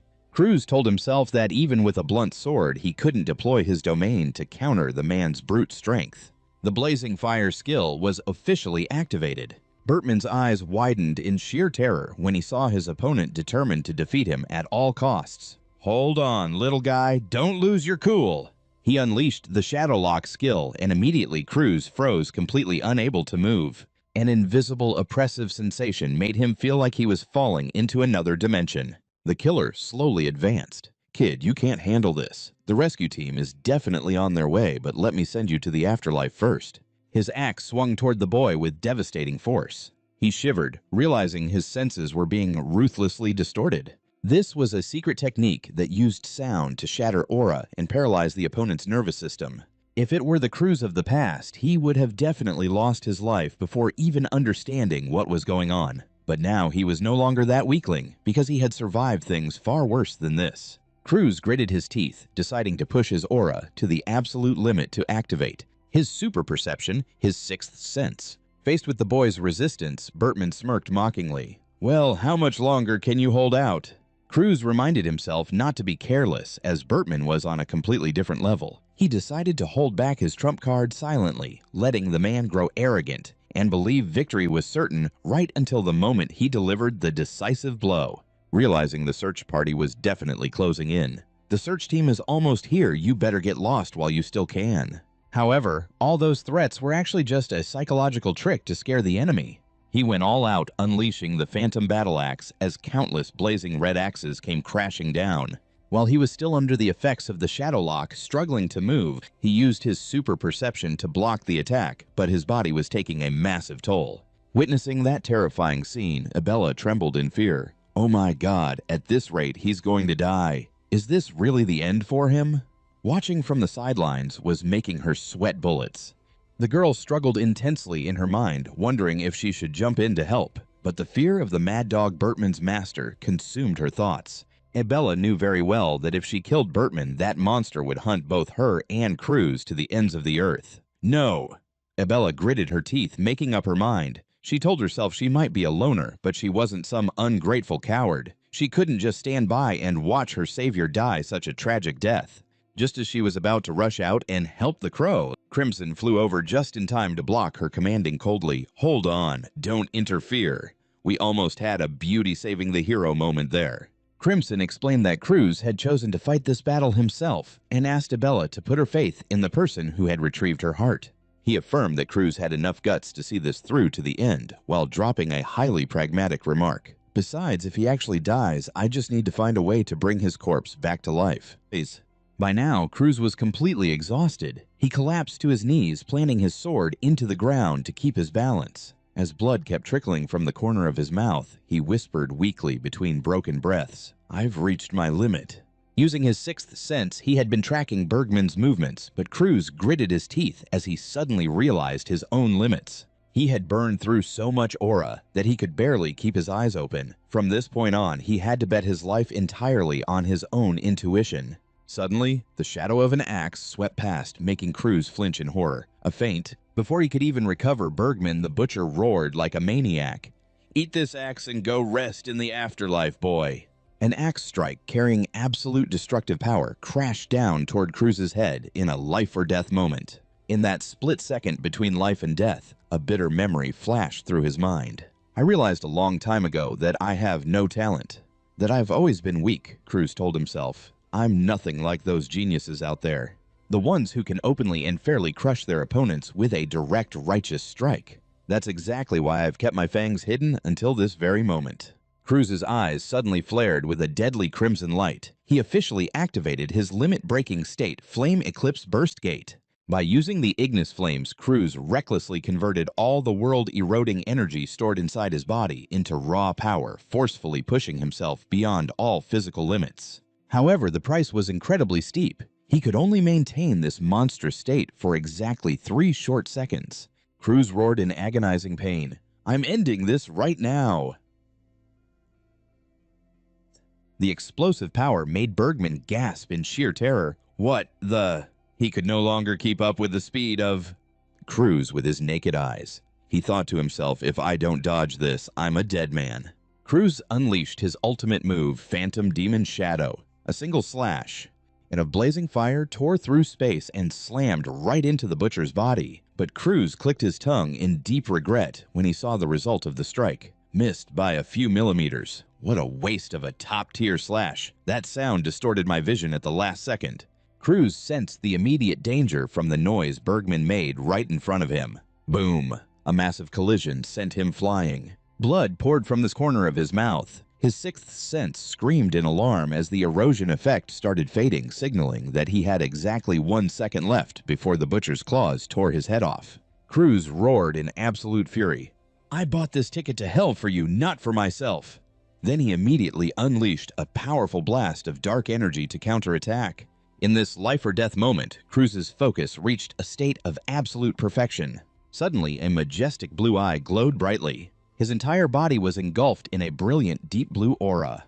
The final decisive strike was unleashed to finish off the enemy. With an earth-shattering boom, the battle was finally over. Still, the price he had to pay was absolutely brutal. He had lost an arm and his body was covered in gashes. The strong can defeat their enemies without breaking a sweat, but for someone deemed an underdog to claim victory, they have to pay for it with their own flesh, blood, and sacrifice. Kim Dan flew over and asked, "Are you satisfied?" Cruz could only give a faint smile through his ragged breathing. "I still haven't settled the score with that family. But man, I need a little nap." Then, completely exhausted, he collapsed face first onto the cold ground. Kim Dan ordered, "Let's go." A glowing teleportation circle opened up to bring the group back to the Cheongsong Pavilion. The giant of Everest carefully scooped up both Cruz and Bianca in his arms, quietly stepping into the spatial gate to leave the harsh, snowy mountains behind. Recalling the memories of his past life when he met Bianca at the mansion, "If I could express my feelings out loud like that, then at least in my eyes this world wouldn't be so terribly gray." Those were Bianca's secret thoughts as she sat across from Cruz in a quiet room. Cruz quietly observed her. A deep lingering question surged in his heart. Between having emotions and being completely numb, which one brings us more suffering? He wondered if at this very moment emotional tremors suddenly woke up inside her, would the shock be so immense that it might kill her? Bianca slowly looked up, her words laced with bitterness. "We're basically strangers now. If something happens to me, I doubt you'd even care." Cruz gritted his teeth in tension. He knew perfectly well that this distance between them stemmed from the cruel, one-sided decisions made by their families. The horrifying memory of the day Rakaka Hadenhand, the head of the Hadenhand family, suddenly went insane came rushing back. He had slaughtered his entire family with his own hands before taking his own life, leaving behind a gruesome bloodbath. Bianca was the sole survivor. After that tragedy, her survival was all thanks to the selfless sacrifice and rescue from her second older sister, Deniska. Right after that, the Wang Hyun family deemed that the political marriage with the Hadenhan clan no longer held any value, so they unilaterally canceled the engagement between Cruz and Bianca.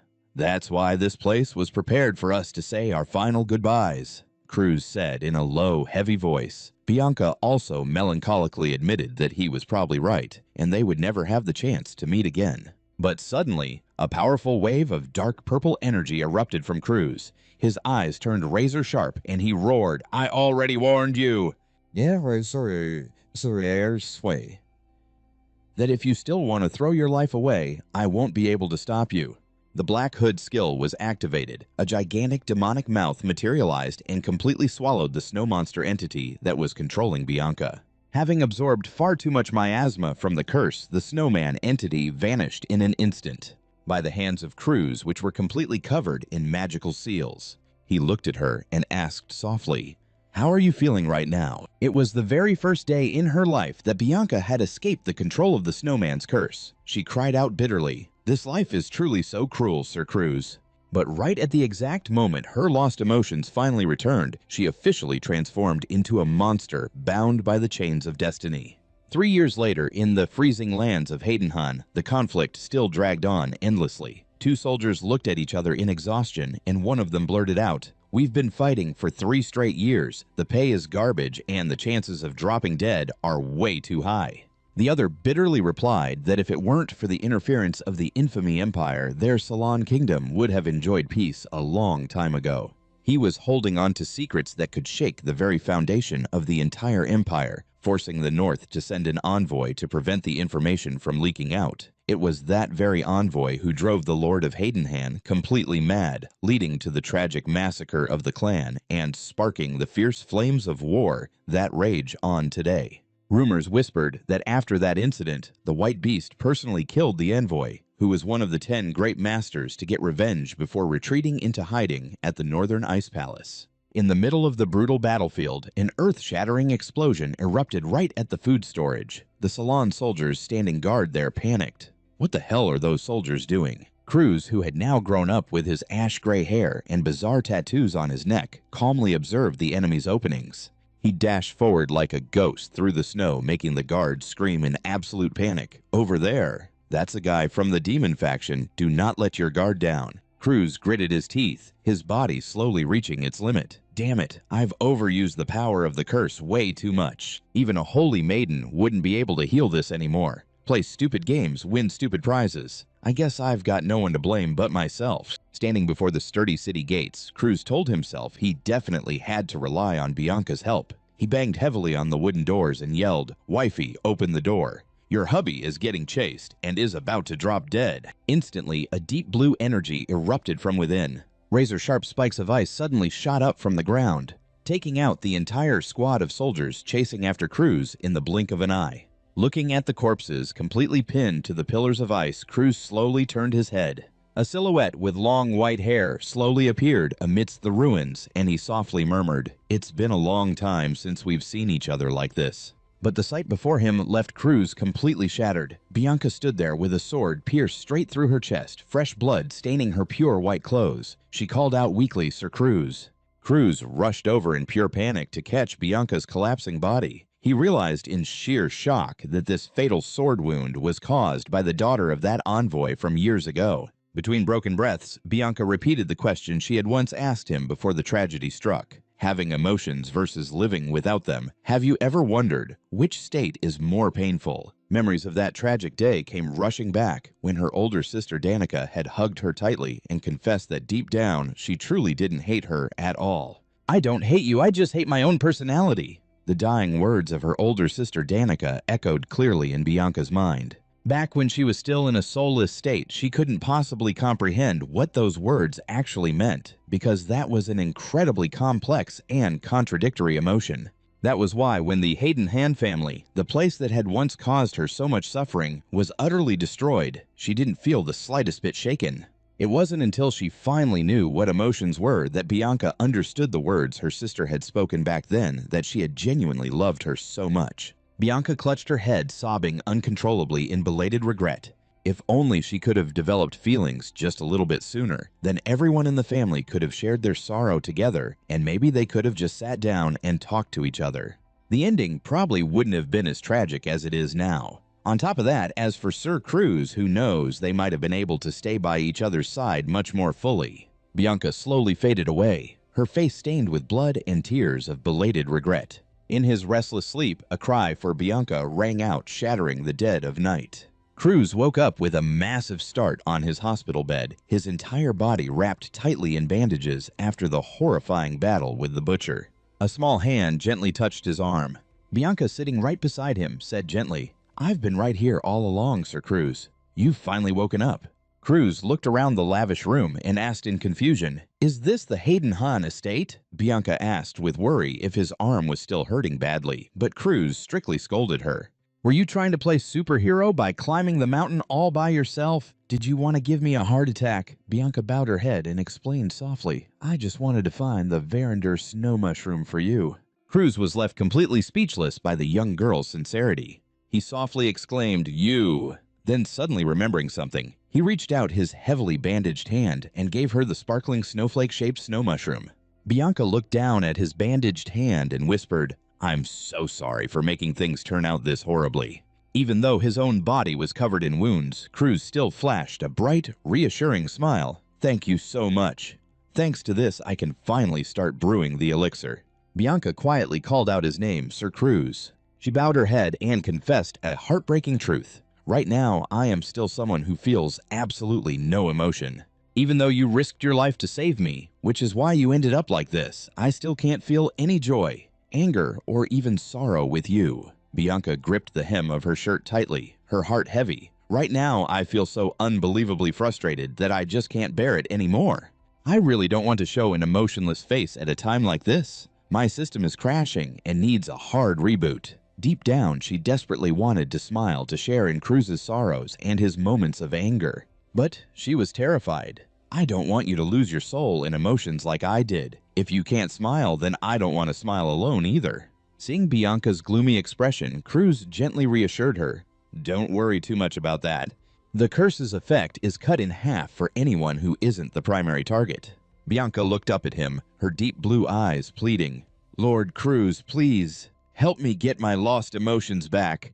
A mysterious purple aura flared up around Cruz. He smiled confidently and replied, "Yeah, even if you hadn't asked, I was planning to do it anyway."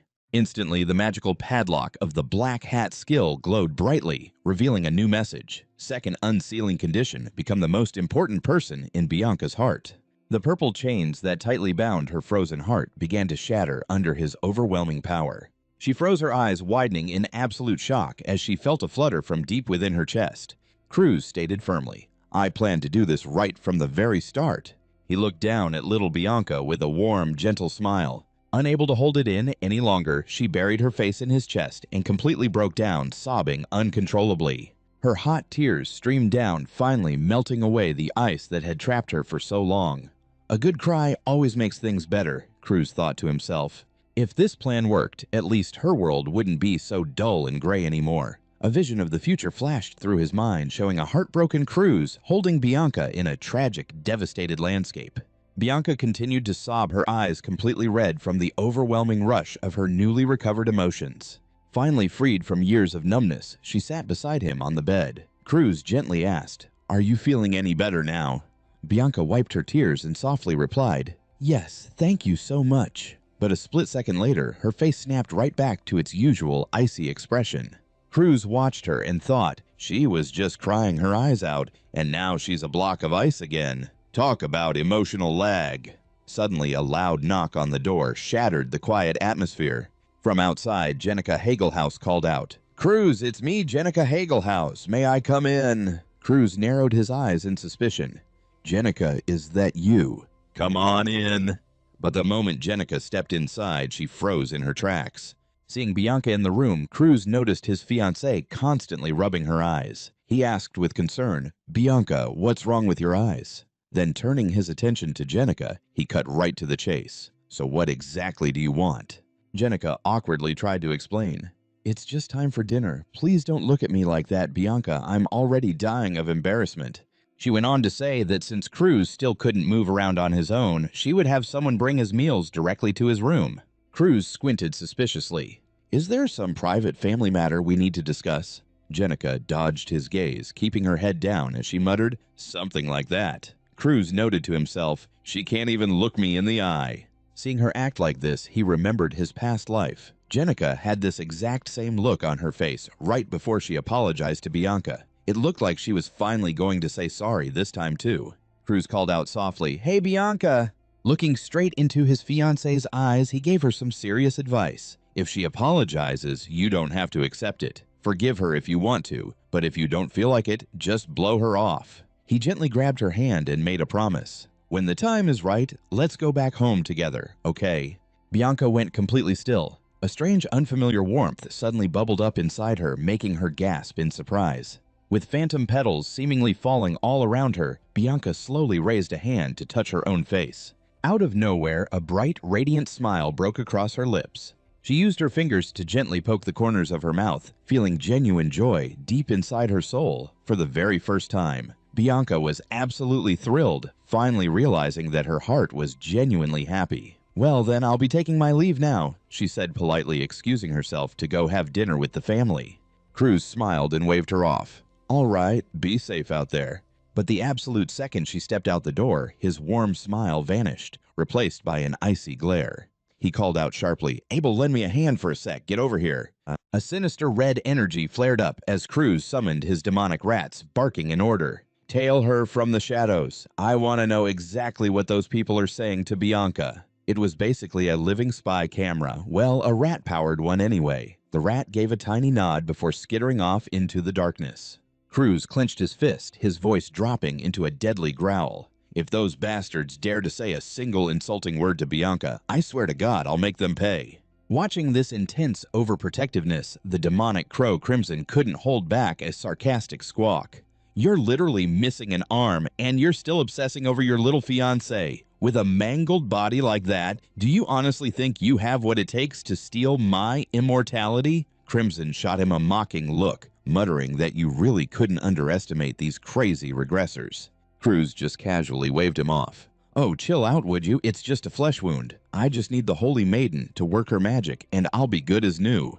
Over in the Holy Kingdom of Freeman, one of the top 4 global superpowers, there ruled a holy maiden blessed with absolute divine power from God himself. It was an ultimate healing authority so powerful it could literally bring the dead back to life. There is zero chance the Wang Him family is going to shell out an astronomical fortune just to have the Holy Maiden heal a piece of trash like you. Crimson squawked happily, throwing cold water on Cruz's plans, but Cruz just gave a cocky smirk in response to the insult. Hey, if I lose this arm, I'll just swap it out for a top-tier upgrade. No biggie. Crimson froze as he finally connected the dots. Wait, swap it out. Don't tell me you're planning to. Is that why you dragged that crazy necromancer chick into your party?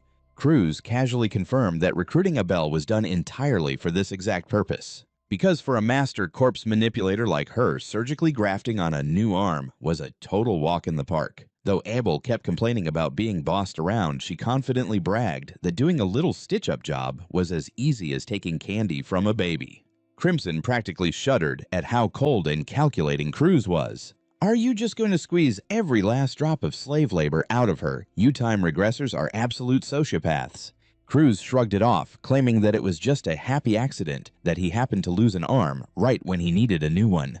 When Crimson aggressively pressed him on exactly whose arm he was planning to chop off, Cruz's eyes went dangerously cold as he declared, I think I'll be borrowing the arm of the greatest magic swordsman. Crimson roared in absolute shock. He never expected Cruz to know that the Sword Demon was his subordinate all along. The Sword Demon was a legendary master who once shook the world with his godlike quick-draw technique, capable of taking down any opponent in the blink of an eye. But more importantly, the Sword Demon was Crimson Garden's most cherished and beloved subordinate, the one he had poured his heart and soul into training for so long.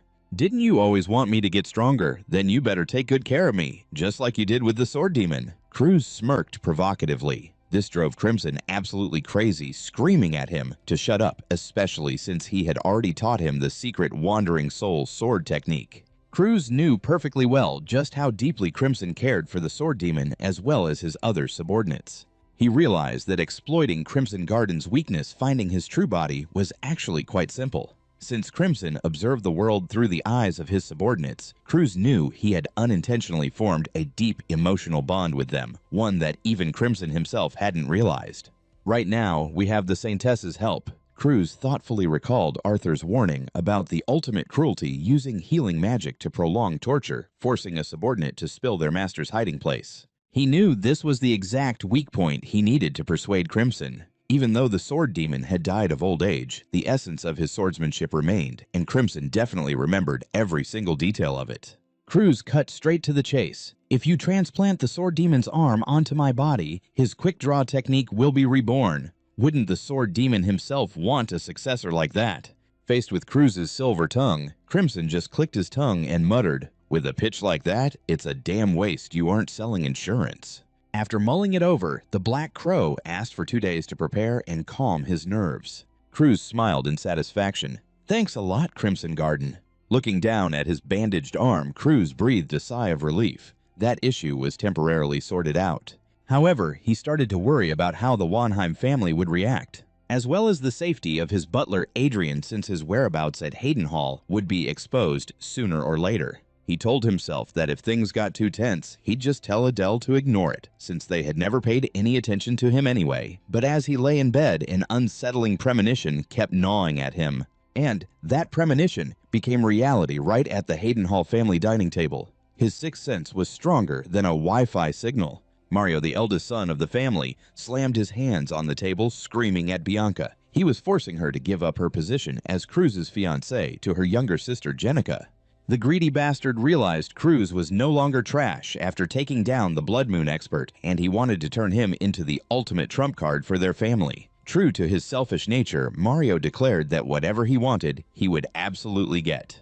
So, when it comes to this engagement, I will absolutely not back down. Bianca stood right in front of Mario, her eyes more resolute than ever. She boldly declared that the only thing she would protect to the bitter end was her place as Lord Cruz's fiancée. Mario furiously pounded the table. He hurled insults at her, calling her a cursed wretch who would be thrown away sooner or later and was far too weak to handle such a heavy burden. Unable to stand her brother's cruelty, Jenica jumped up to stop him, but Mario coldly brushed her off. He pressured Jenica to take over the engagement herself if she felt so sorry for Bianca, demanding she start thinking about the family's best interests. Bianca looked at the two of them, her heart turning entirely cold. This family was completely rotten anyway. She'd be much happier just running off with her man. She bitterly realized that she never truly had a place in Haydenhall to begin with, as neither her father nor her brother had ever actually cared about her. But Bianca's resolve would never waver, even if she was banished or stripped of her title as fiancée. She swore to follow Lord Cruz and stay by his side until the very end.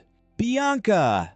Mario roared her name in absolute rage. But a sudden knock on the door shattered the intense atmosphere. "I'm busy right now." "Whatever it is, deal with it later." Mario yelled, but the door creaked open anyway. Cruz casually strolled in, apologizing for the sudden intrusion. He admitted he had accidentally overheard a few things echoing out into the hallway. "Yeah, accidentally on purpose, guys." Shocked. Mario stammered out Cruz Wanheim's name, telling him he should stay in bed and rest since his wounds hadn't healed yet. Cruz smirked and brought up two conflicting rumors that were currently spreading. The first was that Cruz bravely saved his fiancée and killed the butcher, even at the cost of losing an arm. The second was that the Haydenhall family's security was so pathetic that they couldn't even stop a single murderer from breaking in, putting a member of the Wanheim family in mortal danger. Cruz calmly asked Mario which rumor would be more beneficial to them, especially with the head of the household currently away. Sweating bullets, Mario trembled and asked him what the hell he actually wanted. Cruz got straight to the point. "It's very simple. Please let Bianca freely do whatever she wants." He demanded that Bianca herself get to decide whether to keep or break off the engagement. Mario stood frozen at the proposal. Cruz followed up with a firm declaration that he would never abandon Bianca and that he didn't give a damn about that vicious curse. Bianca gazed at Cruz, her eyes brimming with emotion. Meanwhile, Mario was left absolutely stunned by the deep bond between the two. "Fine, I give up. Just take her off my hands already." Mario finally caved in and sighed in defeat. But Cruz wasn't done yet. He dropped one final request. "Oh, just one last thing. Regarding my arm, let's just say that the priest invited by the Haydenhall family successfully healed it. Does that work for you?" He even sarcastically pointed out that this would save the family the cost of hiring a real priest, which was a total win for Haydenhall. Even though Mario suspected Cruz was plotting something, he had no choice but to agree, demanding that he report back once there were results. Cruz thanked him, and then he and Bianca excused themselves, watching the two of them walk away. Jenica whispered to her brother that Bianca had truly changed so much. Mario just stood there in deep thought, even considering just letting the two of them get married and be done with it. In another turn of events, deep within the shadows of the Wanheim estate, a powerful man held a report in his hands. Reading about his youngest son, he quietly muttered his name with an air of complete mystery. 2 days later, in a spacious courtyard at the Haydenhall estate, Cruz threw himself relentlessly into his training, even though his body was still heavily injured. He realized the reality of it was far more brutal than he had imagined. To combine the single strike with the sword demon's ultimate quick draw technique, he had to simultaneously focus both his aura and the invading blood poison into one single point. Staring at his arm, which was radiating crackling blue-purple electricity, Cruz told himself that since he could only move one side right now, he would test it out at all costs. With sweat pouring down his face, Cruz clicked his tongue in frustration. "Looks like my mind is still too damn slow." But the only silver lining right now is that the snow doll is still working perfectly. Thanks to it, the violent outbreak of the invading toxic blood has been completely suppressed. Not only that, but it also helped him realize the fatal flaws of the Ignite skill, the most overpowered protective gear in the whole story. In essence, this Ignite technique uses the Ignis flame to burn away the energy absorbed from the toxic blood, helping his body break right through its normal limits. Even though it can unleash massive destructive power by using the invading energy as fuel, the price to pay is absolutely devastating. Cruz collapsed to the ground, gasping for air as he realized that the moment the Ignite effect wore off, his entire body would be completely paralyzed. Man, my organs are going to turn into a literal barbecue if I keep using this move, Cruz thought anxiously. His insides were at serious risk of being roasted alive if he used it for too long. Looking up at the sky, he desperately wished for a way to control his body heat so he could maintain his power for much longer. Suddenly, a freezing chill carrying the dark negative energy of the moon flashed into his mind. Right in the middle of the blazing flames, the image of a heavily bandaged man appeared. He stood there completely shrouded in mystery, with fiery red hair and cold piercing eyes. Cruz cracked a sinister smile as pitch-black feathers fell all around him. Well then, looks like I found my next target. It was none other than the ancient moon shadow secret art belonging to the Flame Emperor Ashlyn Iris. His eyes burned with pure determination. Just wait until his arm was fully healed. He was definitely going to steal that guy's curse. Cruz stood in front of a massive, weirdly shaped ancient tree. He asked softly, "Is this really Abeloth's house?" The Crimson Crow immediately confirmed that is correct. Right after that, a girl in a maid outfit with long bunny ears appeared and bowed respectfully. "It is a great pleasure to welcome you, Lord Cruz. The master is waiting for you inside." Looking at the cute bunny ears of the maid from the 8th Undead Legion Cruz, couldn't help but feel a bit surprised. She has bunny ears, Boss Abeloth sure has some weird tastes. He stepped inside and noticed that the place looked exactly the same as his last visit. It seemed like Abeloth had used her power to connect different dimensions together. The moment she saw him, Abeloth cheered with excitement. "Ah, you're here. Everything is all set for the transplant." Cruz's eyes locked onto a withered pitch-black arm lying on the table. Is this really the arm of the sword demon staring at the precious item in front of him? Cruz asked bluntly. "Can we start the attachment process right now?" Abeloth warned him seriously. "We can do it, but you are definitely going to suffer some excruciating pain. If you're scared, we can stop." Seeing maid number 8 gripping a giant hammer, Cruz couldn't help but shiver. "Are you planning to bludgeon me to death with that thing?" However, he quickly regained his composure. "I'm already way too used to pain." Abeloth smiled playfully. "Crying is completely useless, honey. Once you're on the operating table, there's no going back." She ordered number 8 to tie Cruz down tightly and bring the arm over to begin the ritual. "All right, let's get started," Abeloth shouted. A blazing red aura erupted violently. It completely engulfed Cruz and the demonic arm. A bone-chilling pain hit him instantly, forcing Cruz to bite down hard on a piece of cloth to muffle his screams while sweating buckets.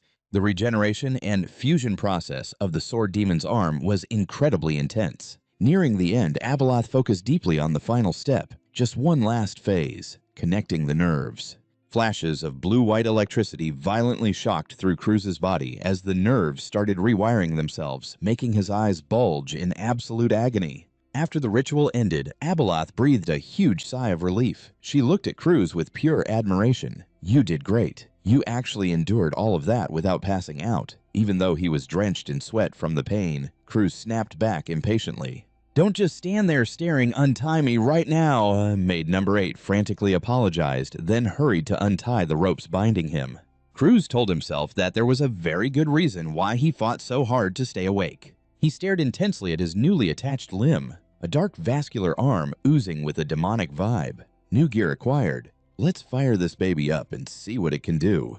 Instantly, a surge of dark purple energy coiled around the monstrous arm, making Abeloth gasp in horror. "What the hell is that? It looks absolutely disgusting." The muscle fibers on his new arm twitched wildly, radiating a terrifying pressure. Cruz concentrated hard. He knew that if he had passed out, the arm could easily lose control and go completely berserk after absorbing the toxic blood. Because of that, he had to manually regulate the aura himself, forcing it to slowly adapt to his body, bit by bit. After a brief struggle, the energy finally stabilized, and Cruz clenched his fist in deep satisfaction. Right at that moment, the Crimson Crow flew over and asked, "Is everything all done?"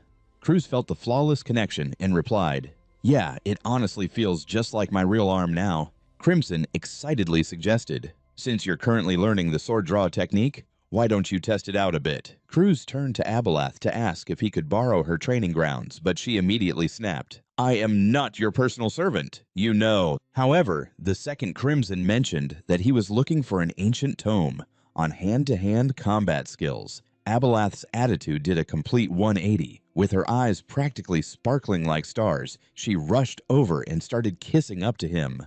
Oh, Lord Crim, sweet Lord Crim. This whiplash of a mood change left Cruz completely speechless. I guess dignity just goes out the window when you're a fanatic, huh? Abelath gleefully ordered number 8, "Show him the way, right this instant." On the way to the training grounds, Crimson asked in a serious tone, "Just how much do you actually know about the Sword Demon's sword draw ultimate technique?" Cruz casually replied, "Well, I just know that it's insanely strong." For a regressor, his studying skills were seriously lacking. This clueless answer made Crimson absolutely furious as he shrieked, "What did you say? You call yourself a regressor with only that much knowledge, and you still dared to demand the Sword Demon's arm from me? Good grief!" Crimson began explaining the core differences. A normal sword draw technique simply builds up aura and releases it extremely fast. Meanwhile, the Sword Demon's technique is on a completely different level. It splits the accumulated aura inside into countless microscopic fragments to trigger an explosion, delivering the absolute highest destructive yield. Those dust-like aura particles will speed up the explosion. When the pressure inside the scabbard hits its peak, it gets so intense that the sword could shatter completely. "Did you catch all of that?" Crimson asked, wrapping up his long and tedious lecture. Crushing those expectations, Cruz bluntly admitted, "Nope, not at all." He realized that just listening wasn't going to cut it. "This theory is giving me a headache," he decided. "Let me just take a few swings and see if I hit the jackpot." Crimson flapped his wings to cheer him on. "Ah, just put your trust in that arm. The sword techniques the Sword Demon practiced tens of thousands of times are definitely still carved into its muscle memory." Cruz focused intensely, his eyes burning with determination. With a great mentor guiding him and the arm of the Sword Demon, he knew everything was perfectly set up. "The rest is entirely up to my own willpower," Cruz told himself. He made up his mind to train ruthlessly until he fully mastered the Sword Demon's legendary quick draw technique. Even if he had to swing his sword tens of thousands of times, and even if his body felt like it was breaking apart, he was more than willing to pay the price to reach that ultimate power. But right after that, the training ground violently shook as bursts of deep blue aura erupted everywhere. Cruz relentlessly swung his blade, unleashing slashes at terrifying speeds. However, 8, who was watching from the sidelines, quickly poured cold water on his excitement. "I can still see your blade's trajectory with my naked eye, sir," she commented flatly.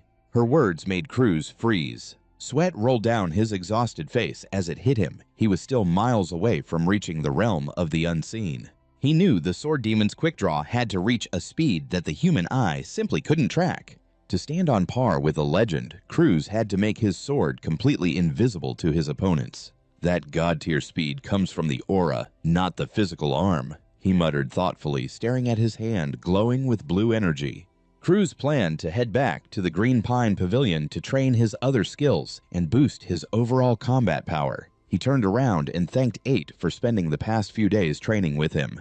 In response, 8 told him to have a little more faith in himself. After all, as a single-digit agent, she was already a genuine swordmaster. Even so, the enemies we'll be facing in the future are leagues above the swordmaster level. Cruz thought deeply before giving 8 a soft word of thanks. Suddenly, Abelis poked her head out. "Why so quiet all of a sudden? Are you done?" Cruz calmly replied, "Yeah, I was actually just looking for you. Hey, Abelis, I'm heading back to the Wangham family today." The news caught Abelis completely off guard. She anxiously asked what she was supposed to do. Cruz explained, "There's no point in you tagging along and blowing my cover. Just stay here and watch the house." Abelis lowered her head, sadly admitting the truth. Aside from the Wangham estate, the outside world was full of terrifying people. Cruz went on to warn her about the 5 elders. They had most likely noticed something was off and might even try to capture her as a slave. "Because of that, I have a favor to ask you." Standing in front of Abelis and 8 crews lowered his voice seriously. I need you to keep a close eye on the one they call the Poison King. Do not let him anywhere near the building. His name is Wang Yi. As long as you can keep Patriarch Dagakan safe, that's more than enough. Abelis was so shocked, her eyes nearly popped out of her head. You want me to deal with the Poison King, one of the 10 great masters? Yeah, that was a pretty tall order for a doctor. Well, I know it's not going to be easy. Abelis hesitated, but then she steeled herself. But if it's just protecting the Patriarch, I think I can handle that much. Cruz flashed a bright smile. Thanks, if you ever need anything in the future, just say the word. Staring at Cruz's back, Abelis's face flushed a deep shade of red. This guy doesn't even know what I might ask for, and he's already making promises, she thought to herself. 8 anxiously asked her master if this was really okay. Abelis fell silent, admitting that if it were the old her, she would have definitely clung to Cruz. But if they stayed together any longer, she was afraid she might start confusing him with her fallen comrades from the past. Besides, following Cruz meant facing incredibly dangerous invaders, so this was really for the best. Abelis smiled, reminding herself that she was a total homebody anyway, but deep down she made a quiet vow. If Cruz ever finds himself in deadly peril, I will absolutely repay this debt no matter what it takes. The elegant white carriage began to roll, carrying Cruz away from the pavilion and back to his family through the thick white snow. Welcome back safely, young Master Cruz. Arius gave a deep respectful bow as soon as he saw him. Holding a fast-asleep Bianca in his arms, Cruz asked if anything out of the ordinary had happened while he was gone. Arius reported that the main family had been snooping around for his whereabouts. Luckily, he had been quick on his feet and told them Cruz was spending time with Lady Bianca. Since the snobs from the main family always looked down on Cruz as a useless failure, their messenger only sent back a half-baked report. The guy had even stood there mocking and belittling everything about their estate. Thanks to that sheer arrogance, the Patriarch didn't suspect a thing or reprimand them. And as for that incompetent messenger, he was fired shortly after. Cruz didn't hold back his praise. You did great. You truly live up to your name as my shield. Arius humbly brushed off the compliment, but quickly dropped a massive bombshell. The head butler was coming in person to reevaluate Cruz's abilities. This was the man who commanded the entire Wangham serving staff. He held the power to judge the direct bloodline members and report his findings straight to the head of the family. Having to deal with a head butler who was at the Grandmaster level, yeah, this was definitely going to be a huge headache. But in order to seize the power of the Fire Emperor Atlan, he knew he absolutely needed the family's backing. If you want the top-tier loot, you have to play the part. It was finally time for Cruz to prove his true strength. Is there anything else? Cruz asked, still cradling Bianca in his arms.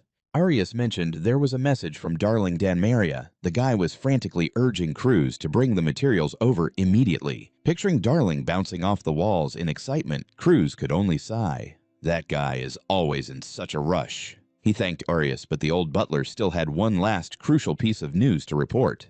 Lady Charles has come for a visit, sir. Actually, to be more precise, she is currently resting in your room, right this very moment. A brilliant blue-purple aura erupted across the balcony. Charlotte, the genius of the family, suddenly leaped from the upper floor with a terrifying pressure. She landed with absolute arrogance. The greatsword on her back radiated an overwhelming presence. It was a literally earth-shattering entrance. Charlotte smiled at her younger brother and spoke. It's been a while, little brother, hasn't it?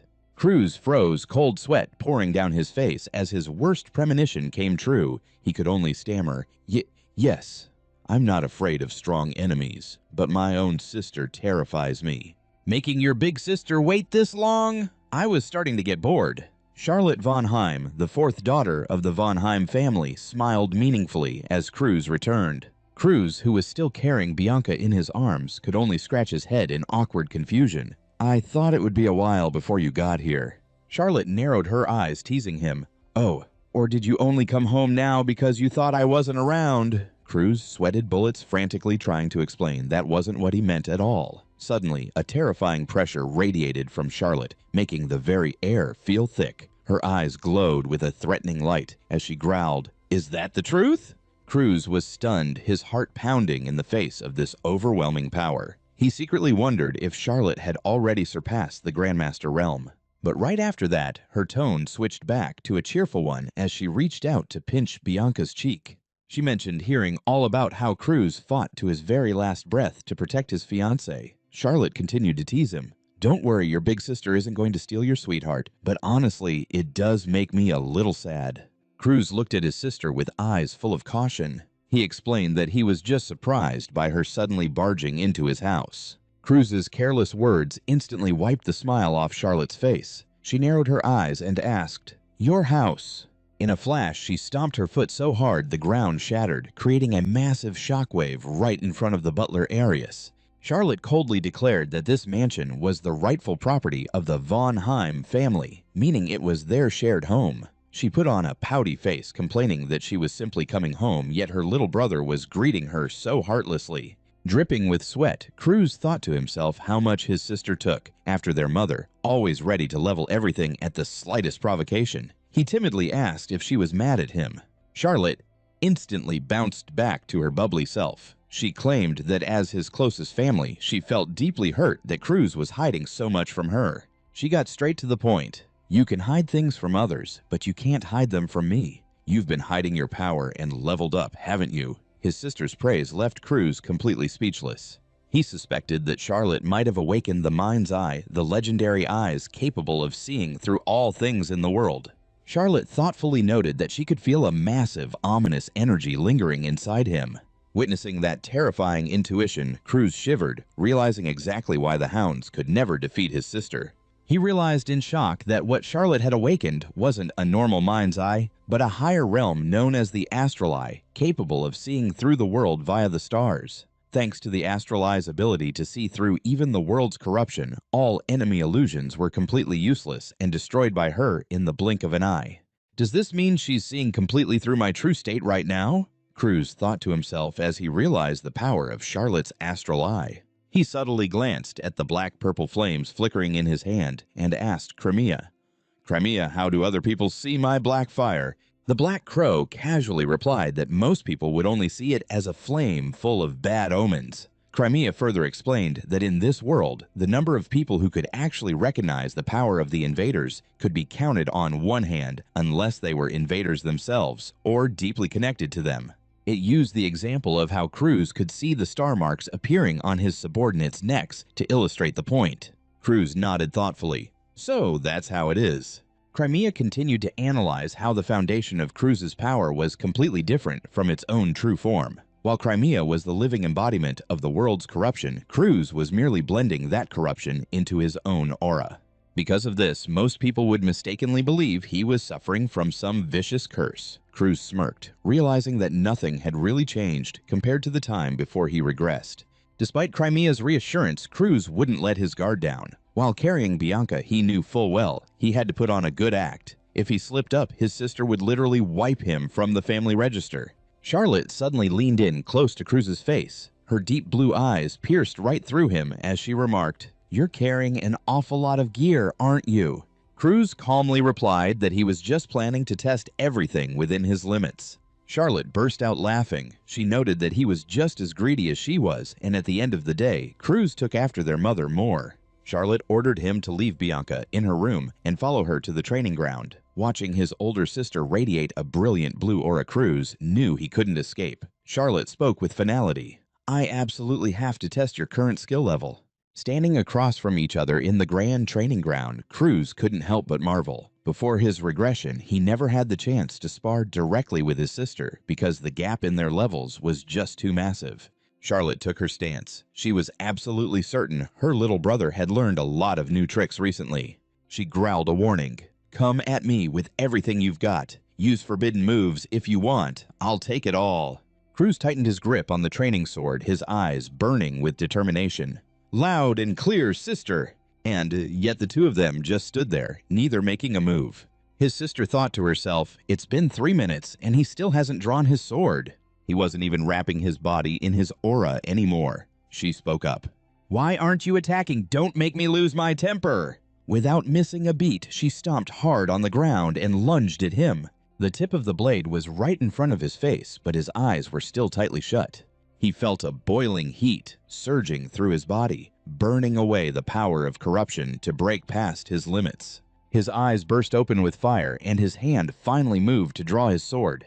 This moment of breaking past my limits will only last a single second. I have to make it count. In the blink of an eye, the blade radiated a terrifying dark aura, leaving his older sister completely stunned. A massive shockwave erupted as the two swords violently clashed. Cruz was clearly putting everything he had into this very first strike. As he unleashed his second stance, a surge of intense dark aura blasted from the scabbard. Unable to withstand the pressure, his sister's wooden sword shattered into pieces. Not about to let her little brother just smack her in the face, she immediately formed a sword out of pure aura, the ultimate mark of a Grandmaster-level swordsman. To stand a chance against her, Cruz had to unleash his Black Hood sword technique. The blade shot forward from the palm of his hand, nearly landing a direct hit on her. But in the end, he still fell short. They just weren't on the same level. Charlotte was shocked to realize that even though Cruz hadn't completely broken through her defensive aura, his attack had actually managed to touch her body. She stepped back, staring in absolute disbelief at her exhausted little brother. She truly hadn't seen this coming. Charlotte silently admitted it to herself. Cruz was the first person to ever sense and pierce through the flow of her power. Her defensive aura was a divine blessing, a flawless barrier that no weaker opponent, not even someone of her own rank, had ever managed to touch. Yet Cruz had done the impossible. Standing in the middle of the training grounds, Charlotte pulled back her aura. She told herself she had gone easy on him by only using raw energy to create a sword at the last second, rather than using actual sword techniques. Still, a chilling shiver ran down the sword genius's spine. She knew damn well that if Cruz's desperate attack had actually landed, it might have actually killed her right then and there, something that absolutely shouldn't be possible against a grandmaster like her. After the match, Charlotte sought out the butler Adrian in the mansion's courtyard. She asked with genuine concern, "Adrian, is Cruz's arm going to be okay?" Adrian bowed and reassured her, "My lady, the young master's physique is top tier. These minor injuries are nothing to worry about." Meanwhile, Cruz was already out cold in his bed, completely drained after the intense showdown with his sister. Charlotte thoughtfully brought up a recent rumor. "Adrian, I heard Cruz is planning to enroll at the Reihan Academy. Is that true?" Adrian firmly confirmed that it was. Charlotte smirked with anticipation. She did the math in her head. There were only 3 weeks left until enrollment. That should be just enough time. Doing what any supportive big sister would do, Charlotte decided to head to the Reihan Academy ahead of time to watch her little brother show off what he could do. Dalen was absolutely floored by Cruz's speed. "I can't believe you actually finished all of this in such a short amount of time." The work ethic of a regressor really was on another level. Perched on his shoulder, Crimson the Crow chimed in Cruz. "Ask him if there's a training room around here. It's best if you drink this elixir somewhere with a lot of space." Hearing that, Cruz turned to Deline. "Hey, Deline, mind if I borrow a training room for a bit?" Deline eagerly agreed right away, knowing it was definitely the smartest move when taking that specific medicine. Cruz wasn't entirely sure what he meant by that, but he got himself ready anyway. Stripping off his shirt, Cruz sat cross-legged in the middle of the massive training room, thinking to himself, getting to drink a miracle elixir is great and all, but what the hell is with that look on Crimson's face? Looking totally skeptical, Cruz asked, "What exactly are you making me drink anyway?" Crimson looked surprised. "Wait, you were gonna down it without even knowing what it is? That elixir is called the Whale of the 9 Dragons. Legend has it that anyone who drinks it will endure such agony that they'll scream 9 times before transforming into a dragon. It works through a brutally destructive process, shattering your physical body and your aura all at once to force you to grow stronger. It's just like tearing your muscle fibers so they can rebuild themselves bigger and tougher." Crimson stared at Cruz with a wicked, provoking gleam in his eyes. "You're already used to suffering, aren't you? Just survive the pain 9 times and you'll be reborn." Standing off to the side, Deline was sweating bullets just thinking about how insanely dangerous this elixir was. Meanwhile, Cruz just sat there in silence, waiting for the storm to hit.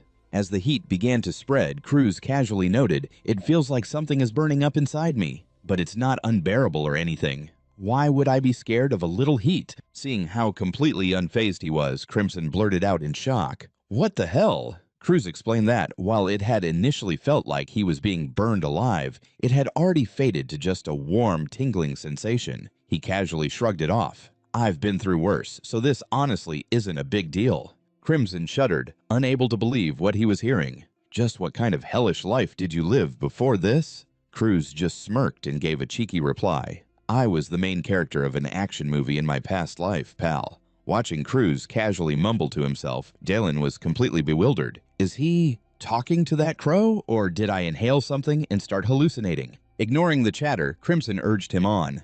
Whatever, just focus on absorbing as much of it as you can. The harder you concentrate, the faster you'll absorb the energy. Cruz immediately closed his eyes, pouring all of his willpower into assimilating the elixir's power. Suddenly, a blinding golden flame erupted, completely engulfing his bare upper body. Crimson's blazing red spiritual form appeared just behind the crow. He analyzed the boy in awe. His sheer focus is insane. I mean, this kid actually endured the agony of having his internal organs scorched and his nervous system rewired. With a pain tolerance this ridiculously high, nothing short of a literal disaster could kill him. He stared intently at Cruz. Out of all the regressors he had ever met, he was absolutely certain that this kid had the most terrifyingly ironclad, unhinged willpower of them all. Watching Cruz writhe within the surging power of the elixir, Crimson thought to himself, maybe the only reason you can endure this much pain is because you're utterly obsessed with reaching your goal. He vowed to himself that even if Cruz collapsed, he would drag him back up to his feet no matter what. After all, that was the price of the pact they had made. In his mind, Cruz clearly felt an incredible transformation. His aura capacity, once no bigger than a puddle, had now expanded into a vast lake. Before he could only refine his aura using the secret arts of Chongsongak, but an innate aura capacity always has its limits. Yet after drinking the ancient dragon blood, Cruz broke through from an intermediate to an advanced expert in the blink of an eye. He confidently declared to himself, "This means I finally stand on equal footing with the geniuses."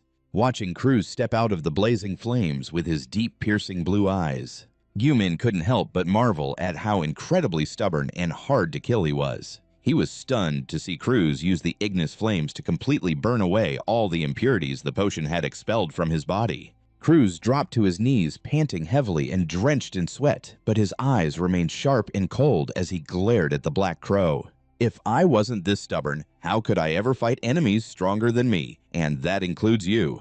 Yumin could only let out a helpless squawk at his sheer audacity. As Cruz stood up and dusted himself off, he was surprised to see everyone still waiting for him, so he asked, "All done? Oh, you guys were waiting here. I woke up to a whole fan club." Darling explained that since Bianca refused to leave his side for even a second, he had no choice but to stay and wait with her.